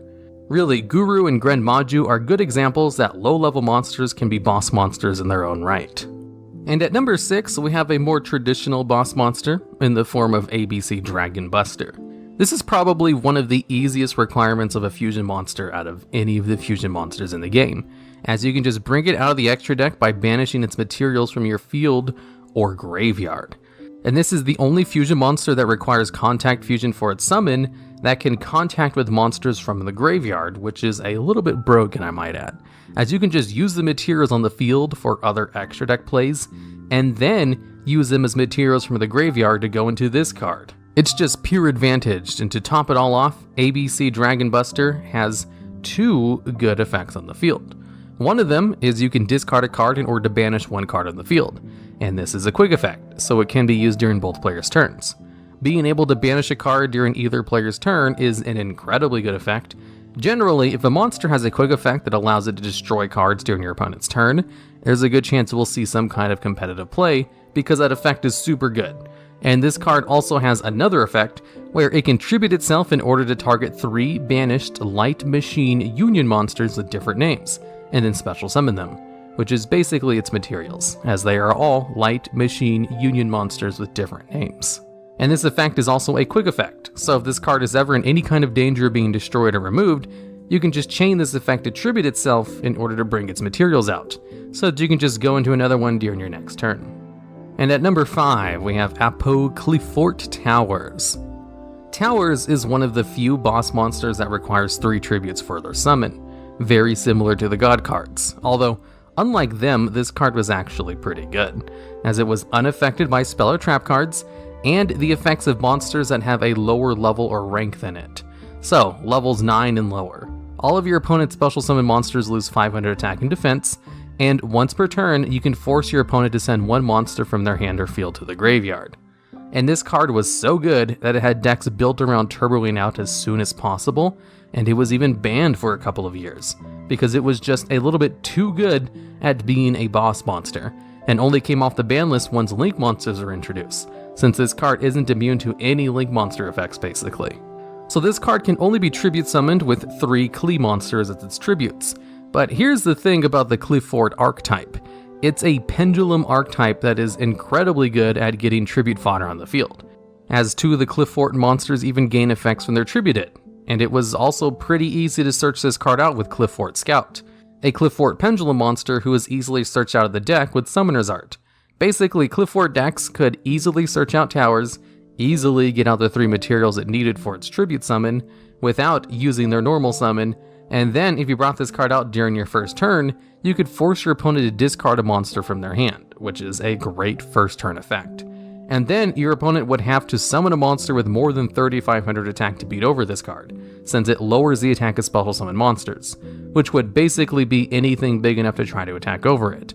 Which is why a niche Xyz monster called number 52 Diamond Crab King saw competitive play for a while, because it could change its attack to 3,000, which bypassed the reduction of towers, and allowed it to crash into it to destroy it by battle. Since Towers was immune to spell and traps, and most monster effects in the game, as not too many decks play monster removal that's rank 10 or higher. So it was essentially immune to everything against most decks, and allowed you to gain free advantage every turn by forcing your opponent to get rid of one of their cards, which bypassed all immunities. You could even force your opponent to send Ultimate Falcon to the graveyard with Towers' effect, since it forces the player to perform an action and wasn't technically monster removal. Honestly, Towers could have easily taken the top spot on this list, if it wasn't for the fact that the top 4 are kind of a little bit better for different reasons, and didn't have their protection killed by the introduction of Link monsters like Towers did. And at number 4, we have Masked Hero Dark Law. This is a hero fusion monster which was so good when it was introduced, it has single-handedly allowed heroes to stay a competitive rogue deck throughout the years, and in fact is such a good boss monster that other decks like to play it, with Mass Change too. Now, this card's requirements to be summoned is just to use Mass Change on any Dark Hero monster.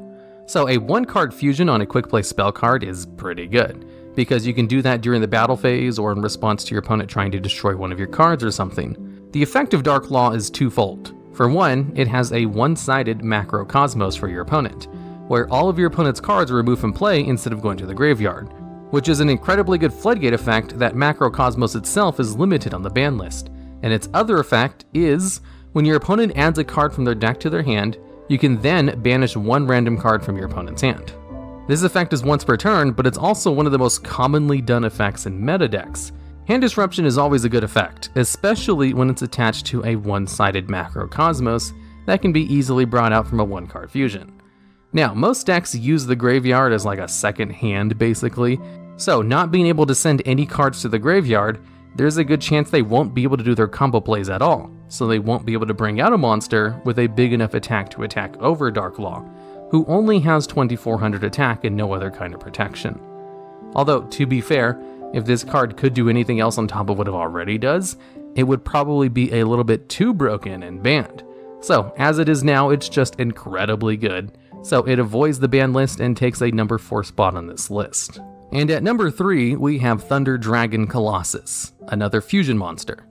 Now, Colossus is a boss monster in the Thunder Dragon archetype, and it's played very heavily alongside Thunder Dragon Titan, which is another good boss monster. And the reason I have Colossus over Titan on this list is because Colossus is a lot better, and also saw play in non-Thunder Dragon decks, as Colossus has the effect while it's on the field, where your opponent cannot add cards to their hand except by drawing them. So it's like a one-sided mistake, and since Ash Blossom is one of the most played cards in the game, and only has the effect to stop one effect like this, being able to stop all of your opponent's searches is really good. This card is also easy to bring out, as you can special summon it from your extra deck by distributing one Thunder effect non-fusion monster you control, if you've activated the effect of a Thunder monster in your hand during this turn. Now, Thunder Dragon decks are all about Thunder monsters who activate effects in their hand, so it's real easy to fulfill the condition of this effect. But there are also a handful of other decks that can fulfill the conditions for this card's summoning effect, like Subterrors for example. They have a card called Subterra Behemoth Voltelleric, which can activate its effect from your hand to special summon itself, and then be used as the full material for Thunder Dragon Colossus. And with one of the easier summoning requirements of a fusion monster, as you don't actually need to use a fusion spell card to bring it out, and a really good lockdown effect, it also has decent protection, where if it would be destroyed, you can banish one Thunder monster from your graveyard instead. And a lot of Thunder Dragon cards gain effects when they're banished, so this protection effect actually allows you to go plus in Thunder Dragon decks, which makes it good enough where this card is currently banned. And at number 2, we have number 86, Heroic Champion Rongo Miniad. This is a card which is currently banned for being too good of a boss monster. But what's funny about this card is that it saw very little competitive play for years after it was first released. The only reason this card got banned was because Gossip Shadow was added to the game, which really made this card live up to its full potential. Because you see, this is a rank 4 Xyz monster who requires 2 or more warrior monsters as materials to be brought out, and has the negative effect where during your opponent's end phase you have to detach material from this card as its maintenance cost. But this card gains effects based on the number of Xyz materials attached to it. So with 5 materials on it, it gains immunity to all card effects, cannot be destroyed by battle, locks your opponent out of summoning any monsters besides setting them, doubles its attack and defense, and once per turn can just destroy all of your opponent's cards. At least with towers, you could destroy it by battle, but this card is even immune to that. And it's also one of the few cards on this list that's immune to being kaiju'd, one of the few ways to actually kill a lot of these unkillable boss monsters, since it prevents your opponent from summoning cards. It's also immune to Raw Sphere mode, a card that's normally used to get rid of an unbreakable board of floodgate monsters, as your opponent can't normal summon either. And to top it all off, it allows you to destroy all of your opponent's cards once per turn, which is what pushes this card into great boss monster territory. Being immune to everything and having a big body is fine and everything, but a boss monster needs a little bit more than that in order to be worth putting a whole bunch of cards into. So being able to lock down and destroy everything is pretty well worth the investment of getting this card out. And that's kind of the thing with this card. With Gossip Shadow being released, it was a little bit too easy to bring out, and that's why it got banned. If you just brought out Rongo Miniad with 2 level 4 materials, and brought up a Gossip Shadow with just 2 level 3 monsters, Gossip Shadow has the effect to just attach itself and all of its materials to it. Gossip Shadow attaching itself would add an additional 3 materials, giving it a full +5 potential, and gaining all of its effects for a turn. And since there was almost no way to counterplay Rongo Miniad, it got banned because they would have had to ban this card or Gossip Shadow, so they just chose to get rid of Heroic Champion instead. And at number 1, we have Masterpiece, the true Draco Slaying King. Now, this card basically becomes immune to 2/3 of the cards in the game, and has a spell speed 2 destruction effect. Now, if we were to make a list of the best effects in the game, spell speed 2 destruction effects would definitely make the top 10, as they both allow you to get rid of problems cards during your turn, and destroy combo pieces during your opponent's turn to disrupt plays. So it's an incredibly versatile effect that's good in all situations, which is why it's pretty rare and generally only appears on boss monsters. Now, in order to summon this card, you can tribute summon it by using continuous spell and traps you control in addition to monsters, and this card becomes immune to card effects of the same type of cards used for its tribute summon. So, if you want this card to become immune to spell and monster effects, for example, all you have to do is tribute a monster and a continuous spell card for its tribute summon, and it would become immune to those two things. And since the deck that plays this card has continuous spell and trap cards which gain effects when they're sent to the graveyard, and allow you to tribute them to gain additional normal summons, it was pretty easy for the archetype to just choose which 2 cards it wanted to become immune to for that duel. So it was flexible in choosing its immunities, but always left open the option that it could be destroyed by something. So basically, if you just chose spell and monsters, that would be good enough to become immune to most meta decks. And the few meta decks that did rely on trap cards, you could just make it immune to that instead. True Dracos also have a field spell card which prevents this card from being destroyed by battle once per turn, and pushes the attack over 3000. So you couldn't just destroy it by battle one time in order to get rid of it like you could with towers, as it was generally protected most times, if it didn't destroy that monster before it got a chance to attack. So you had to get out 2 monsters that could attack over this card without having either of those cards destroyed first by this card's spell speed 2 effect, and was generally too tough to actually attack over anyway. And on top of that, its spell speed 2 effect was not reliant on this card being brought out properly.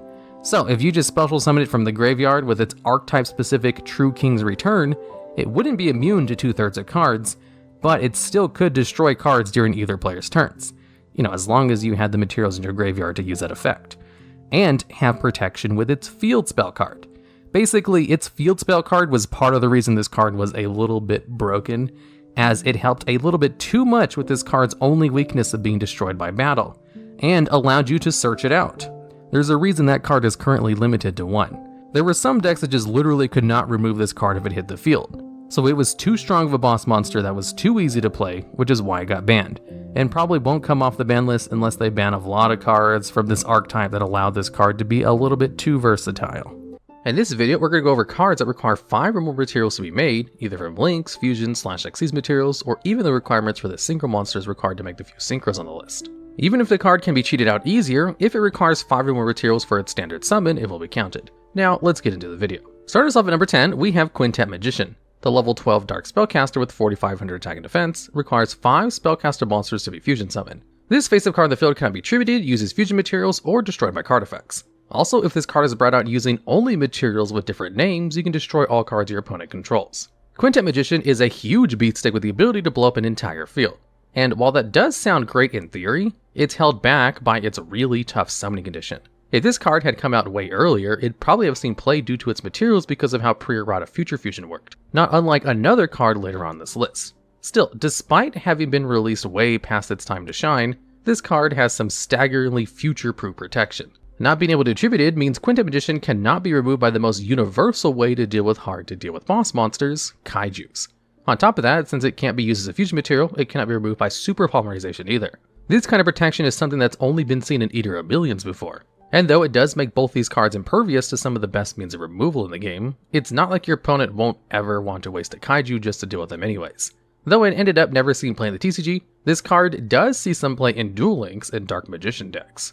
These decks are comprised mostly of spellcasters, and even if they're unlikely to ever be able to summon this card with their archetypal fusion spell, the deck also runs Magicalized Fusion, which can fuse banishing materials from the graveyard instead. Even so, it's still really hard to get the 5 different names this card needs to trigger its on-summon effect most of the time.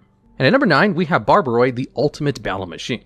As a level 12 Earth Machine Fusion, this card boasts 4000 attack and defense and requires 5 Machine-type Roid monsters as its materials.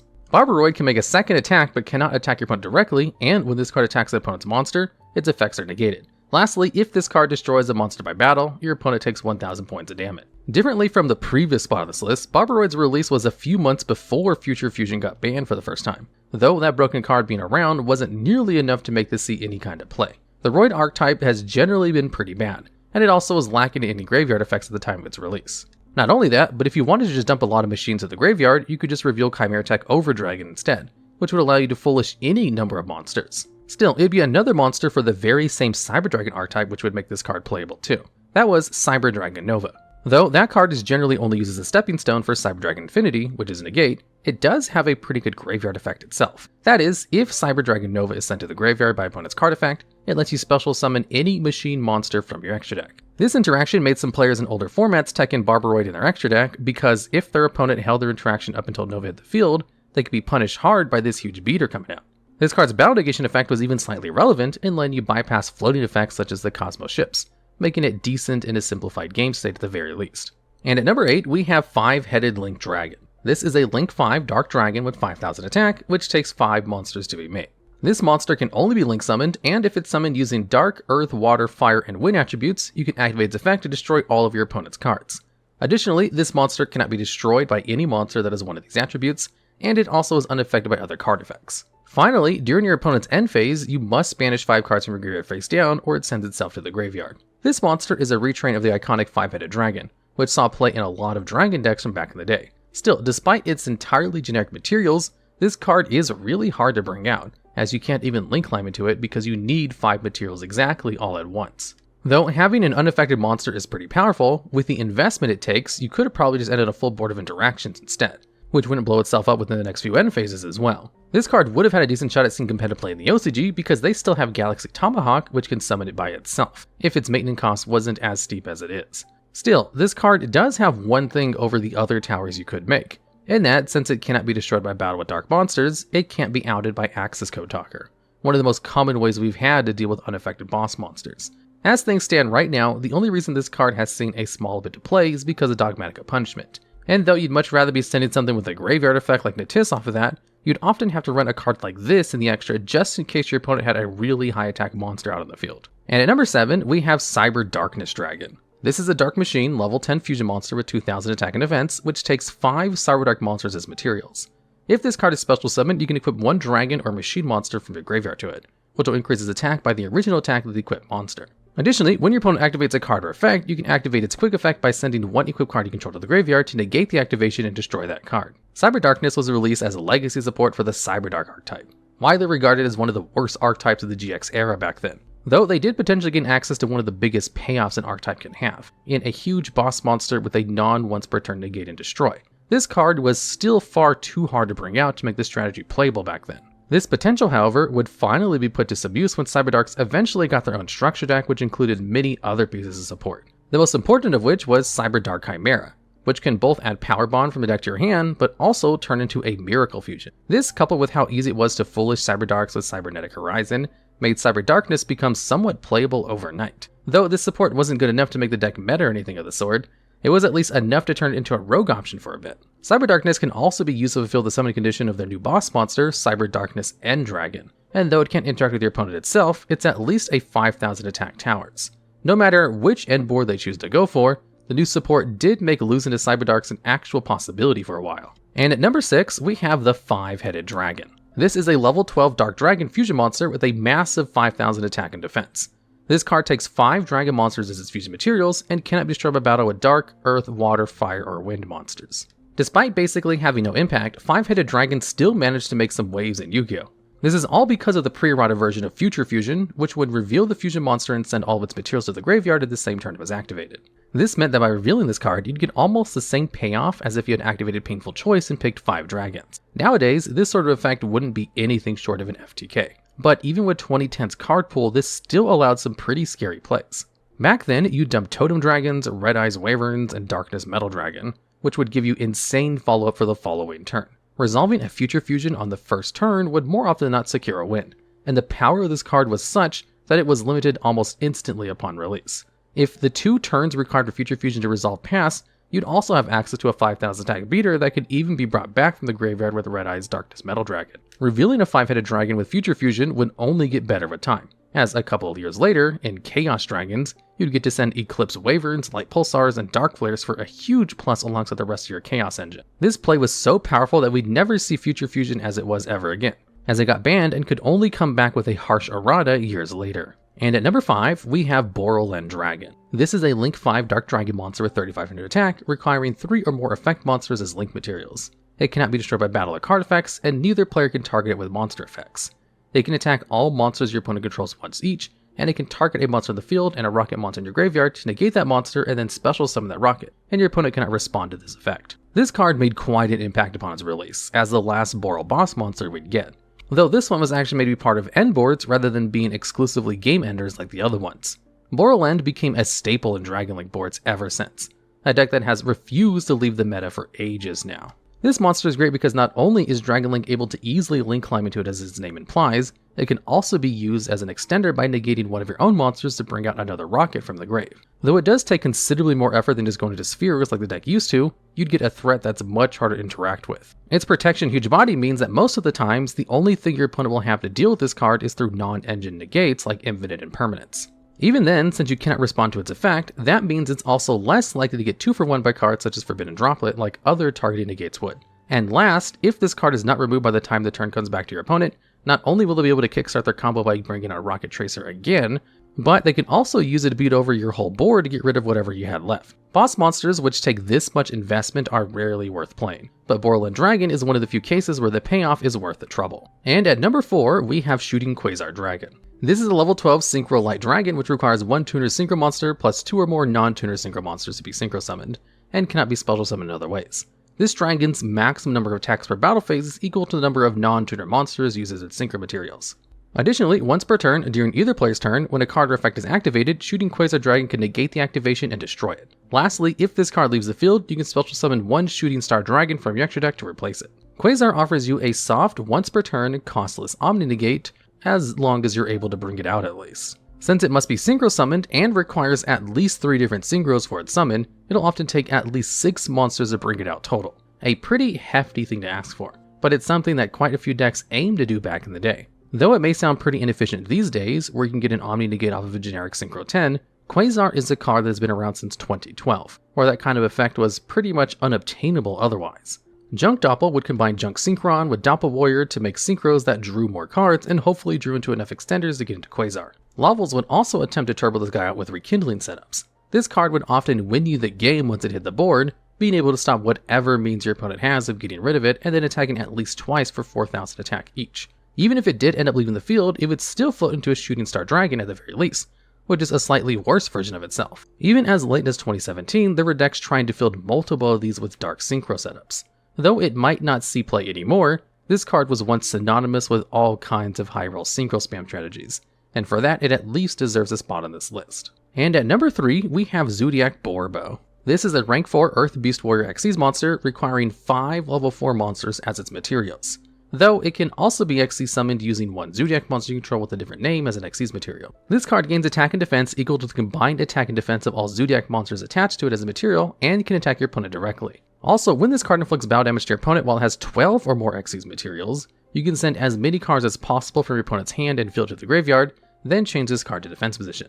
Borbo is one of the 3 Xyz which specifically list 5 monsters as its materials, sharing this trait with the Numeron boss monsters, and just like them, this summoning condition is just for show. Despite needing 5 level 4s to be hard made, you can also make Borbo by just overlaying it onto any one of your Zodiac monsters, making it easier to summon than every other Xyz out there by far. This card actually used to be the worst Zoo Xyz back when the archetype had just came out, as just being able to attack directly paled in comparison to what even the weaker Zoos like Tiger Mortar or Hammer Kong did. Most people don't even know about this card's 12 material effect. As for how hard it is to get off, it could easily read you win the duel and still be completely irrelevant. Half a decade after Zoo's release, Borbo would finally come to the forefront though, as now one of the most important one of these Zodiac Xyz monsters. This is because not only had Konami freed Trident again, but also because of the release of a new piece of Xyz support, Zeus. Zeus can overlay on top of any Xyz monster as long as one of them has battled that turn, and it can, as many times as you want per turn, detach 2 materials to send all other cards from the field to the graveyard.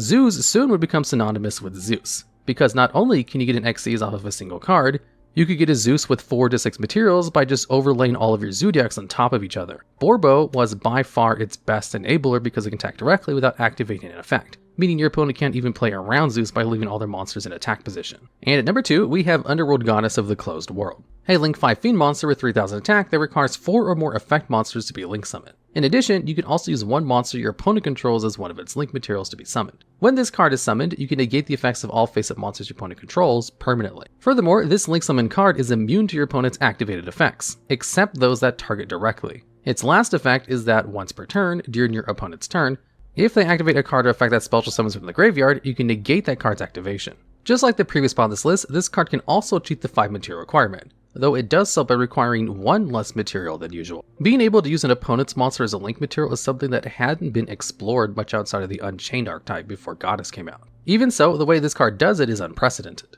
as you can just send your opponent's monster to the graveyard just as if it was on your side of the field to make it. So not only is your opponent going -1 to help you bring it out, there's also not a whole lot they can do to play around it, outside of not letting you put enough materials on your board in order to bring it out in the first place. Since the monster is getting sent to the graveyard by game mechanics, even unaffected ones can be outed easily by just having this card in your extra deck. Goddess is pretty good in metas where people are making an Avermax the IP Masquerena's protection too, because as Avermax floating effect to shuffle a card back into the deck does not target, Goddess is completely unaffected by it, This card's unique protection means it doesn't care about powerful effects like non-targeting pops and negates, even if it's liable to get outed by any spot removal instead. Goddess will always be one of the best and most widely used Link 5s in the game, as it's the only one you can make with as much materials as you need for a Link 4. And finally, at number 1, we have the Arrival at Ignister. This is a Link 6 Dark Cyberse monster that requires 3 or more monsters with different attributes as its materials.